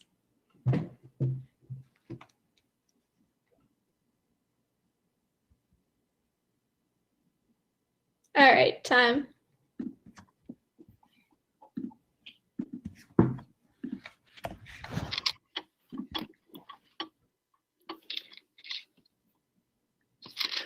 Okay, judge and timer ready?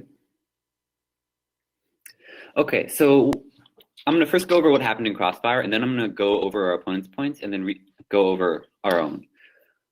So something that was talked about in Crossfire was the death rate. So what we're talking about is a 13% increase in death rate in the week following the PFD. Now that increase perfectly aligns with that of the consumption increase. So as people spent more of that money, the death rate jumped up with, and this was specifically tied to the PFD money. And something that I'd like to address is on the issue of child obesity. Yes, the permanent fund dividend did that, but if we transitioned it over to government spending, does that necessarily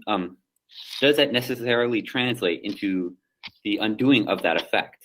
Because when the PFD originally came out, it was us going from having not received any oil money to receiving the oil money. It couldn't have been more of the fact of the addition of the oil money than the actual PFD, because that could have been spent in other forms of spending.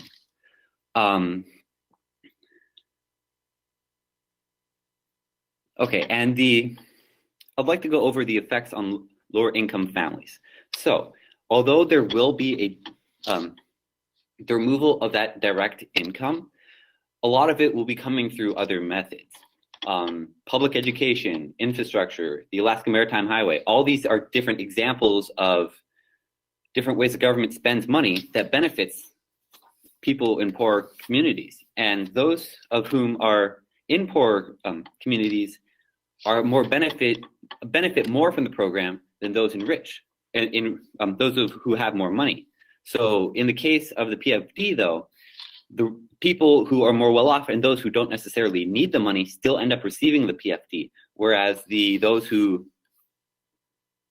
do need the money do need the money only get the base amount. And that's one of the advantages of having the government manage that money. So another thing I'd like to go over is our own points, which states that one, it is taxed as part of income. So a lot of the money that we receive ends up getting sent over to the rest of the United States as part of the income tax. And the income tax can be as high as 37%. With our second point is that there's better uses to spending that money. Right now, our government is the Alaska government is in a massive deficit that they need to find a way of addressing. And we can either A, cut spending, or B, we'd have to cut the PFD. And the PFD prevents us from having to lose a lot of programs that a lot of people rely on. And our third point is on the mortality. As I stated before, it was a 13% spike. It's a 13% spike in mortality rate when the PFD comes around. So although we don't have the exact risky behavior statistic, we do have it showing there is a death rate increase. Thank you. With that, I stand down. Thank you.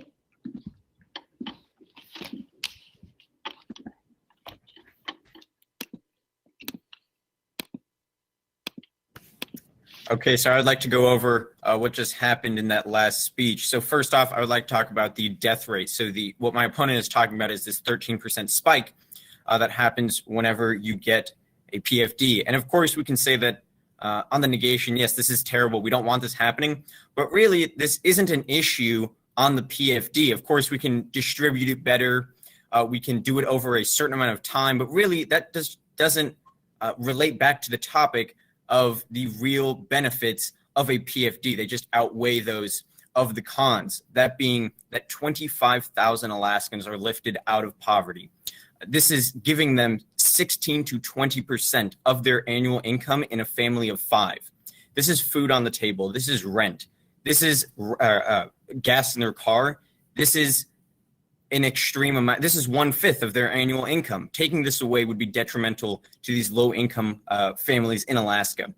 Next, I would like to talk about how the PFD increases jobs within Alaska. We can see, it was presented in our case from ICER, that 45% of the PFD money was spent back on commodities within Alaska. That is directly increasing demand. We can see that consumption also goes up. So you get an increase in jobs. I'd also like to talk about how the initial reason why the PFD was created was to equally distribute the resources of Alaska. It wasn't made so that we could help lower income families. So as much as we can talk about how these low income families need this money, that's just not what the PFD was intended to do. I would also like to go over my opponent's second point on how they were talking about how if we eliminate a PFD, we can use this now in specialized departments, and we can use this to get us out of the deficit. But that's only about $7 million. And of course, that sounds like a lot of money, but really that is an extremely low amount of money that Alaska really needs to get out of a deficit. What we need right now is a PFD to go to Alaskans, especially during COVID, because this is, again, helping directly with Alaskans. Employment right now is 10%. So you can see that a PFD is helping these Alaskans get by. We made a direct quote to this in our case about Daniel Helmlar. He is literally cut off from the rest of Alaska throughout the year, or at least for the winter. And the only way that he can heat his house, pay for food, pay for gas, put a roof over his head is through the PFD. He even said he spends 60% of it on commodities. Without this, he can no longer do that. He would be trapped, or he would just have to move. And of course, we want people to stay in Alaska. Now I would just like to go over my own points. So again, our first contention talking about how this impacts lower income Alaskans. Again, you're raising 25,000 Alaskans above the poverty line. You are putting food on the table. You're putting gas in their car. You're putting rent in their hands. Onto our second contention on how the permanent fund will be protected with people receiving that money. People now get that money from the government. They want to know where it's being spent.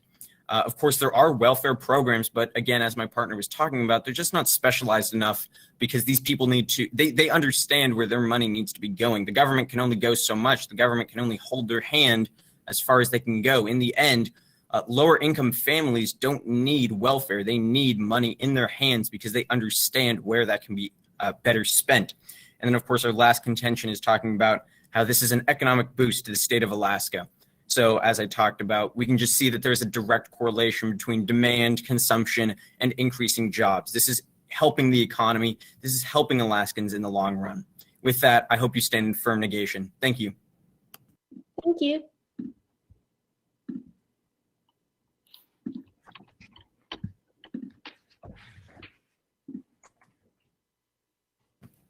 All right, Caleb, go ahead. Does government spending account for income statistics? I don't understand what you're asking. So though there will be a decrease in income because the PFD does count for income, does the income statistics account for the government spending in public education and infrastructure and other benefits that they receive that may not be directly accounted for in income statistics? So these 25,000 Alaskans, 1/5 of their annual income is from a PFD. In fact, it's about 20 to 25%. It's 16% this year because of a lower PFD. If I can ask a question, you realize that this is only $7 million and it won't be able to pull Alaska out from any type of deficit. So why would we have to eliminate this at all if it's not going to do any help? Because it would make a massive step in that direction. It would help us to alleviate. We wouldn't have to cut as much. But you're putting 25,000 people now, including more, below the poverty line.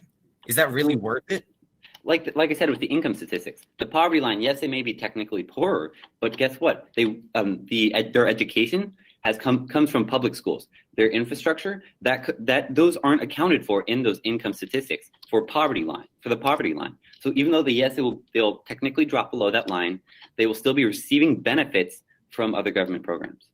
But we've seen it directly in our case. We quoted it on how these people will literally be stuck inside their homes with no food, with no heat.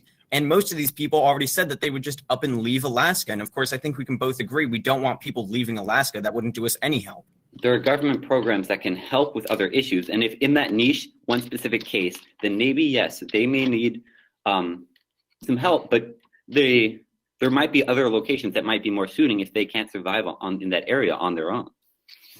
But I think we can both agree that the government can only hold their hand so far. I mean, low-income Americans, low-income Alaskans, they need money in their hands. They need to be able to pay for rent. They need to be able to pay for gas. They need to be able to pay what they need to. Food stamps can only get them so far. In places around the United States, people sell their EBT cards because they need cash. They don't want these government welfare programs. They want cash because that is what is going to help them the most. Now, with that, they would still be able to have a job and still have income. So it's not like they'd be completely stripped of everything. This is specifically but they'd be stripped of 1/5 of their income. Yes, but they would be receiving other government benefits. And yes, in some cases, maybe they don't receive them, but there are other methods. If they are really receiving 1/5 of their income from the PFD, then they would qualify for welfare and a number of other programs. Well, I mean, they already qualify for welfare. They're on welfare. That's why. Yes, but I mean, like other low-income areas, and a PFD adds to that. So eliminating it wouldn't do anything. Benefiting from the other things that balance out. All right, thank you. Next speech.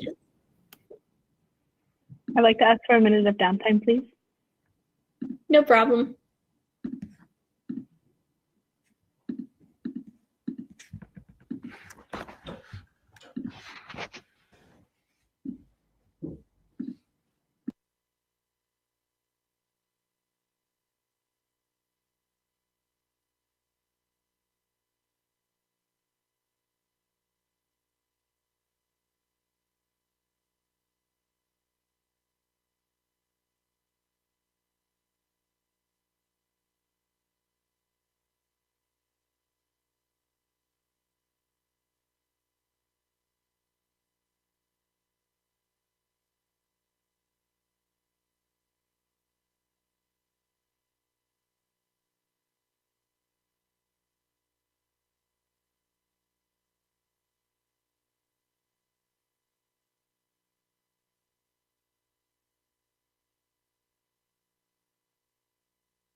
Okay, Judge ready?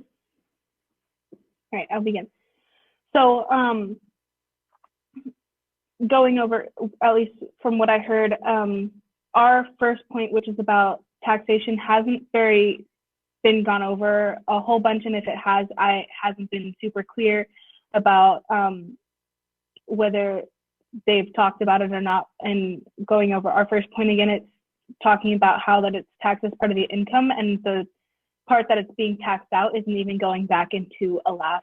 It's going to the other states down south, and that the money that is being taxed out isn't going back to the people. And another thing that was talked about is there being cases where the PFD is more beneficial in situations. And yes, there are cases in which the PFD does help more, but across the board, government spending on schooling and infrastructure would be better off for Alaskans. And another thing that was that leads into our second point, that there are better uses for the money. The money that the PFD wouldn't be using anymore would be going into helping us improving our roads and funding our ferries and helping schooling systems continue to run better. And government spending would also help things such as food, which has been talked about a lot, is helping spending with food.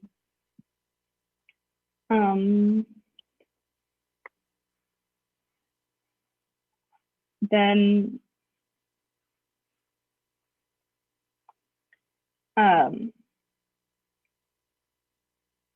our third point that has been talked about is the increase in mortality rate. We have brought up that this does correlate with the PFD, that as soon as people get the PFD, there are consumption rises, and that have led into the 13% death rate. Thank you, and with that, I stand down. Thank you. Can I take another minute of prep, please? No problem. Thank you.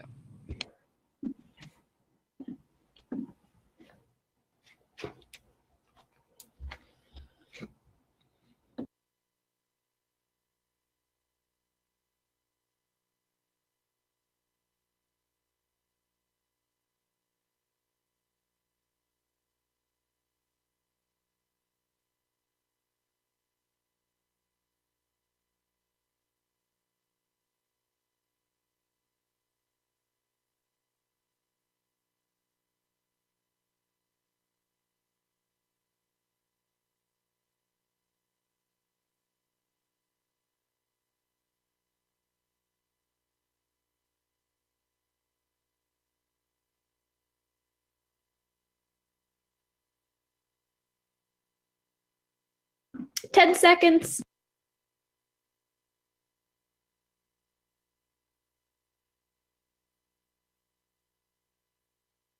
Time. Okay.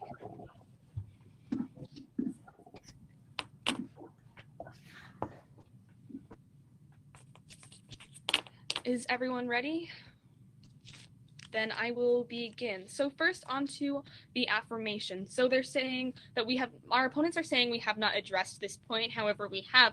They're saying that we are taxing the income, but our point was that this contention 1 isn't really relevant to the topic. They're talking about how it's taxing income, but they haven't said there's anything bad about what is happening. They're just stating a fact that they are taxing income. There's nothing specifically wrong with this. They haven't really addressed what this has to do to support their case.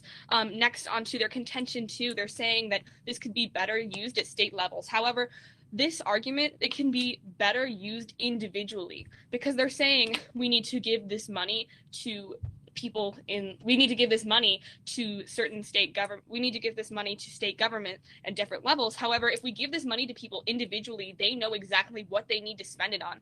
And this will help people of lower income, like my opponents are advocating for, even better, because they get to know, like, they get to use the money for what they need to use the money for. It's more specific, which my opponents are advocating for, which is why the PFD is amazing, because they can choose what they need to spend it on. Next, on to their contention 3 of the increasing mortality rate. So yes, there is always going to be substance abuse. There is always going to be these issues. However, even if we do switch to a government funded program, which they haven't really gotten much into, even if we do switch to other government programs for this, it's not going to have the benefits that the PFD has, because the PFD allows you to choose what you want to spend your money on. Even if we use government welfare programs, there's always going to be a way that people abuse the money that they are given. So this is something we cannot solve.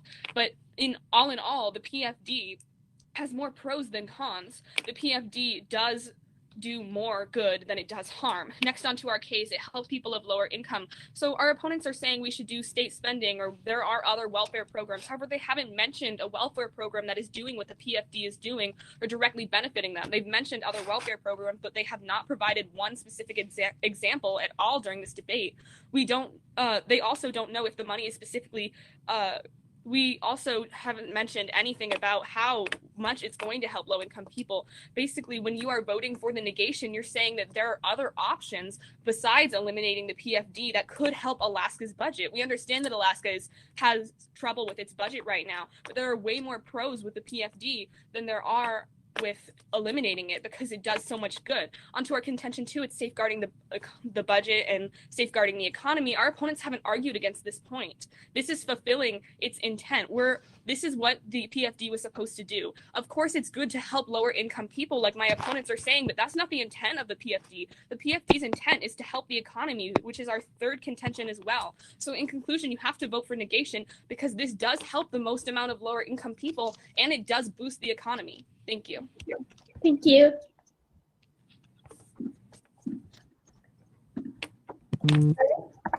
Any thoughts?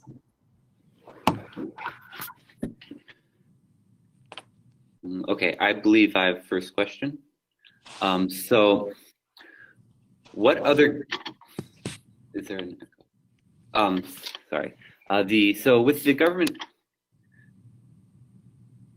how can someone invest their own money into infrastructure? With the PFD, you cannot address a lot of the demands that are needed throughout infrastructure. You cannot spend your own individual money. So if we do have it be individually handled, then how are we supposed to address other means?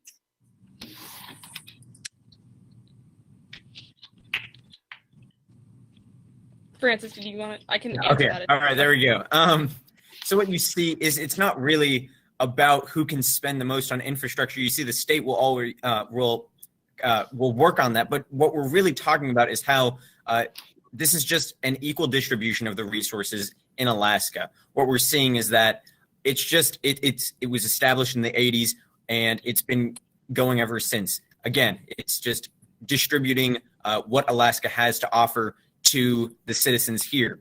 And I feel like whenever we eliminate this, it's really just robbing future generations of this. It really doesn't matter, how much we cannot get done, or how much we are losing from, because in the end, it wasn't really made for that. So if I can ask something, realize that this decreases crime, including murder and property crime. So I think we can all agree that that is good. So then, just again, let's go over some of the cons of this. Well, wouldn't you said that it increases crime? Yes.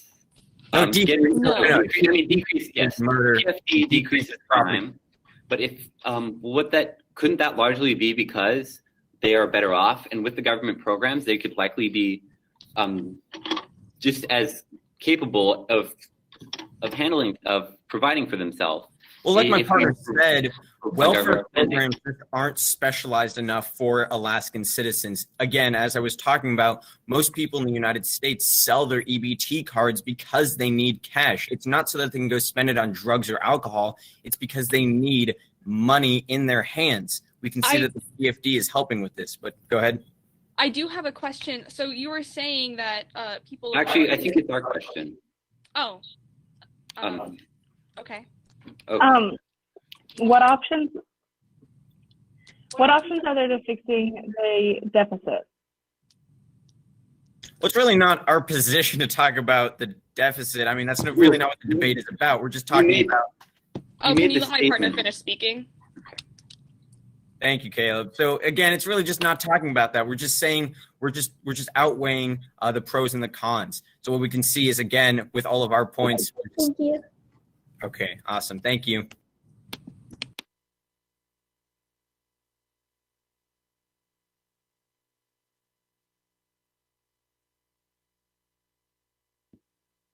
I'd like to request the remainder of our downtime. All right.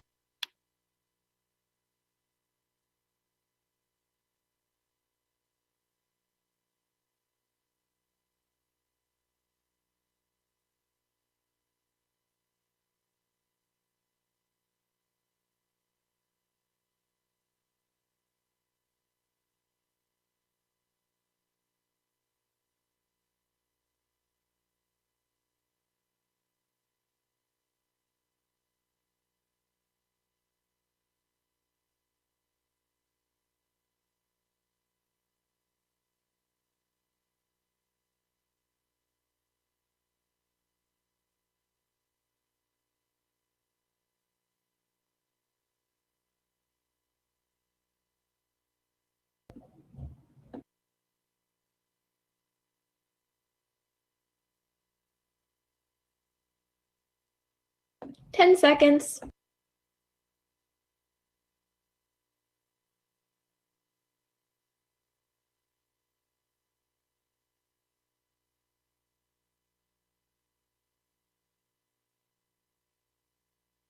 All right, ready when you are.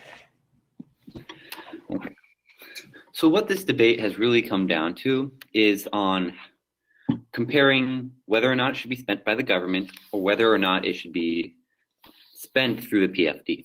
With the government spending, I asked what examples are ways. They didn't have to get specific. I just needed a general idea of what could work of addressing the massive deficit, which would likely be what the elimination of the PFD and that direction and the direction of that money would go under. And they did not provide a single example or any idea of how to address this. Another thing I'd like to point out is on the issue of the taxation. So what we said with the taxation policy was that the PFD is taxed as part of income from the federal government, and that gets directed to and that gets sent to other states.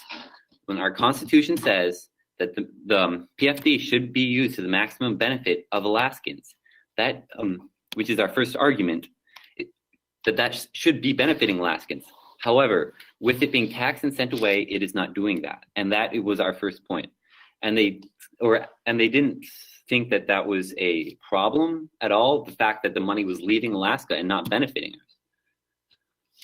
The other thing that was talked about was the mortality rate. So with that, there's a 13% spike with the PFD when there is a increase in mortality. There's an increase in death rate by 13% after the PFD is released. And that is by and large shown to be connected to the consumption increase after the PFD is out. So though there are benefits to the PFD, by and large, most Americans do receive more benefits from the government spending than from the PFD. Thank you. Thank you.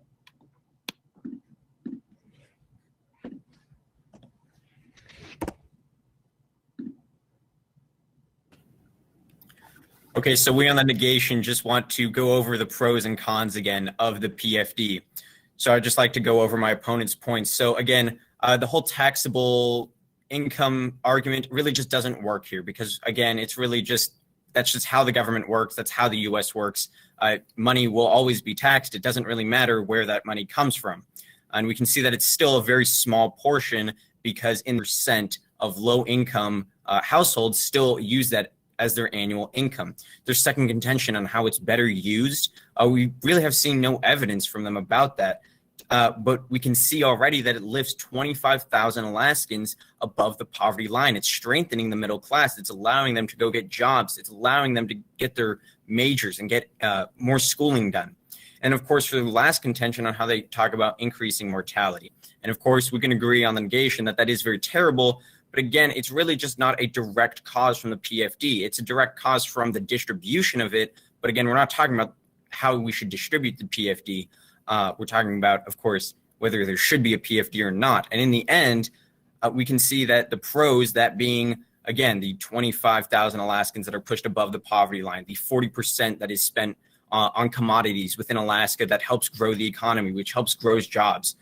The idea that it's equal distribution of the resources in Alaska, the decrease in crime, and just overall the other benefits that we have talked about in our case and earlier in the debate, they just outweigh the cons for the PFD. We can agree that there are problems with the PFD and the state, but right now eliminating it is just not a smart choice for Alaskans. Alaskans need this money. Alaskans need to have a PFD to have a better quality of life. I hope you stand in firm negation. Thank you.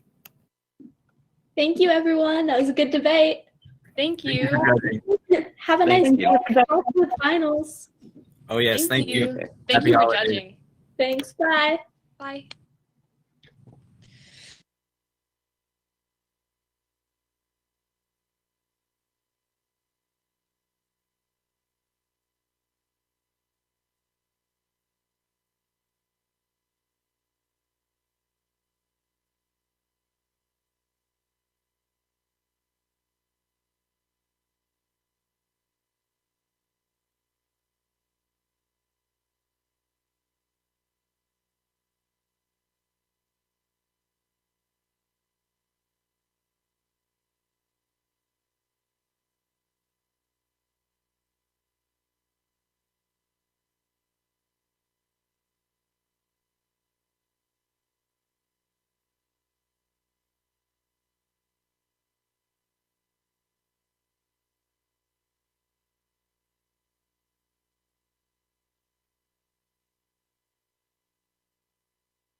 Hello. Hi, can you hear me? Yes, I can. Okay, my video is still trying to load, so if I never come up, I apologize, but I can hear you. Okay. and see you. Okay, I'm just gonna. Okay. And what's your name? Zia Allen. All right, whenever you're ready, Zia. Okay, awesome. Hello, my name is Zia Allen, and this is 11 by Sandra Cisneros. What people don't understand about birthdays is, and what they never tell you is that when you turn 11, you're also 10, 9, 8, 7, 6, 5, 4, 3, 2, and 1. When you wake up on your 11th birthday, you expect to feel 11. But you don't. You still feel 10. And you are, underneath the years that make you 11. Like, if you say something stupid, that's the part of you that's 10. Or something stupid, that's the part of you that's 5. Or if you're feeling sad and you need to cry, that's the part of you that's 3. And that's okay. That's what I tell Mama when she needs to cry. Maybe she's feeling 3. It's like the layers of wings of a tree, or my little wooden dolls that fit inside one another. The layers of life piling on. That's what 11 feels like. How it takes you a while to say 11 when they ask you. You're not smart 11, not until you're almost 12. But today, I wish I didn't have 11 years rattling inside me like a tin Band-Aid box. Today, I wish I was 102. Because if I was 102, I would have known what to do when Miss Price put that red sweater on my desk. I would have known what to say when I sat there with that expression on my face and nothing coming out of my mouth. Whose is this? Miss Price says, holding up the red sweater for everyone to see. Whose? It's been hanging in the coat room for over a month now. It's an ugly sweater with a collar and plastic red buttons and arms so spread out you could use it as a jump rope. Not me, not mine, everyone says. Well, it has to belong to someone. Honestly, if the sweater did belong to me, I wouldn't have said anything. Maybe because I'm skinny, or maybe because she doesn't like me. But that stupid Sylvia Saldivar says, I think it was Rachel's. An ugly old sweater like that. But Miss Price believes her. Miss Price had sweater right in front of me. But that's not mine. I say in a voice that was me when I was 4. Of course it's yours. I remember you wearing it once. Because she's the teacher, she's right. And I'm wrong. Not mine, not mine, not mine. But before I can say anything, Miss Price has already moved on to math problem 3 on page 36. And all of a sudden I get that sick feeling in my stomach, and the part of me that's 3 wants to shut them tight. Not mine, not mine, not mine. And I tell myself, I'm 11 today. When I get home, Mama's gonna bake me a birthday cake. Happy birthday to you. Happy birthday to you. But when I open my eyes, the red sweater's still sitting there. And so I take it and I push it to the corner of my desk with my ruler, and I move my pencils and erasers as far away as possible. And I think, how long until lunchtime? How long until I can take this sweater and throw it over the schoolyard fence or drape it over a parking meter or chuck it in the alleyway? But then Miss Price notices me. Rachel, that's enough. She's seen that I pushed the red sweater to the tippy top of my desk, and it's like a red waterfall. But I don't care. Rachel, She sounds like she's getting mad. You put that red sweater on right now. But it's not now. And then all of a sudden, I could feel all my ears pushing inside me. And so I take the sweater and I put one arm through and it smells like cottage cheese. And I put the other arm through and it itches and it feels like it hurts because it does hurt. And I'm surrounded by germs that aren't even mine. And that's when everything I've been holding in since this morning came out. And I started crying.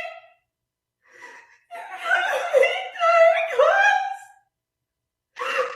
I was 11 today, but I wanted to disappear. And I put my head in my arms. And I couldn't stop the animal noises. Or the spit coming out of my mouth.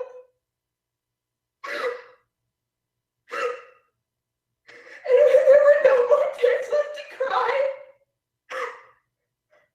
I was shaking, like after you have the hiccups.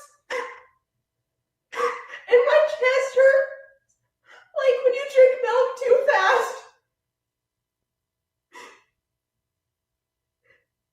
And the worst part is, that stupid Phyllis Lopez, who's even worse than Sylvia Saldivar, says she remembers the red sweater was hers.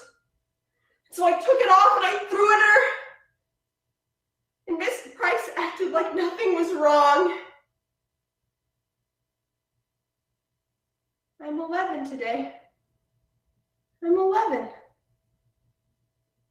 When I get home, Mama's gonna bake me a birthday cake and everyone will sing, "Happy birthday to you. Happy birthday to you." Only it's too late. I'm 11, 10, 9, 8, 7, 6, 5, 4, 3, 2, 1, but I wish I was 102. Because if I was 102, I'd be as far away from this day as possible. So far, it's like a runaway balloon. A tiny O in the sky. So far, you have to close your eyes to see it. Thank you. Thank you so much. Thank you for judging.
Whoever is ready next can go ahead and start whenever they're ready.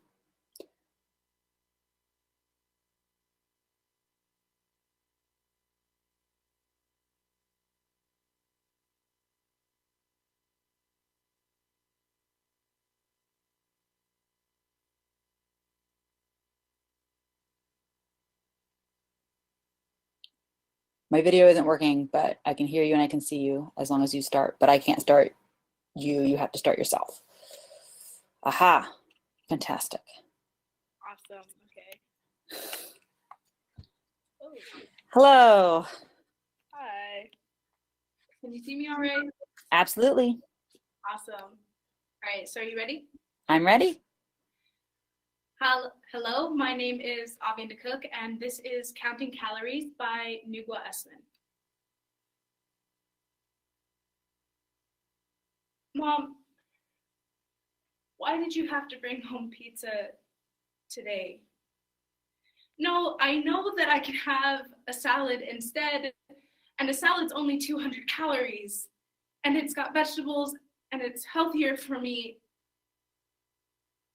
But that pizza looks so good, and it's only 300 calories. That's fine. Plus what I had for breakfast. Well, I had 4 pancakes, which is about 175 calories. That's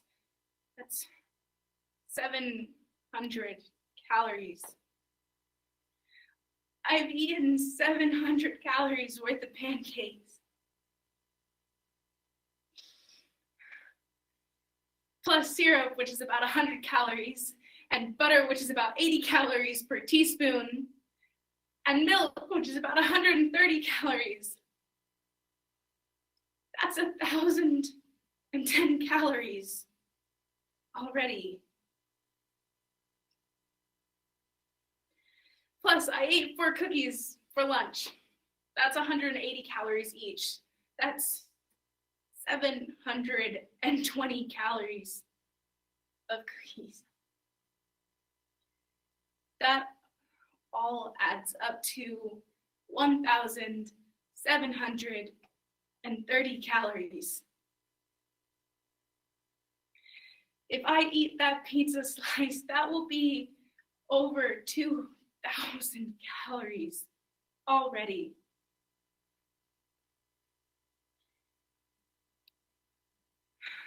So, salad or pizza, salad or pizza. That pizza looks so good. And 2,000 calories isn't even a full pound yet. I mean, that's fine, right? And I can be healthy tomorrow. That's okay. Just look at that mouth-watering bread, smothered in delicious tomato sauce, and the smell of the cheese and the pepperoni.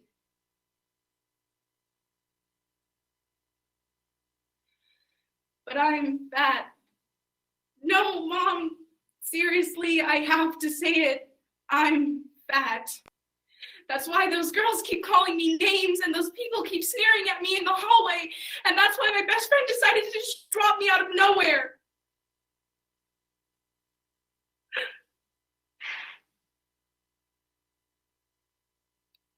Maybe it just became too much for her. Maybe she just got tired of defending me. I mean, I would too. But I mean, how can you just wake up one day and decide to just drop someone based on the way that they look? I thought that we were in a day and age where we can celebrate our differences and not judge each other by the way that we look or how much we weigh. But I mean, if someone were to come up to me in the hallway and laugh at me for eating 6 meals a day, you know they wouldn't be wrong. And I hate it. I hate it so much. I hate that I'm like this. Why am I like this? I hate these lines that rip through my skin and the folds on my stomach, and I hate that when I step onto the scale, it feels like it's screaming at me to get off, get off, get off.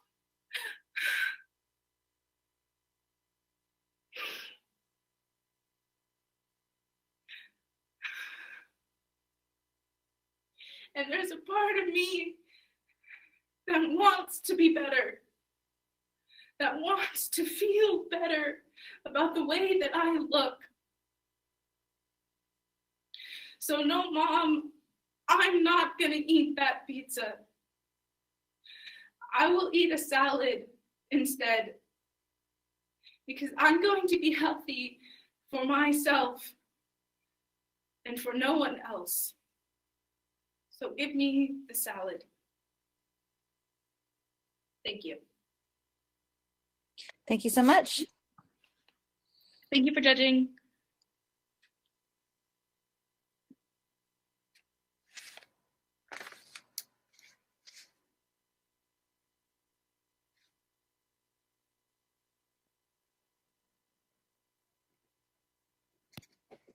Hello. Hello, I can hear you, but I can't see anything yet. Oh, yeah. All right, there you go.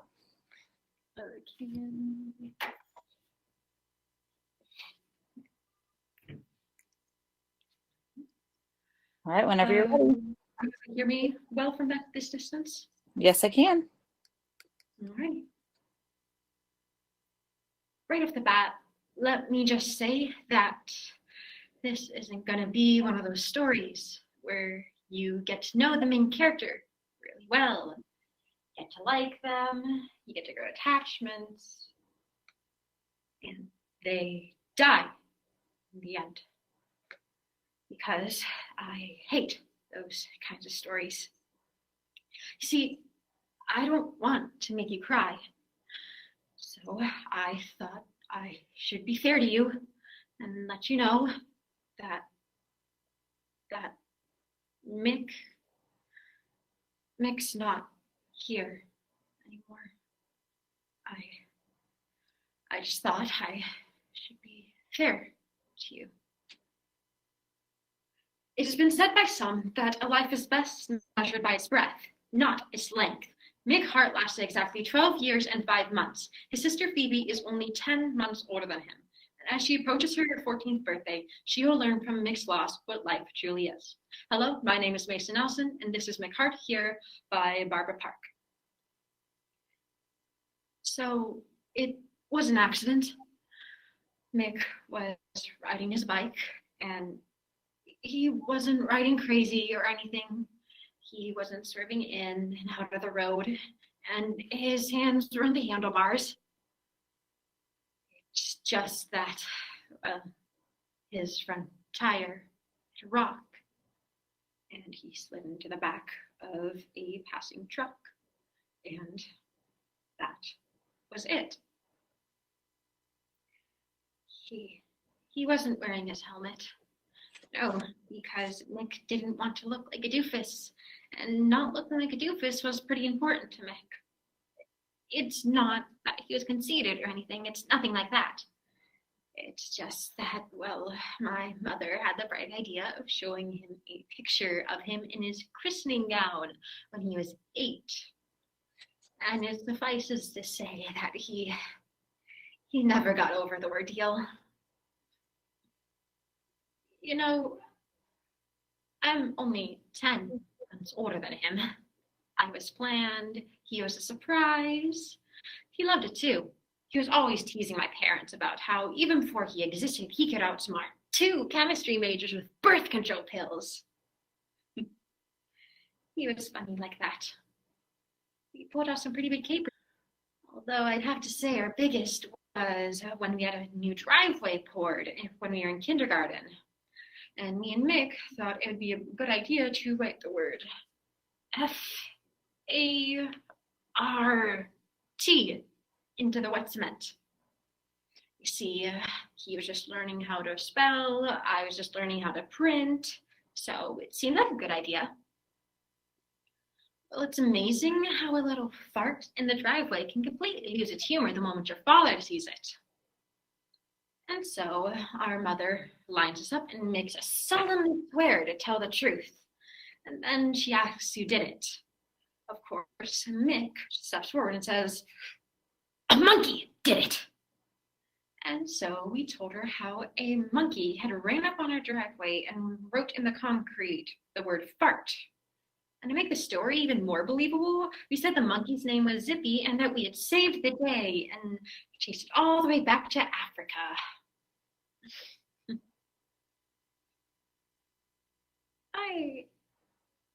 I have this weird thing. Like, I've never once been able to remember my parents' anniversary in time to get them a card.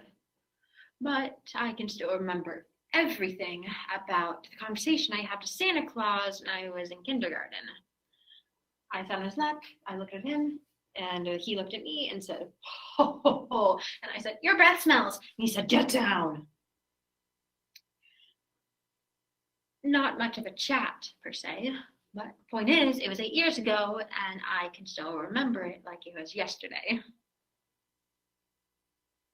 Which is probably why I can still hear Mick's voice. Like he was standing right next to me. They say when someone you love dies, you forget how their voice sounds. That hasn't happened yet, which is why I can still remember everything about the last conversation I had with my brother. It was after school, and he went up to me and said, hey, Phoebe, can you ride my bike home? Dylan Rugby's mom having a bunch of us over to practice the announcements for Friday's game. And I said, no, Mick, sorry, I can't. I have soccer practice. He said, Phoebe, I'll have to drive my bike by myself all the way to this kid's house, and I don't even know where he lives. And I told him he'd be fine, and then he said, Phoebe, I'll look like a doofus. And I said, sorry, doofus. And then he said, you're so cool, Phoebe. And then I walked away. I didn't even say goodbye. I'm running sprints at soccer practice when I hear the sirens. And in that moment, everything starts playing out like a movie. The old secretary runs up to my coach. My coach runs over to me, puts his hand on my shoulder, and then the sirens stop. In that moment, I did the only thing I could do.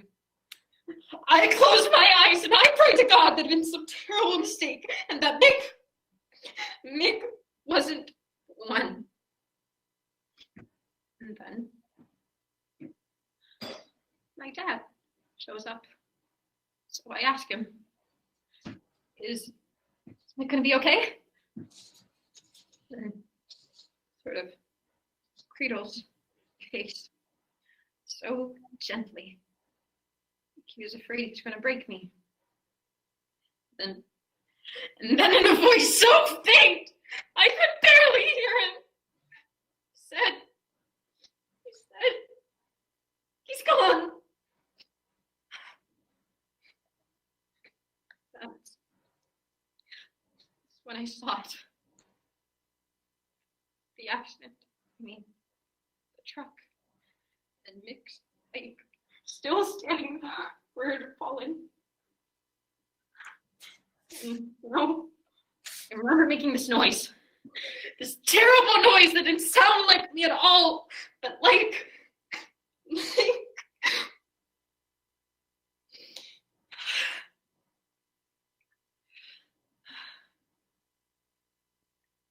yesterday marks the 1 month anniversary of Nick's accident. And you know, it used to be I thought anniversaries only celebrated happy things. But now I know they're just a way of measuring time. I ran to where the accident happened. Field by my school. I mean, it sounds morbid. I know it does. But in my mind, I wasn't running to where my brother had died. I was running to the last place he had been.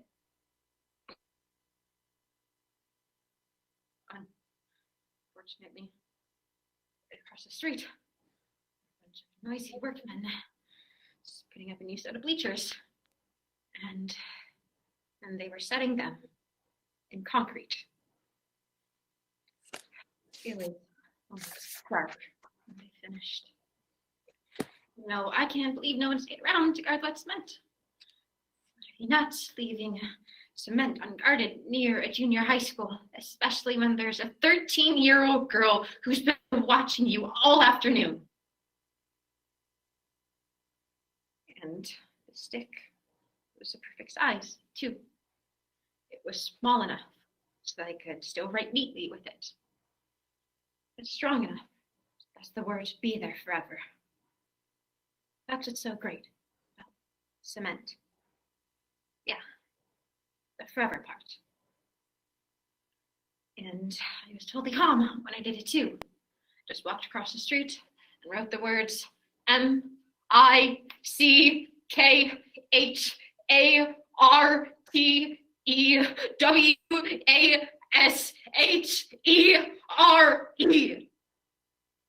Mick Hart was here. But he's gone now. But for 12 years and 5 months, my brother was the neatest person you'd ever want to meet. And I just thought I should tell you about him. That's all. I just thought you ought to know how great Nick was. Thank you. Thank you for judging.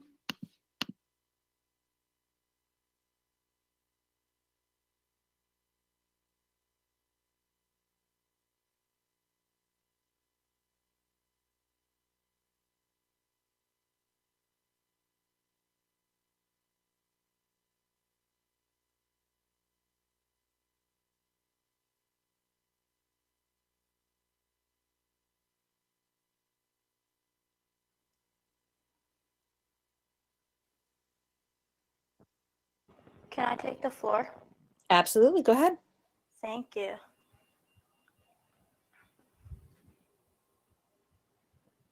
Is everything good? Yep, it looks good. Okay.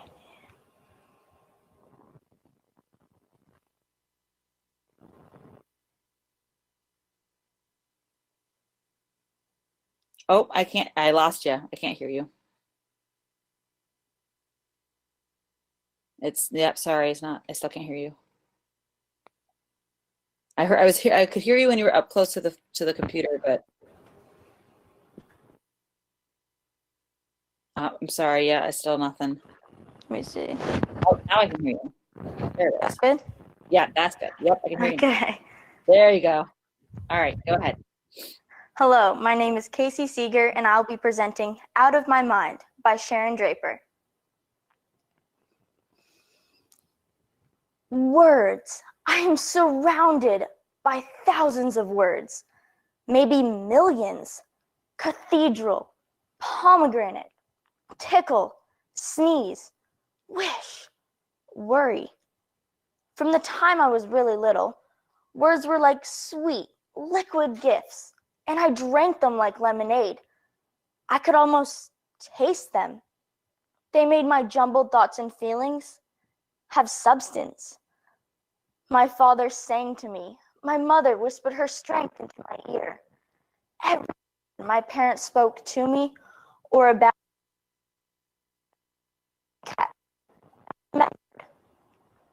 all of them, but only in my head. I have never spoken a single word. I'm almost 11 years old. I guess I figured out I was different a little at a time. Since I never had trouble thinking or remembering, it actually sort of surprised me that I couldn't do stuff, and it made me angry. When people look at me, I guess they see a girl strapped into a pink wheelchair. By the way, there is nothing cute about a pink wheelchair. Pink doesn't change a thing. My name is Melody. Dad always spoke to me as if you're talking to an adult. Your life is not going to be easy, little Melody. If I could switch places with you, do it in a heartbeat. You know that, don't you? So my mother took me to the doctor, whose job it was to figure out how smart I was. The specialist was a very large man. My name is Dr. Hughley. For real, I couldn't make this stuff up. Mrs. Brooks, it is my opinion that Melody is severely brain damaged and profoundly retarded.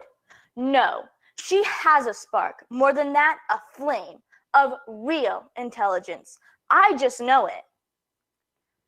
It takes to accept the limitations of a beloved child. She has cerebral palsy, Mrs. Brooks.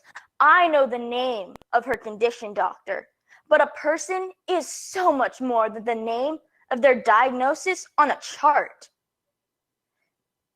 You and your husband have several decisions to make. Let me tell you something, doctor. There is no way that we will be sending Melody.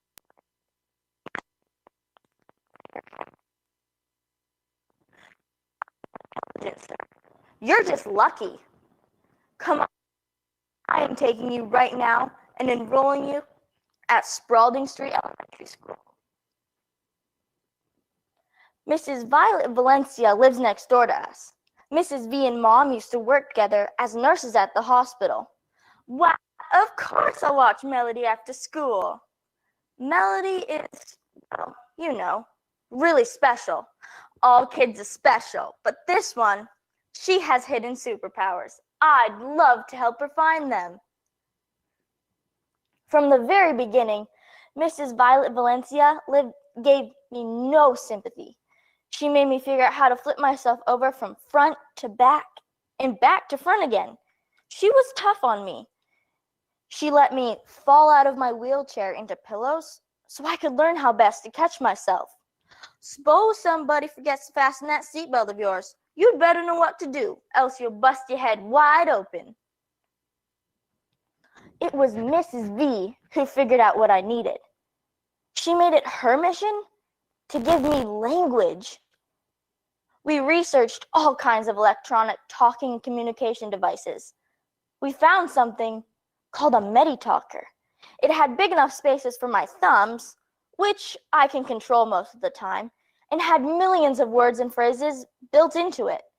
On Wednesday before Christmas, the Meditalker arrived. I needed no other gift. I took my right thumb and pressed the on button. Welcome to Meditalker. Looks like you're way ahead of me, Melody. Not that I'm surprised. Now let's see what this machine can do. We worked on programming it, adding thousands of words and phrases. When Mom and Dad came in to pick me up, Dad was ready with his camcorder.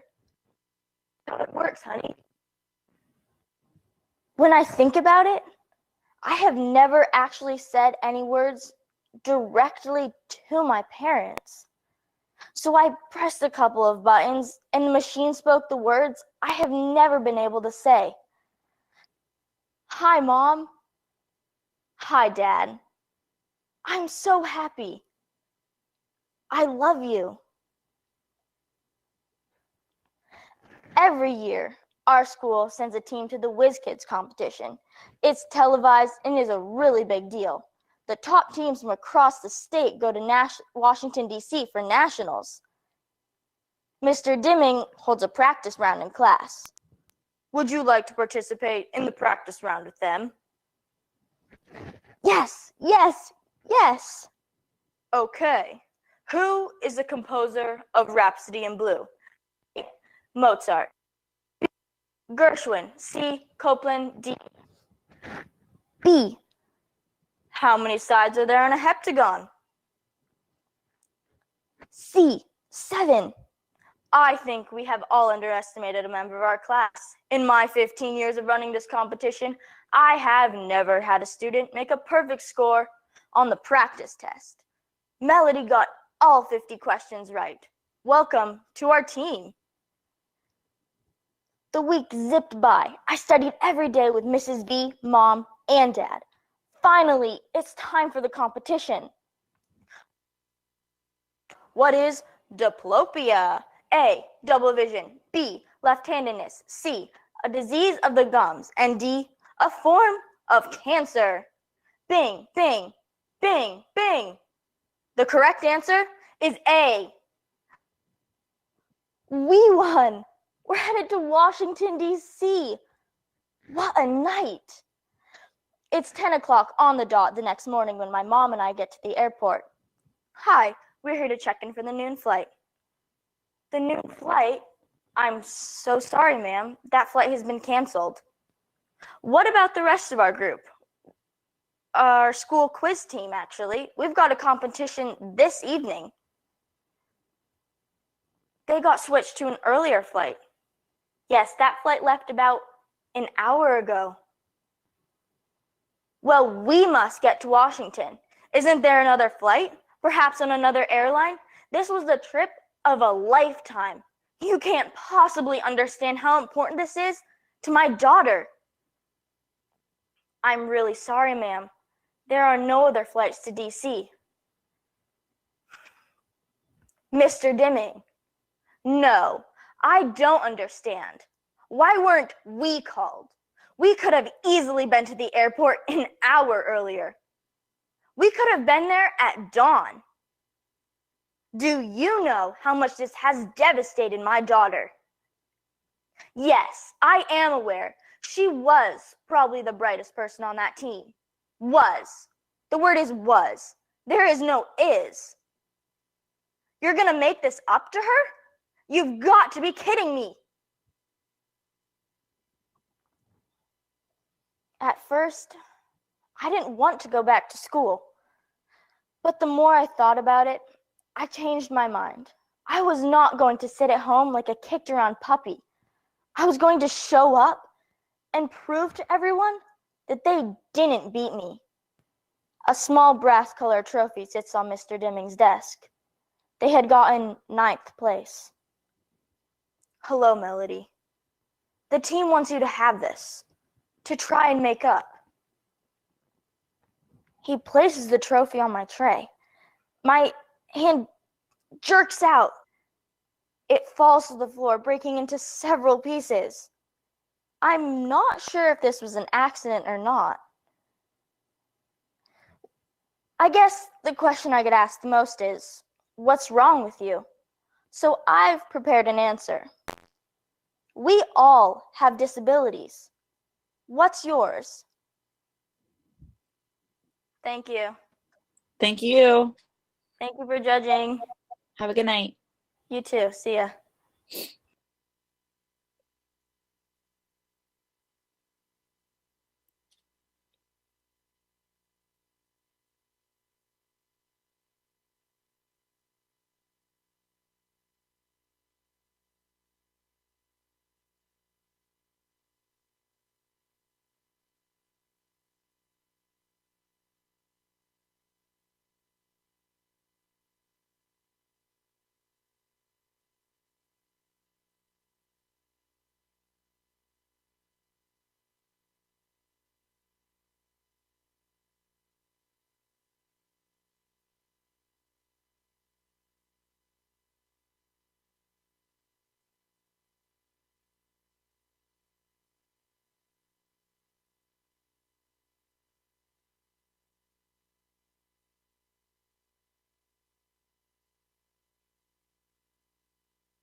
So I believe we're just waiting on the last person, but I think they are still in another event. So as soon as they get in here, we'll do that.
Hi, Chloe.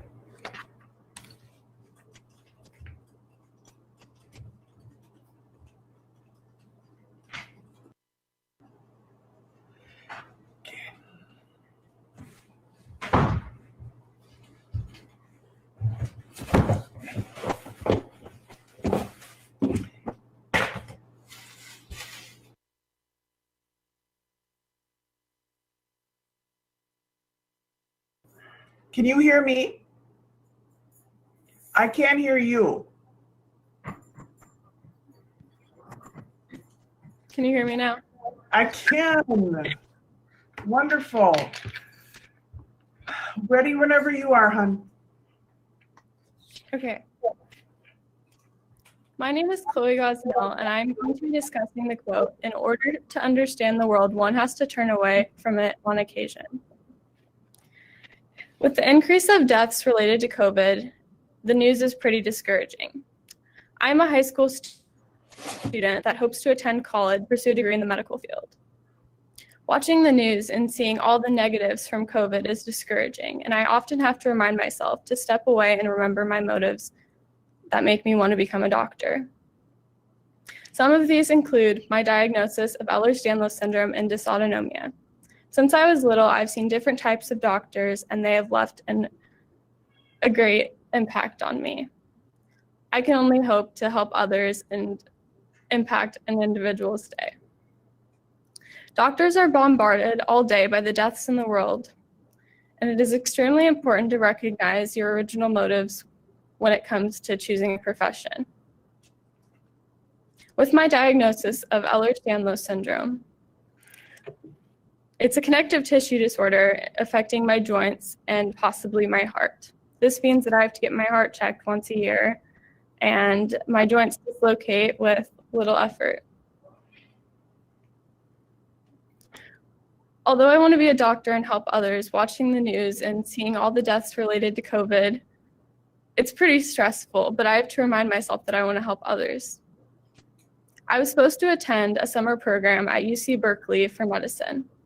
Although it was canceled due to COVID, I had to recognize that although the event was canceled, I had to figure out other ways to pursue my degree, or my hopes to get a degree in medicine. This included watching many YouTube videos, taking specific classes that would help me, like med terms, anatomy, and furthering my education within biology. Overall, this quote applies to me because I need to realize to stop looking at changing the whole world, but focus on all the positive impacts I can leave on individuals' lives. My name is Chloe Gosnell. Thank you. Thank you, Chloe. I enjoyed learning. You're very easy to listen to. You have a nice speaking voice. Thank you. Good luck to you in the medical field. You'll make a great doctor. Thank you.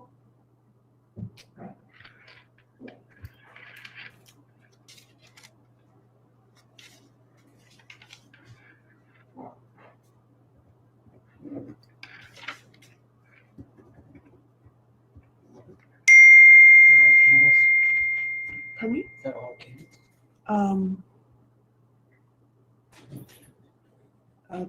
It's in the toolkit.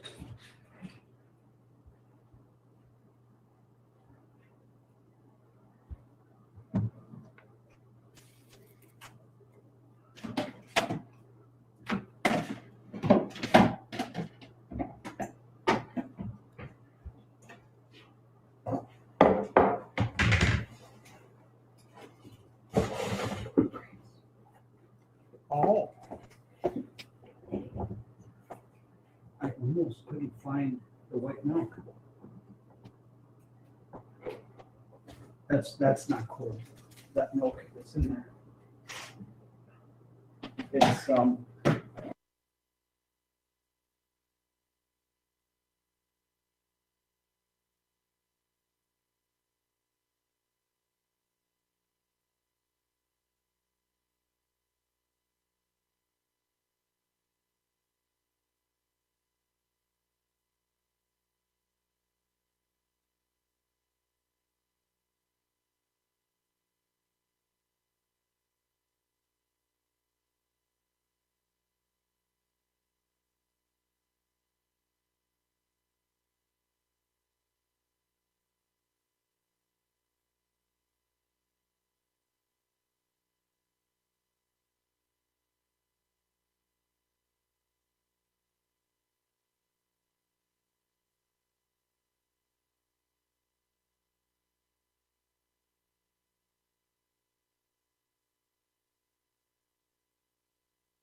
Hi, Nicole. Nice to see you again.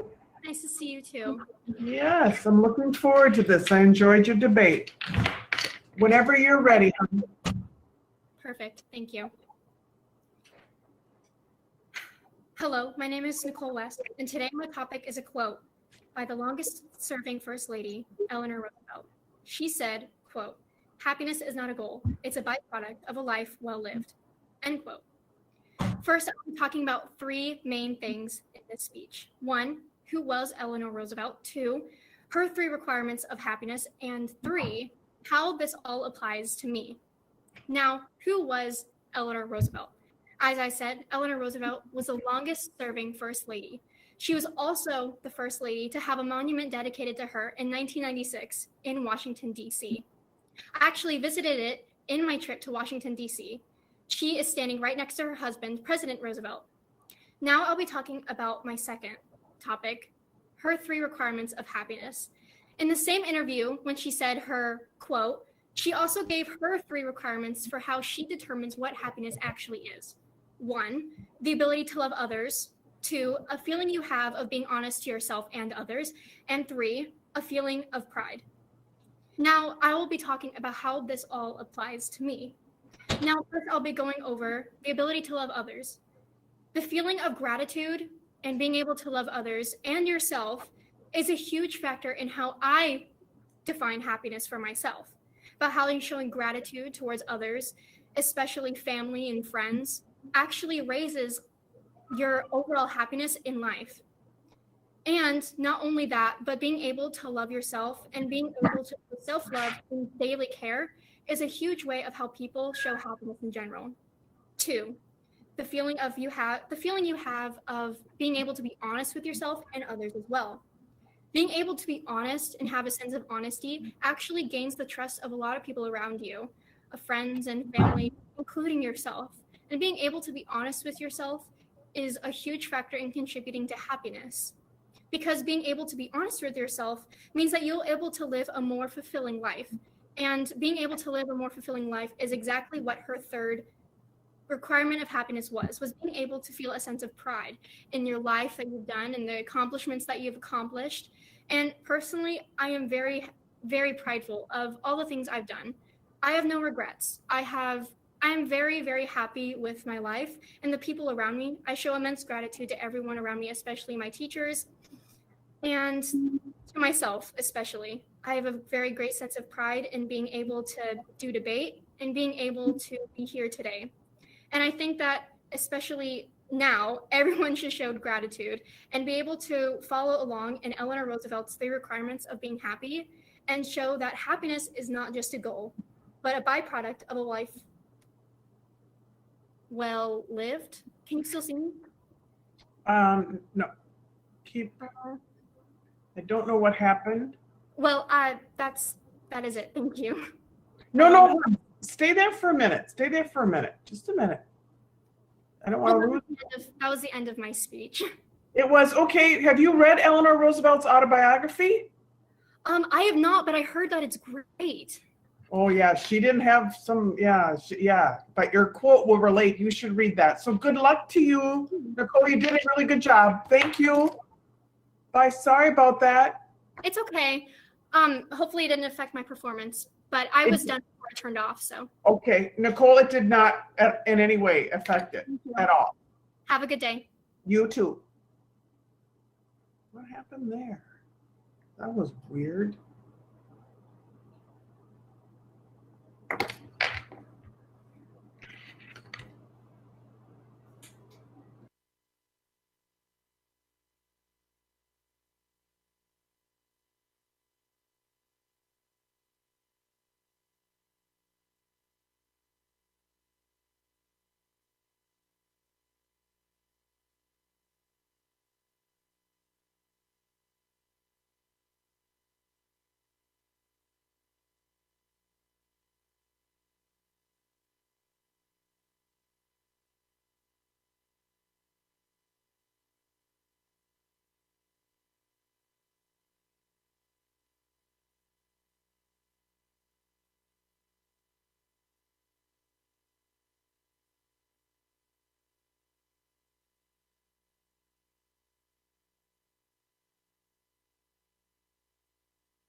I'll talk with you guys.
Hey, Miss Donaldson.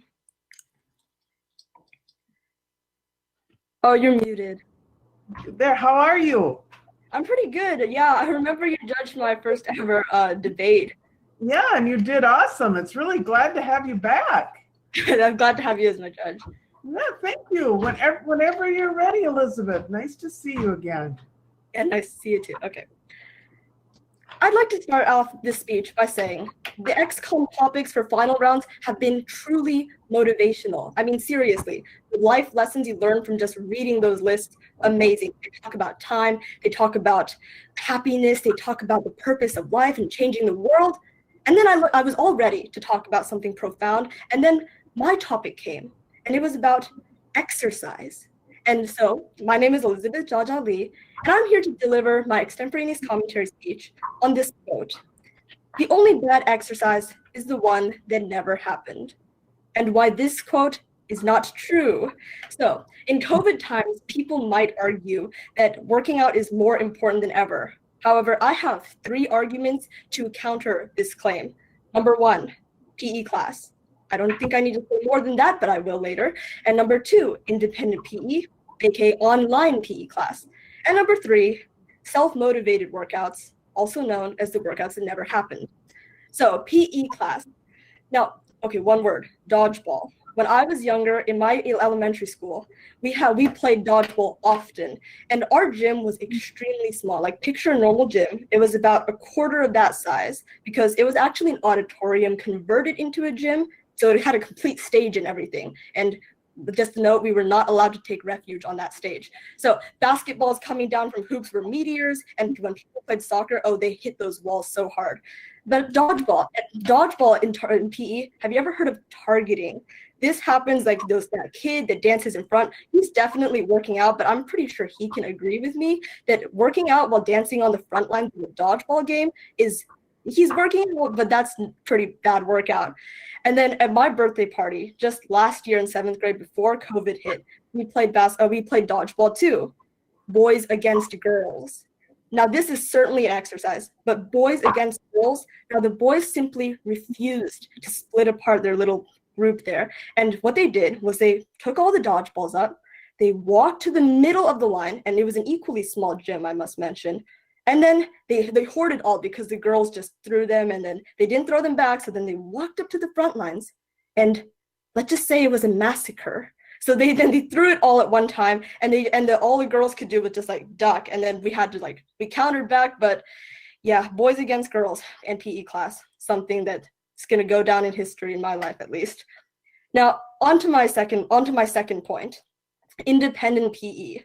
Well, in my fitness concept class this year, we had to take proof pictures of us doing a workout. And I'm willing to bet that 50% of those pictures did not actually happen, but those people had to take pictures and go outside when it was raining or the conditions were bad. And then with no regard to the condition, we had to work out. And I can pretty much say that those were kind of bad workouts. And I'd also like to say, an interesting thing that would tie to my third point. In fitness concepts this year, we learned a very important motivational piece of advice. Working out should always come from yourself. The motivation to work out should never come from others. And this applies to pretty much all things of life, but to fitness concepts especially. Yeah, well, something I pointed out in a breakout room when the teacher was not present is that with that logic, we technically wouldn't have to go to any more PE classes ever because it's never coming from us. The PE teacher is our motivator in that case. Now, then that brings me to my third point, self-motivated exercise, aka the one that pretty much never happened.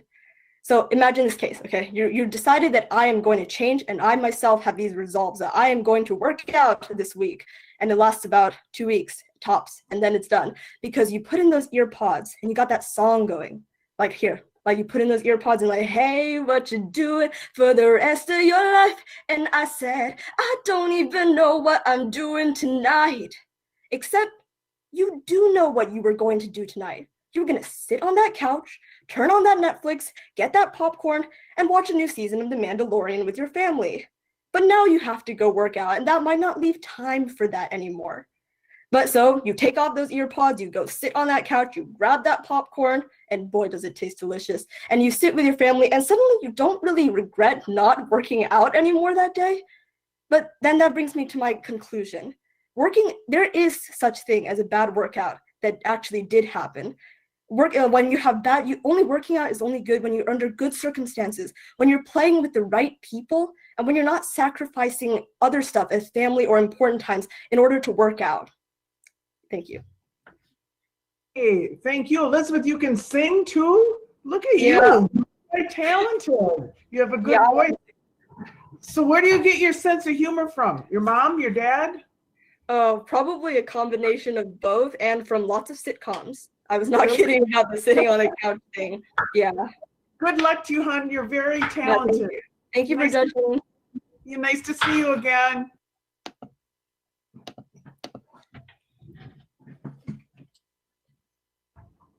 Huh, they remember me when I judge them again. Huh, how do you think of that? Huh? That's good. All right.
They announced it.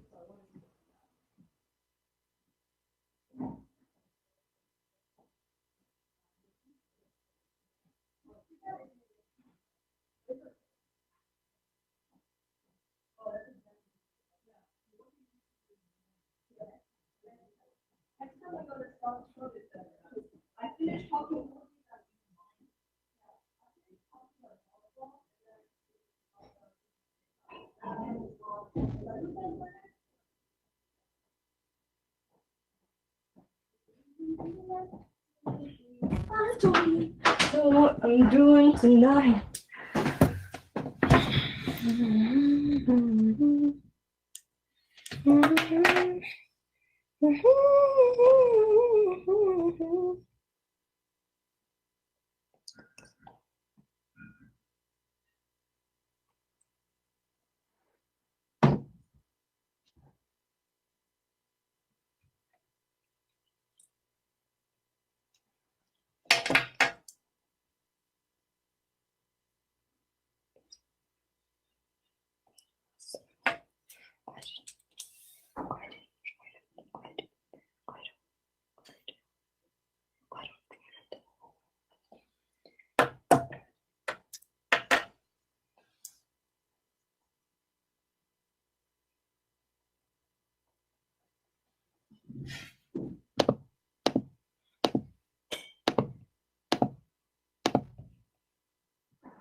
Elizabeth, Elizabeth, Elizabeth.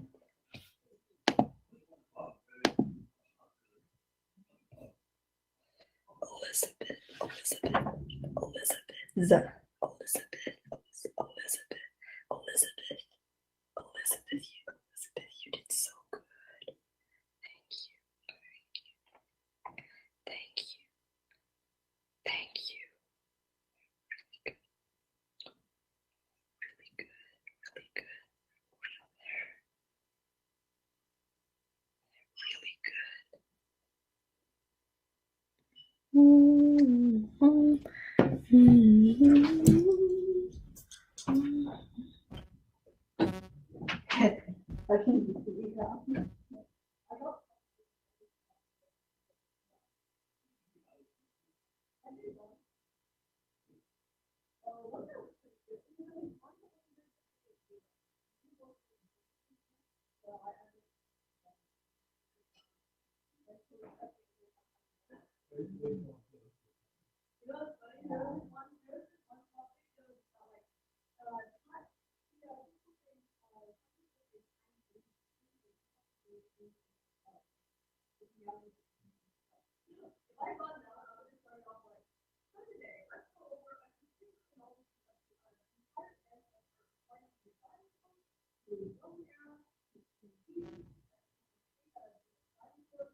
This weather.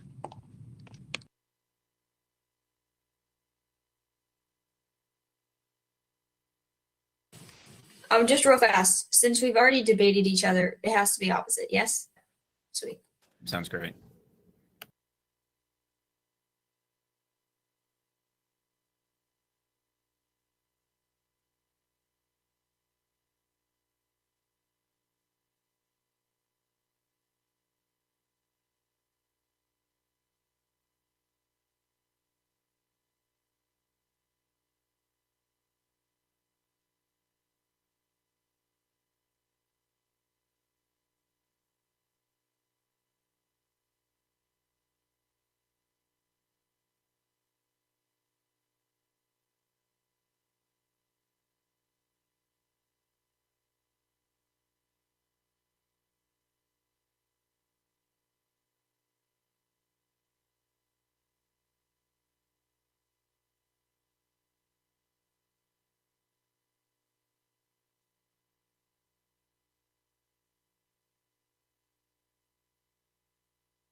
Do we know, are we waiting for a third judge?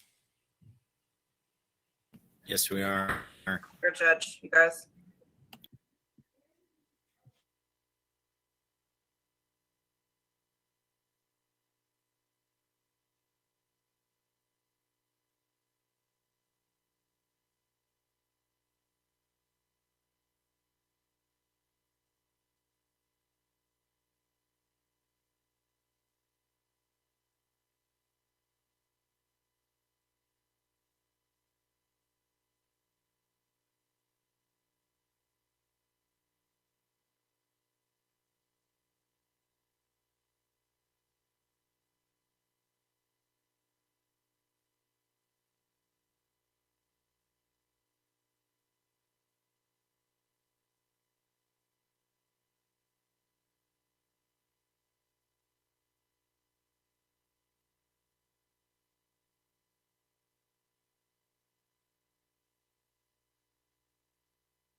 It's Tessa Axelson. We are waiting for the other judge to join us. They're having a little bit of technical issues. I had to move because my camera suddenly stopped working just today for debate. So I'm sitting in a room without carpet, once you see. But give just a few minutes here. We are still waiting. We'll let you know. I'm also going to run the timer, which I believe you all can see. I'm going to physically put my hands up to let you know if you're over time. Excellent. And while we're waiting, should we just move on forward with the coin toss? Okay. Tava, I think you have the coin, so Bella and Francis, feel free to call it. All right, we'll go with heads.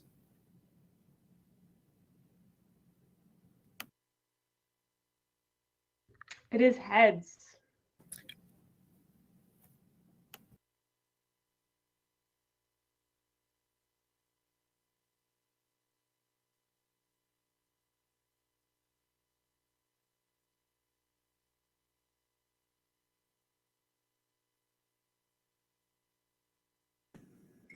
And I apologize for asking, but you all are going to state the resolved.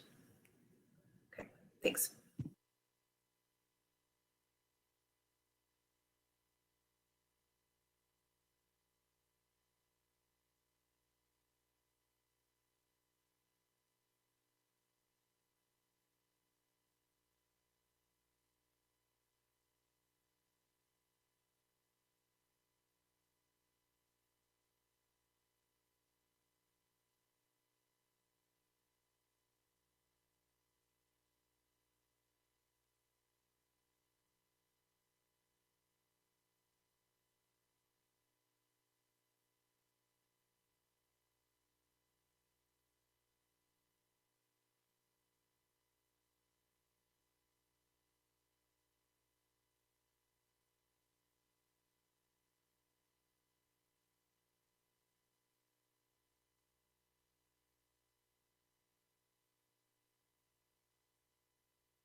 Debaters, will you do an audio check, please?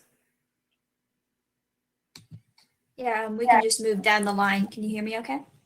I can. Can you hear me? Sorry, Bella. Can you hear me? Thank you. And me. Great. Okay, all good? Awesome.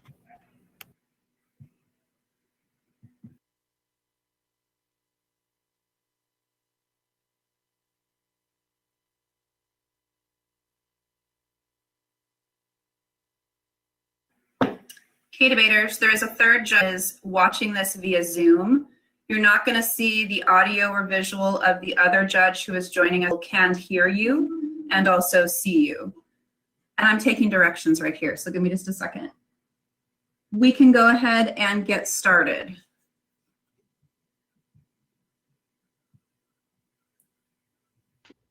I assume we're all ready. Okay. Hello, my name is Tava Guillory, and today my partner Darby Osborne and I solved the state of Alaska should eliminate the permanent. Before we begin, we have a few definitions to help clarify our case. The Permanent Fund Dividend, or PFD, is a dividend paid to Alaskan residents that have lived within the state for a full calendar year. The amount of each payment is based upon a 5-year average of the Permanent Fund's performance. The dividend differs from the Permanent Fund itself, which is made up of 2 parts. The larger portion of the Permanent Fund is the Principal Fund, which currently holds around $49 billion.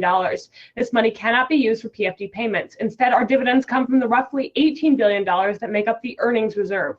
Under this resolution, the dividend would be eliminated, but the fund itself would still exist. We have 2 contentions to support our stance. 1, the PFD has been effective at reducing, and 2, the PFD allows Alaskans access to our subsurface rights. Our first contention is that reducing poverty in Alaska. Many families use the money to fund college savings, helping young Alaskans afford education, while others donate to charities with the PFD money. Many people use the cash to pay bills and purchase groceries, especially in rural Alaska where costs are high. A study done by the Institute of Social and Economic Research at UAA found that over the last 5 years, the PFD has reduced poverty in Alaska from 11.4 to 9.1%.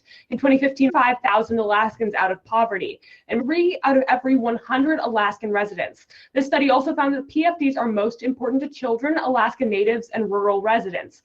Without PFDs in 2015, poverty would have been close to 23% among Alaska native rural residents, and more than 16. If we were to eliminate the PFD, those numbers would likely become a reality, and poverty levels would increase almost unilaterally across our most vulnerable populations. In fact, the or eliminating PFDs to help fill the budget increase the number of Alaskans below the poverty level. By helping Alaskans student loan payments and much more, the PFD is an effective tool to combat poverty. Because eliminating the PFD would increase poverty and harm our most vulnerable populations, such an action should not be considered. Our second contention is that the PFD gives Alaskans access to our constitutionally defined subsurface rights. In the Alaska Constitution, the people have the ownership of the subsurface, meaning that, unlike other states, the ground are not purchased along with property. This is incredibly unique to Alaska. The Alaska Constitution provides that in order to make money off of the subsurface resources, primarily oil, that Alaska is so rich in, companies must give some of that money back to the state of Alaska. This money goes into the Principal Fund, and the interest made from that goes into the earnings reserve, which sources the PFD. In the end, the PFD distributes the money from oil production across the people of Alaska. By doing this, the incredible amounts of money made off of oil production.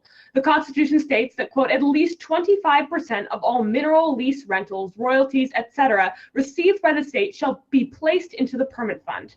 This amendment was made to guarantee the Alaskan right to the subsurface, and without the PFD, this money is not being used for its intent to give back to the people of Alaska. The permanent medium that distributes wealth across Alaska violate Alaska's subsurface rights. It is important for us to be pragmatic in our approach to address budgetary. Something as drastic as eliminating the PFD hurts Alaskans. The PFD is an Alaskan institution that has been benefiting our citizens for decades, and eliminating it would not only harm our citizens, but it would violate our subsurface rights. For these reasons, we asked you to stand with us. Thank you.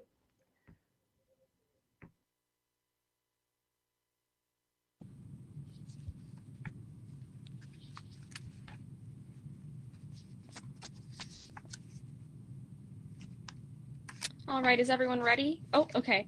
Hello, my name is Bella Kershaw, and this is my partner, Francis Sherman, and we stand in firm affirmation of the resolved dividend. We have 3 contentions to support our case.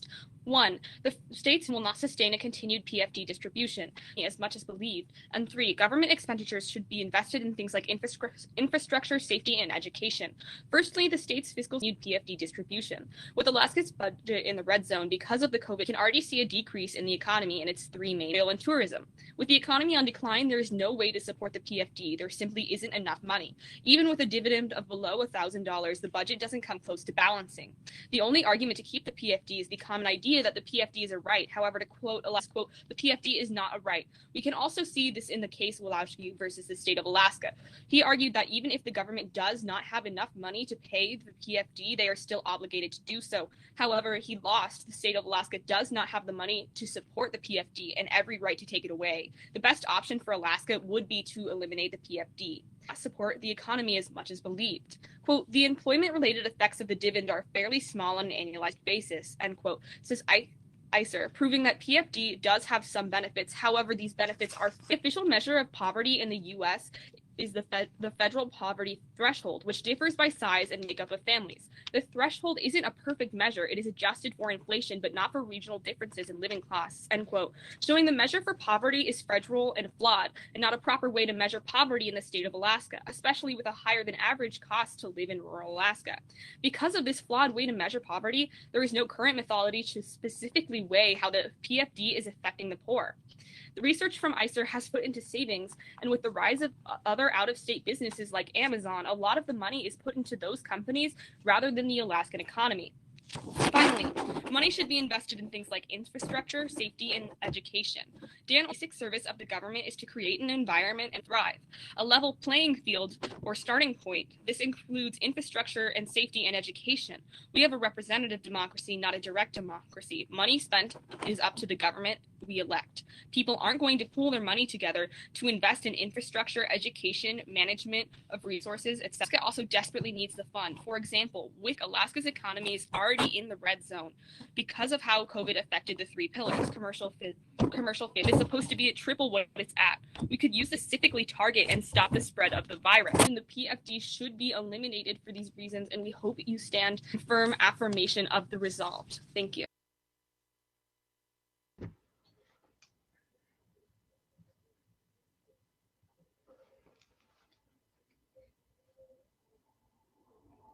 Okay. Okay, to begin, do you think that PFD money could solve all of these problems? Speech. Yes. You think that the fund is enough money to solve all of the problems you talked about? Solutions. The money, because I can't personally decide where the money is going to be distributed. I don't have that power. I'm saying the money could be used for a variety. I do have a question on your contention. Could I respond really fast, first of all? And then yes, of course. Okay, I'd just like to say, first of all, even if the entirety of the PFD money, all of the money that we spend allocating people money through the PFD was put towards our budget, we would not be able to make up this deficit at all. So I don't think that that is a reasonable thing to assume. You can go We ahead would and be ask. taking a step in the correct direction, though. Onto your contention one, you're saying the PFD is effective. What is the intention of the PFD? Like, why was it originally created? It was originally created to distribute oil wealth across the citizens of Alaska.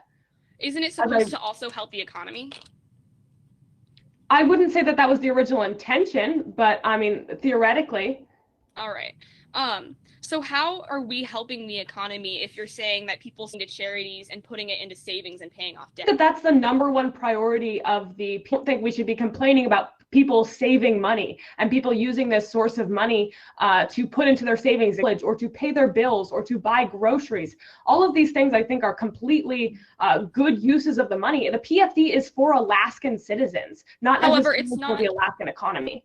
However, it's not directly benefiting Alaska. Of course, it's great that it does that. However, it's an economy or everyone in Alaska per se. It's only benefiting certain people, so it doesn't make sense to keep it. See, and I would disagree with that. I think that more so than anything, the PFD benefits Alaska because it benefits Alaska's citizens. And I think that that's what the core of this whole issue comes down to, is the PFD has been allocated like this because it brings this great benefit to every single Alaskan citizen out. Okay. Did you have another question, or could I ask one? You can ask one. Go ahead. You're saying that there are certain rights that the Alaskans should have. Can you explain what those are?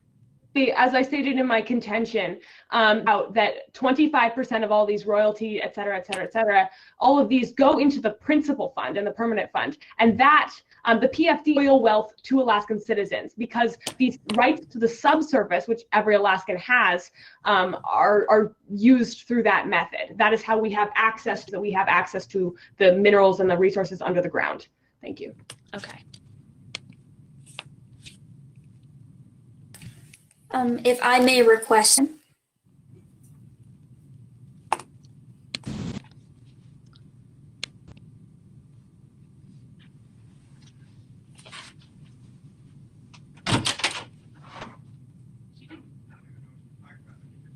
Okay, hold on, I have some stuff. Huh?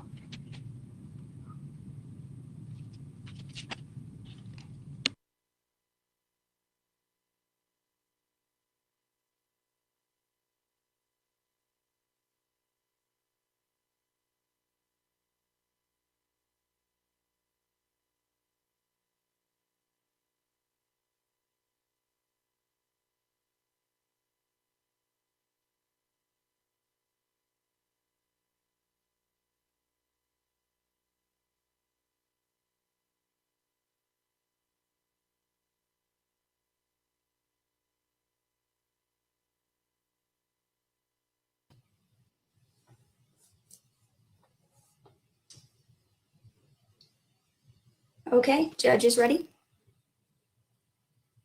Hello, my name is Darby Osborne, and I will be giving the deconstructive speech of this round. I'd like to begin by delving into my opponent's contentions. First and foremost, they said that Alaska's current financial situation does not support the PFD. However, we are seeing that we do PFD. This money is coming from, which has just been growing, the principal fund and growing within the most recent years. In fact, they can't move backwards. So we're not going to run out of money for the PFD, especially when you factor in how important the PFD is to many Alaskans. It's clear that we should not cut it. I mean, my opponents mentioned COVID-19 as being rationale for cutting the PFD, but we saw what the governor actually did was move up the deadline for Alaskans to receive the PFD because he understands just how important it is for people to receive this money and just how important it is from their state government. And they also mentioned that the PFD is not a right. But in our second point, we are saying that it may not necessarily be a right, but it is constitutionally outlined. What it does is allow Alaskans to access our subsurface rights, to allow the benefits of those subsurface rights. So we're all kind of stakeholders in this, with this oil, with these subsurface resources. All Alaskans have equal kind of ownership of this. So because we have this equal ownership, we all get a share of the surface rights. The PFD was created to distribute that wealth, so getting rid of it would be in complete contradiction with what was constitutionally amended in 1976. My opponent's second contention was that the PFD does not support the economy, but I think my opponents are trying to put words in my partner and I's mouth. Nowhere in our outline of our case did we say that we should not eliminate supports the economy to such a great extent. That was never outlined in our case, and my opponents are saying that in an effort to trap us into a corner because it is factually accurate that not all of the PFD money is spent within the state.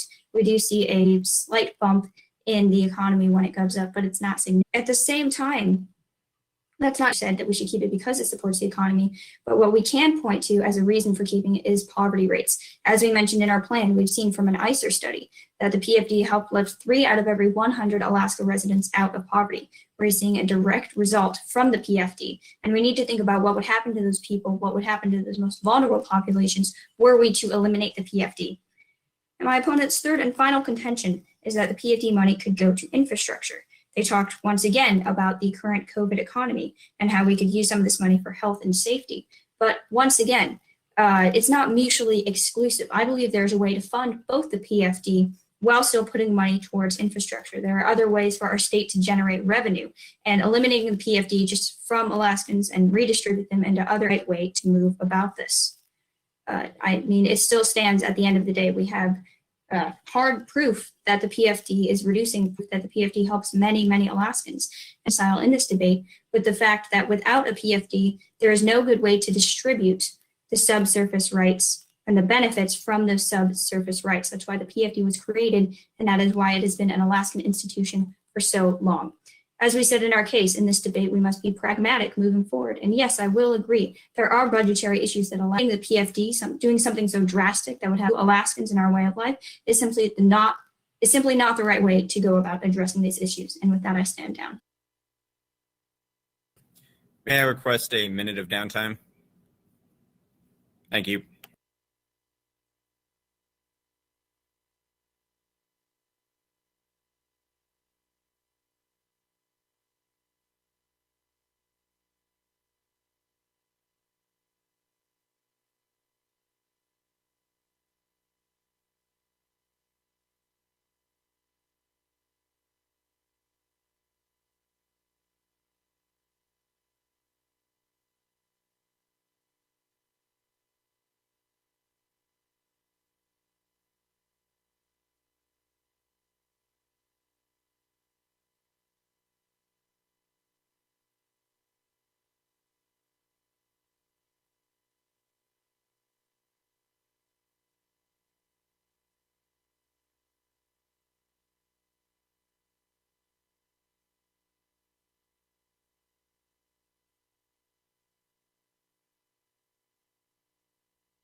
Okay, is everyone ready?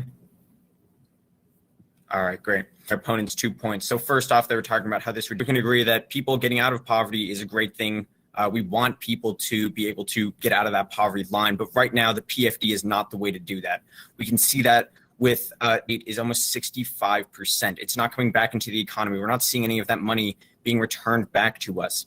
We're seeing that the economy is failing. People are getting less and less money every single year. You are not helping these people in poverty. Last year, 20% of their income was from a PFD. This year, it is nearly annual income because of a $900 PFD. This is just going to keep decreasing because oil prices keep decreasing. Next up, I would like to talk about how targeted programs are better for people on welfare. Simply handing out money is ideal. I mean, we would all want to get free money, but the fact is we just cannot do that. You have to be able to maintain this somehow. You have to be able to evaluate who needs what and target the people who are in poverty. So instead of 25,000 Alaskans, we can raise even more people from that line. PFD is, again, it's just handing people. Like to believe that everybody would be trusted with this amount of money, but really that's just not true. In Anchorage, nearly that 45% of Alaskans spend their money on alcohol and substances and drugs. And see that just under half of the Alaskan population is abusing their funds. They're using them to go out and buy alcohol and go out and buy drugs. I mean, it's in no way helping Alaska and the economy. Next up, I would like to make cuts to get a PFD, which was only $900 and just above the poverty line. We can see that we had to make drastic cuts into schooling. We had to make cuts into the ferry system. In fact, in Southeast, it's nearly shut down. You have places in Southeast that are completely cut off. They only get like a ferry a month. This is extremely detrimental to these villages and towns that really just have no more connections with Alaska because we all want a PFD, but that just means making cuts. There's also cuts into nursing homes. So now people who now just don't have anywhere else to go because people want, to my own points. So the state's fiscal situation will not sustain a continued PFD. Again, Alaska makes most of its money off of oil. And as we can already see right now, oil is on an extreme decline. Oil in Alaska, and we are reaching the point where it's just about to run low, and tourism, commercial want that can fill in that gap, just simply fill in that gap of oil. Next up, I'd like to talk about our second contention on how, again, it just does not support the PFD outside of the state. And of course, that's great for increasing quality of life. We like that, but it's simply just not helping the economy. It's not helping the majority of Alaskans. And then lastly, I would talk about the government expenditures should be invested into a ferry system. We want there to be schools. We want elderly people to go back to nursing homes so that they can receive quality care. You cannot do that if you want a PFD. And even it's only $900. You're not even receiving a full PFD. Also, the PFD is not a protected right under the Constitution. That is only the permanent fund. The permanent fund is protected, unlike the PFD. Oh, and it looks like that's just about time. So, thank you.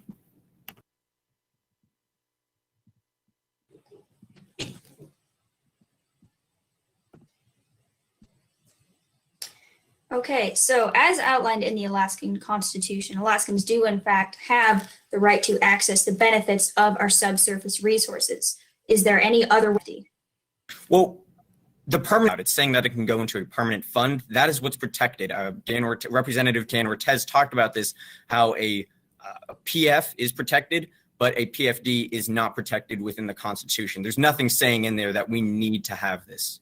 But we're saying that we're using it as the means. So it's not that we need to have a PFD. That's what we use to distribute the wealth from this. Because it's not saying we need to have a using this money in much better ways, like funding school or funding the ferries or funding nursing homes. I mean, right now, but it's not mutually exclusive. Why can't we have both the PFD and pour funds into areas like education and welfare? Are there not? Well, I think it's great that we all want a thriving society, but money can only go so far. We only have enough money. Sadly, we have to take one or the other. We can't be having both. We just don't have the money for it because oil prices right now are extremely low. And as you talked about, it's $7 million. So you can only go so far with that. There are ways to generate revenue, though, for the state, things like a tax. We can't paint ourselves in the corner and say, this is how our budget is, so this is only how far we can go. We shouldn't restrict ourselves like fair to say we can have them both. Well, to fill in the void of oil, you simply cannot do that with commercial fishing and tourism and a large gap that you would have to fill. I mean, this is billions of dollars. But if I can ask a question, what about this 45%? So just about half of Alaskans spending their PFD on things like alcohol and drugs. Would you not agree that this is extremely terrible for Alaska? Let me ask you just one question. Are drugs an issue in states without a PFD? Well, of course, but it seems like we're just enabling people to have a bigger issue. Would people still use drugs and alcohol if they did not get a PFD? I'm sure they would, but this is just increasing what they would do. It goes to show that it's an issue outside of the PFD. Drugs and alcohol abuse are an issue that can be addressed, but they shouldn't be addressed. Somebody who has they will use that on substances. There's no way that you can deny that. That's why we're saying systems would be so much better, because again, we want to trust people with money, but that simply just cannot be true. Because again, nearly half of Alaska. Yes, and I'm saying that's an issue that should be addressed outside of eliminating the PFD, eliminating our subsurface, benefits and rights in order to address an issue that is seen worldwide seems like a bit drastic, does it not? No, I would completely disagree. But we see drug abuse in other places that don't have a PFD. We see that this is a problem that goes beyond just Alaska. But you're not trying. We're not enabling them to do that outside of the United States. Thank you.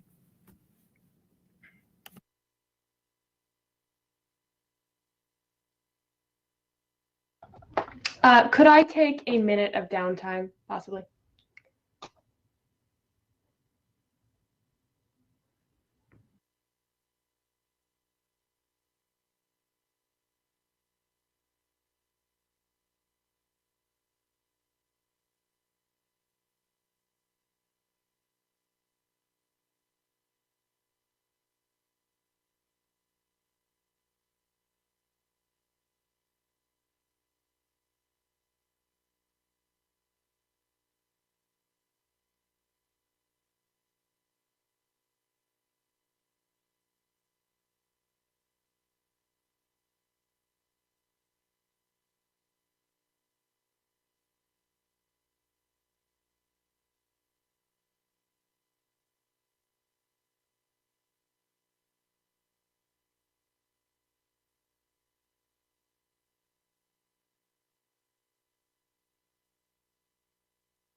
I'll let the timer get set, and then I'll be okay. I would like to talk about a couple things in this speech. Starting on me, my opponents have brought up time and time again that the PFD is not actually helping the economy. But my partner and I never actually brought that up as one of our own points. Do use this money for things that don't directly help the economy, but I help the people of Alaska. And I think that that in itself is actually helping our state. I think that that's something we really have to worry about more so. It's the benefits that the PFD has on people for saving. It's the benefits of the PFD has on people's, et cetera, et cetera, et cetera. Right here, benefits of the PFD. It's that people are able to spend it on things that they need. And my opponents brought up again the drug use and alcohol purchasing based on your to say right off, as my partner said, this is a problem that is outside the domain of a permanent fund dividend.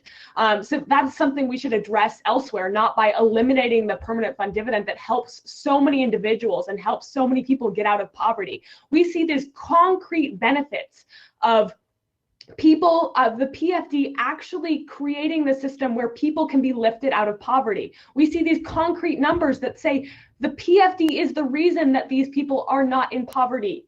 And I think that that is not something that we can ignore. This study concluded that reducing or eliminating PFDs to help fill the budget gap would significantly increase the number of Alaskans below the poverty level. That is a hugely substantial thing to do. That's just saying that the PFD is a very vital source of money for all of these people, and it cannot be taken away because it would greatly harm them.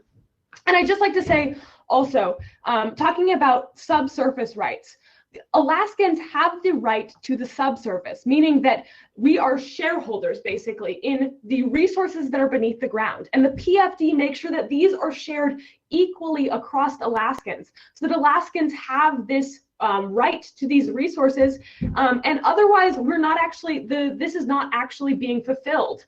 By sharing this wealth equally and by making sure that oil wealth is distributed across all Alaskans, we're actually making sure, we are making sure that Alaskans are receiving their defined subsurface rights. It is not that the PFD is actually defined and behind the PFD, and the reasoning that the PFD is the medium of making sure that the Constitution is fulfilled. And I think that that's something that's really important that we need to recognize. This money and making sure it is reaching Alaskans, and that it is very powerful. Thank you.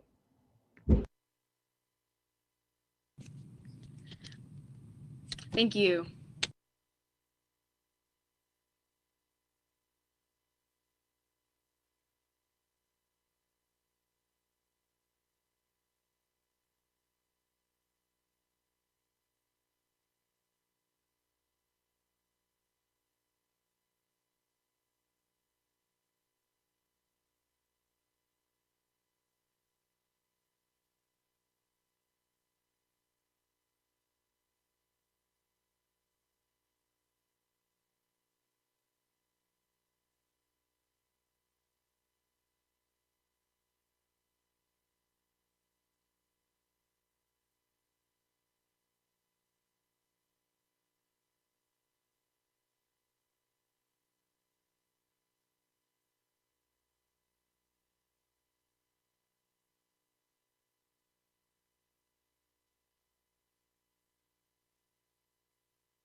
Okay, is that all right? Then I will begin. Hello for the second round. This is my partner, Francis Sherman. So firstly, I will be going over our case. I'll be going over my opponent's case and then our own case. So firstly, they're talking about how the PFD is very effective for low-income families. But once again, the original intent of the PFD is not to help low-income families. It's to help people in the state of Alaska. It's to help everyone. And by handing out this large amount of money, realistically, isn't going to help these people. We need to do what is best for the state as a whole. And of course, we want to help people of lower income. However, we can redirect this money into other programs that are more specifically targeting people who need this money. To every person in the state, we could direct this money and give them maybe $2,000 per person for those who actually need it rather than those who don't.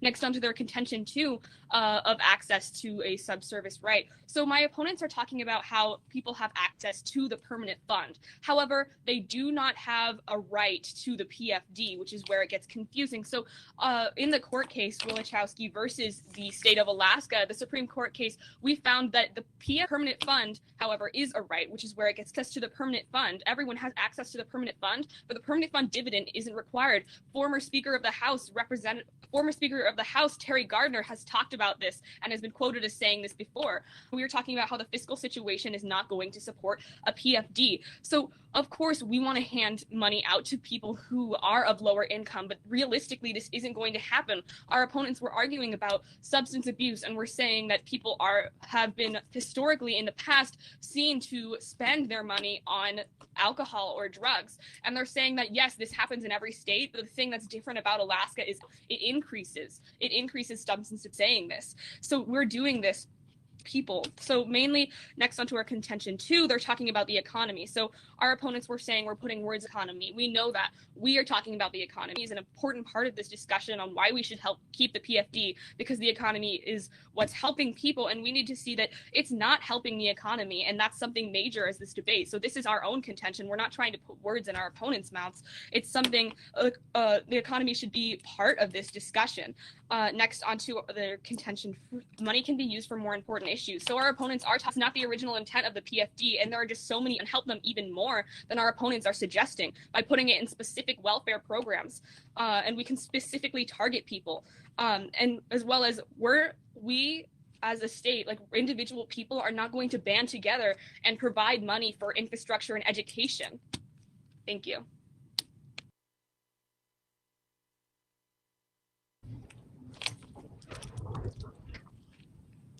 In your last speech, has access to the permanent fund. In what way, other than the permanent fund dividend, is that true? I'm sorry, can you rephrase the question? Yeah. So in your past speech that you said that everyone has access to the permanent fund. How is that? I think I misspoke. I was trying to say that everyone has a right to the permanent, if it's of the permanent fund. They do not have a specific right to the PFD. Yeah, no, everyone have a right to the permanent fund, not the permanent fund dividend, without the PFD. Well, the continent fund, which is what you're sourcing. Yes, and how is that permanent fund money distributed to Alaskans without the permanent fund dividend? Well, that's not really part of this debate. We are talking about the PFD. So, I mean, I guess I could get into that, but that's not necessarily what we're supposed to be talking about. But that's exactly what I'm talking about. Sorry, that's exactly what I'm talking about right here. And that is, this permanent fund dividend is the means to distribute the permanent fund wealth across Alaskans. And that is why it's so important. Can I ask a question? Yes. Okay, so you are saying that, let's see. Okay, so you're talking about how, so you are arguing that this is the means of giving people their right to the permanent fund? Precisely. So as outlined, sorry, I was just trying to finish my other half of the question. So what specifically in the Constitution outlines this? So you've talked about this multiple times. I'm just wondering what specific article and section is saying this. I do apologize. I don't have the article on the top of my head, but it's the defined right for Alaskans to have rights to the subsurface. So the subsurface resources are oil, and that is the reason that we developed the permanent fund to start off with. But do you have the specific? Off the top of my head, I do apologize. Okay, thank you. Okay, so if I can ask a question, why is cutting into school, ferry systems, nursing homes, and other social programs acceptable just to give everyone a $900 PFD? we do not think that this is acceptable. As we've said time and time again, they are not mutually exclusive. There are other ways to generate revenue and to fund these things while still maintaining the PFD, which, as we've said, is very necessary for our subsurface rights. So we can do them both at the same time. We can do them concurrently. It's just that new gathering programs that would help us to do that. But that doesn't mean that we cannot do that in the future and maintain them both. Do that anymore because oil is down, tourism is not happening anymore because of COVID. I mean, I just... Well, COVID will get over. Our economy, if you're acting like this, will last forever, but we will see change. Thank you. And if I may request the remainder of my downtime for a final focus. I think you're muted if you're saying anything. 1 minute and 20 seconds. Excellent, thank you.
Time.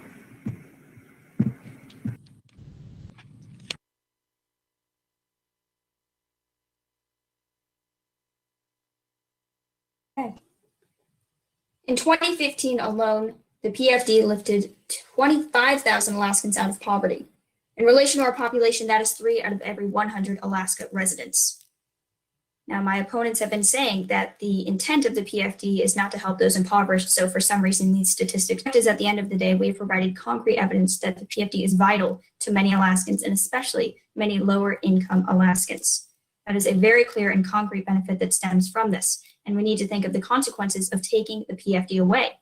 Now, the study that we cited goes further and goes into those consequences, and has statistics such as without the PFD, we would see a poverty rate of 23% among Alaska Natives, 18% among rural residents, and 16% among children. That failed to reconcile with the fact that by taking away this, we would directly see an increase in the impoverished population in Alaska, and we would directly be harming our most vulnerable population. Now, my opponents have time again in this debate talked about the PFD and pouring it into other avenues. But what my partner and I say to that is that they're not mutually exclusive. Yes, Alaska is facing several budgetary issues at the moment, but they should not be addressed by eliminating the PFD. The PFD is dollars distributed to every single Alaskan, and just other programs will not by any means fix the problems. And as we have said, it will ultimately harm Alaskans. We do need to look towards solutions towards our budget issues and deficits, and there are other ways to generate revenue, such as an income tax, a sales tax, taxation on large companies in Alaska that we could turn towards to do this. Now, my opponents also talk about the importance of it because in the COVID economy, we are seeing harm to our tourist industry, to our oil industry. We will recover, and it is feasible in the future for us to be able to build back up our money, to fill the PFD, and still be able to pay for all of these programs that are so necessary to Alaska. So in conclusion, I ask you to vote for what is best for the Alaskan people, and that is keeping the permanent fund dividend. Thank you.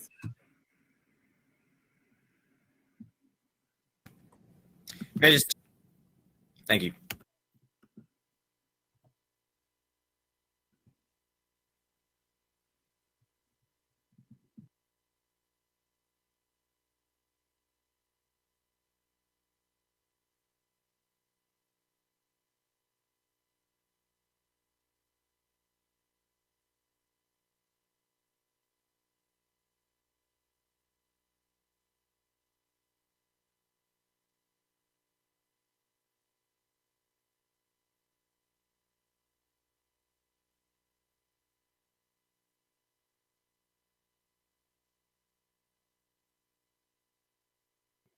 Downtime complete. All right, thank you.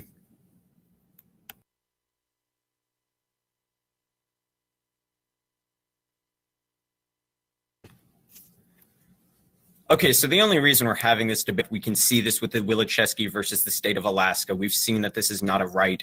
The permanent fund is. So we acknowledge the benefits. We want these benefits to happen. We want 25,000 people to come above the poverty line. But the gap from oil and the gap that COVID has taken on the, yes, we will recover our tourism industry. And yes, we will recover from our fishing industries. But the oil industry can only go so far. There's only an amount of it's not an infinite source. So in the end, whenever that runs out, we run out of money. And there's just, that gap is just too large to fill. Proposing is that we just have, we have these other welfare programs that are specifically made for people in a lower income area. Again, 25,000 is good, but more is even better, and we can achieve. And again, just these cuts to the ferry system, the cuts to schools, the cuts to nursing homes are just too large. It's leaving plenty of people below the poverty line. So instead of raising them, you're actually pushing many more down because they're either out of a job because they were working with the ferries, or they're kicked out of the nursing home. They don't have any more care anymore because people want a $900 PFC. But again, as we can just keep seeing that and get to a point where there is just zero money left. So in the end, I will go over my last points. Of course, that again, there's just no more money in Alaska for us to sustain a PFD. It simply does not help the economy anymore, just because these people are not spending it back into Alaska. And then Alaska can move this money back into the ferries, back into nursing homes, and back into schools. So on affirmation of the resolve. Thank you. Thank you, debaters. All right, great debate. Thank you. Yeah, thank you so much for judging, and thanks for Thank debating. you. Thank you for judging. Thank you. Happy holidays.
Guess we'll find out. Okay, how about now? Take 42. Take 2020. Everybody hear me? Yeah. We are going. Can you guys hear me? I can hear you. Okay, excellent. Perfect. All right, here we go. First of all, if you have a command award, if you can we will just click on your video and microphone, and you can do that live. So we have a couple live command awards, and everybody else can click on their initials or their picture, and then they will be larger in their Yaatly screen if you can do that. So without further ado, I'll let Senior Henry Clark, fourth year debate student, start it off.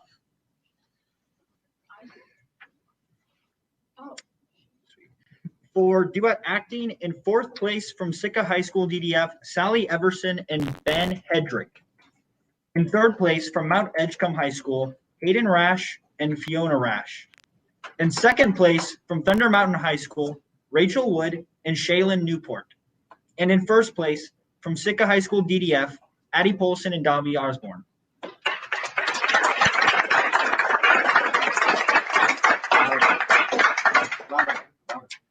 There were 7 finalists in the final round of X-Temp commentary.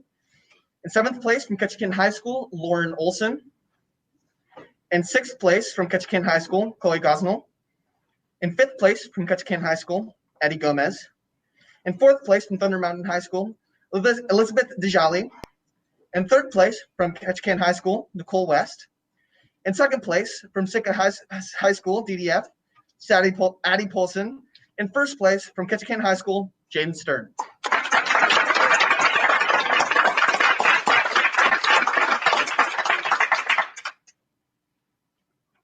Now for humorous interpretation. In 6th place from Mount Edgecombe High School, Julia Johnson. In 5th place from Homer High School, Thea Pearson. In 4th place from Whitestone High School, Julia Barkonsky. In 3rd place from Mount Edgecombe High School, Marissa Crabtree. In 2nd place from Sitka High School DDF, Zia Allen. And in 1st place with the command from Whitestone High School, Justin Greenleaf.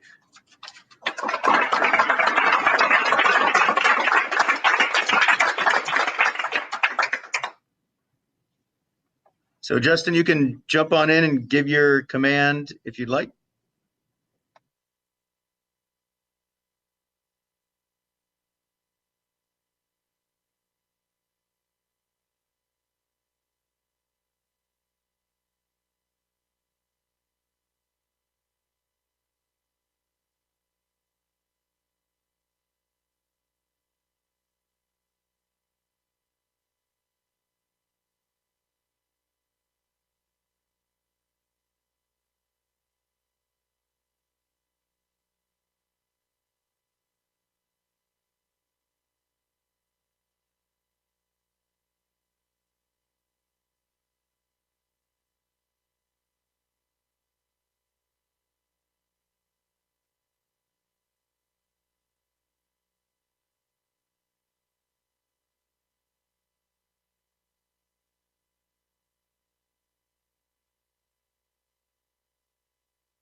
Okay, Justin, if you want to go at a later point, just let us know and jump on in.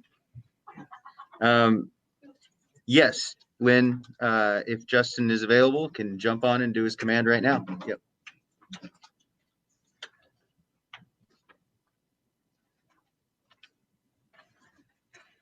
Okay. I don't see it. Yep, just go ahead. Okay, there were 5 finalists in the final round of dramatic plays from Metlakatla High School, Avienda Cook. In 4th place from Metlakatla High School, Mason Nelson. In 3rd place from Sitka High School DDF, Zia Allen. In 2nd place from Homer High School, Eleanor Sweeney. And in first place from Whitestone High School, Casey Seeger.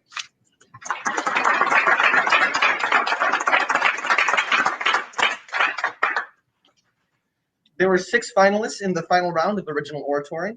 In 6th place from Thunder Mountain High School, Izzy Hansen. In 5th place from Whitestone High School, Kristen Miller. In 4th place from Sitka High School DDF, Jamison Dunn. In 3rd place from Sitka High School DDF, Tavi Guillory. In 2nd place from Sitka High School DDF, Darby Osborne. And 1st place from Ketchikan High School, Bella Kershaw.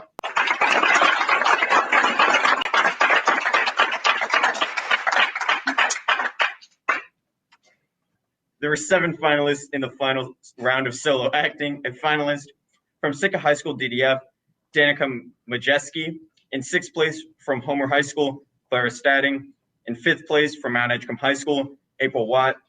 In 4th place from Homer High School, Seth Hammond. In 3rd place from Mount Edgecombe High School, Julia Johnson. In 2nd place from Sitka High School DDF, Sally Everson. In 1st place with a command from Mount Edgecombe High School, Marissa Crabtree.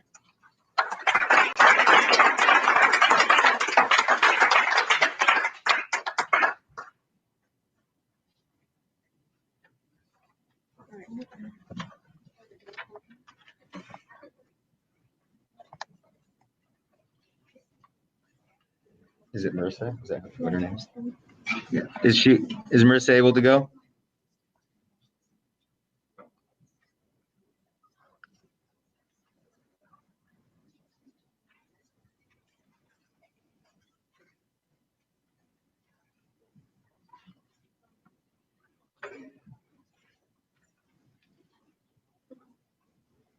We'll interrupt here with a moment of levity. See if I can get this video going here. Hold on. And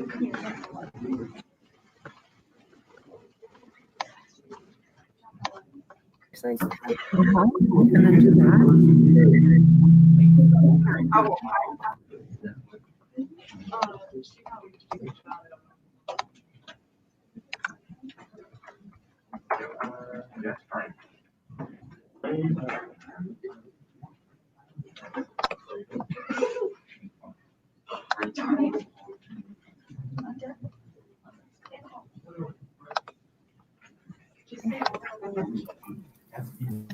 All right, let's try this. We have a video from Whitestone. right there. Let's see if this works. Here we go.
Okay, well, we'll forget about it then. We're all just listening to nothing then. But is the music not playing for them? So much for this YouTube sharing thing. All right. Okay, we'll scratch that. Let me see if I can. Sorry, there's a video that Whitestone showed, and we have another video, and hopefully that one works.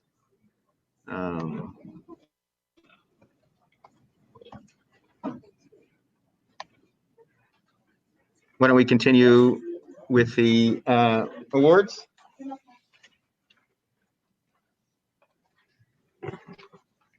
Okay, there were 6 finalists in the final round of extemporaneous speaking. In 6th place from Ketchikan High School, Braxton Zink. In 5th place from Whitestone High School, Nikolai F. Chavez. In 4th place from Homer High School, Larry Dunn. In 3rd place from Sitka High School DDF, Tava Guillory. In 2nd place from Whitestone High School, Matthew A. Lawhorn. In 1st place from Ketchikan High School, Francis Sherman.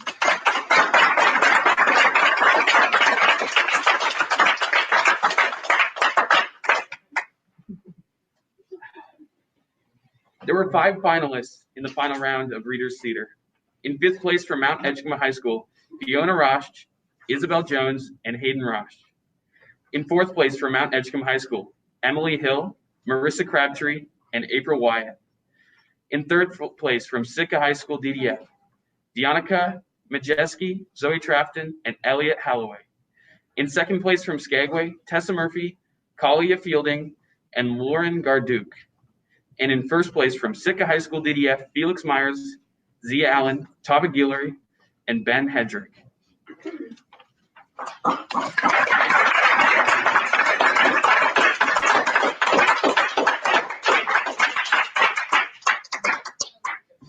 There are 7 finalists in the final round of informative speaking.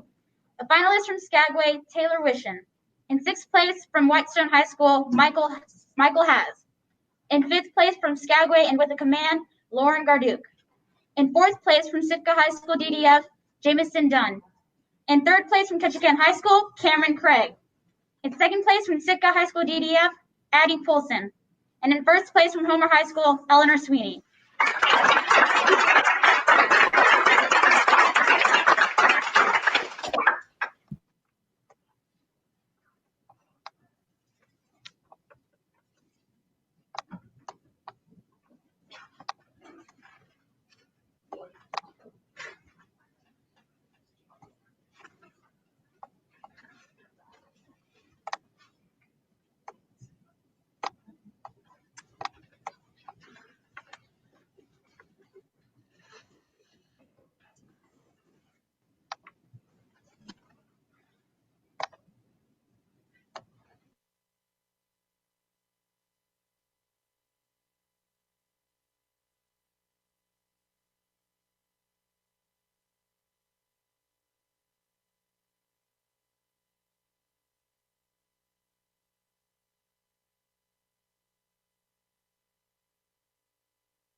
But it says stop my screen share. How do I stop my screen share?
Mount Edgecombe, did you want to do your command performance?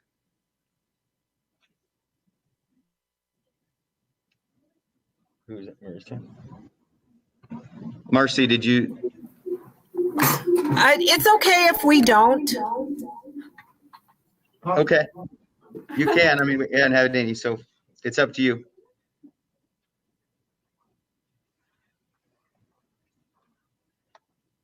Okay. Okay, why don't we finish off? Fine. You're. All right. For speaker points, in 10th place from Ketchikan High School, we have Tristan Dahl. In 10th place, we have Hayden Rash from Edgecombe High School. In 9th place, we have Reese Bunton from Thunder Mountain High School. In 8th place, we have Isabel Hansen from Thunder Mountain High School. In 7th place, we have Bella Kershaw from Ketchikan High School. In 6th place, we have Frances Sherman from Ketchikan High School. In 5th place, we have Evelyn Nutt from Ketchikan High School. In 3rd place, we have Addie Paulson from Sika High School. In 3rd place, we have Henry Clark from Ketchikan High School. In 2nd place, we have Larry Dunn from Homer High School. And in 1st place, we have Darby Osborne from Sika High School DDF.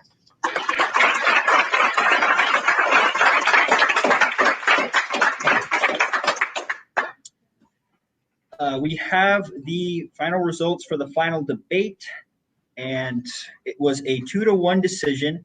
And the ranked number 1 for public forum debate from Sika DDF is Tava Guillory and Darby Osborne. And in second place from Ketchikan High School, Bella Kershaw and Frances Sherman.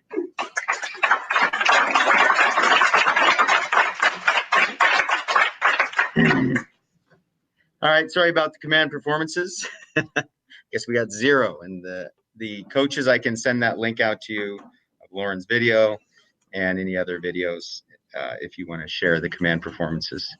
Is there anything else to add, coaches? Our next meet will be at the end of January 29th and 30th. Mount Edgecombe will be hosting, and that is our last regional meet of the season, and then state will be February 12th or so there.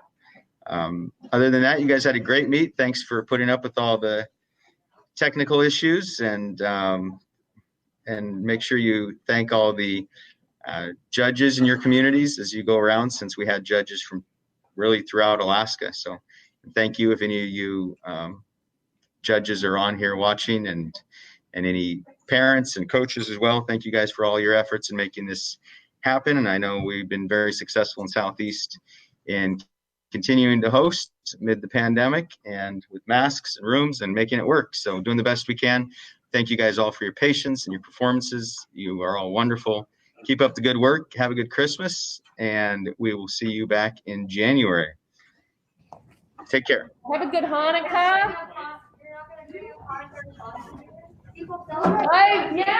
We celebrate other things. Happy miscellaneous holiday.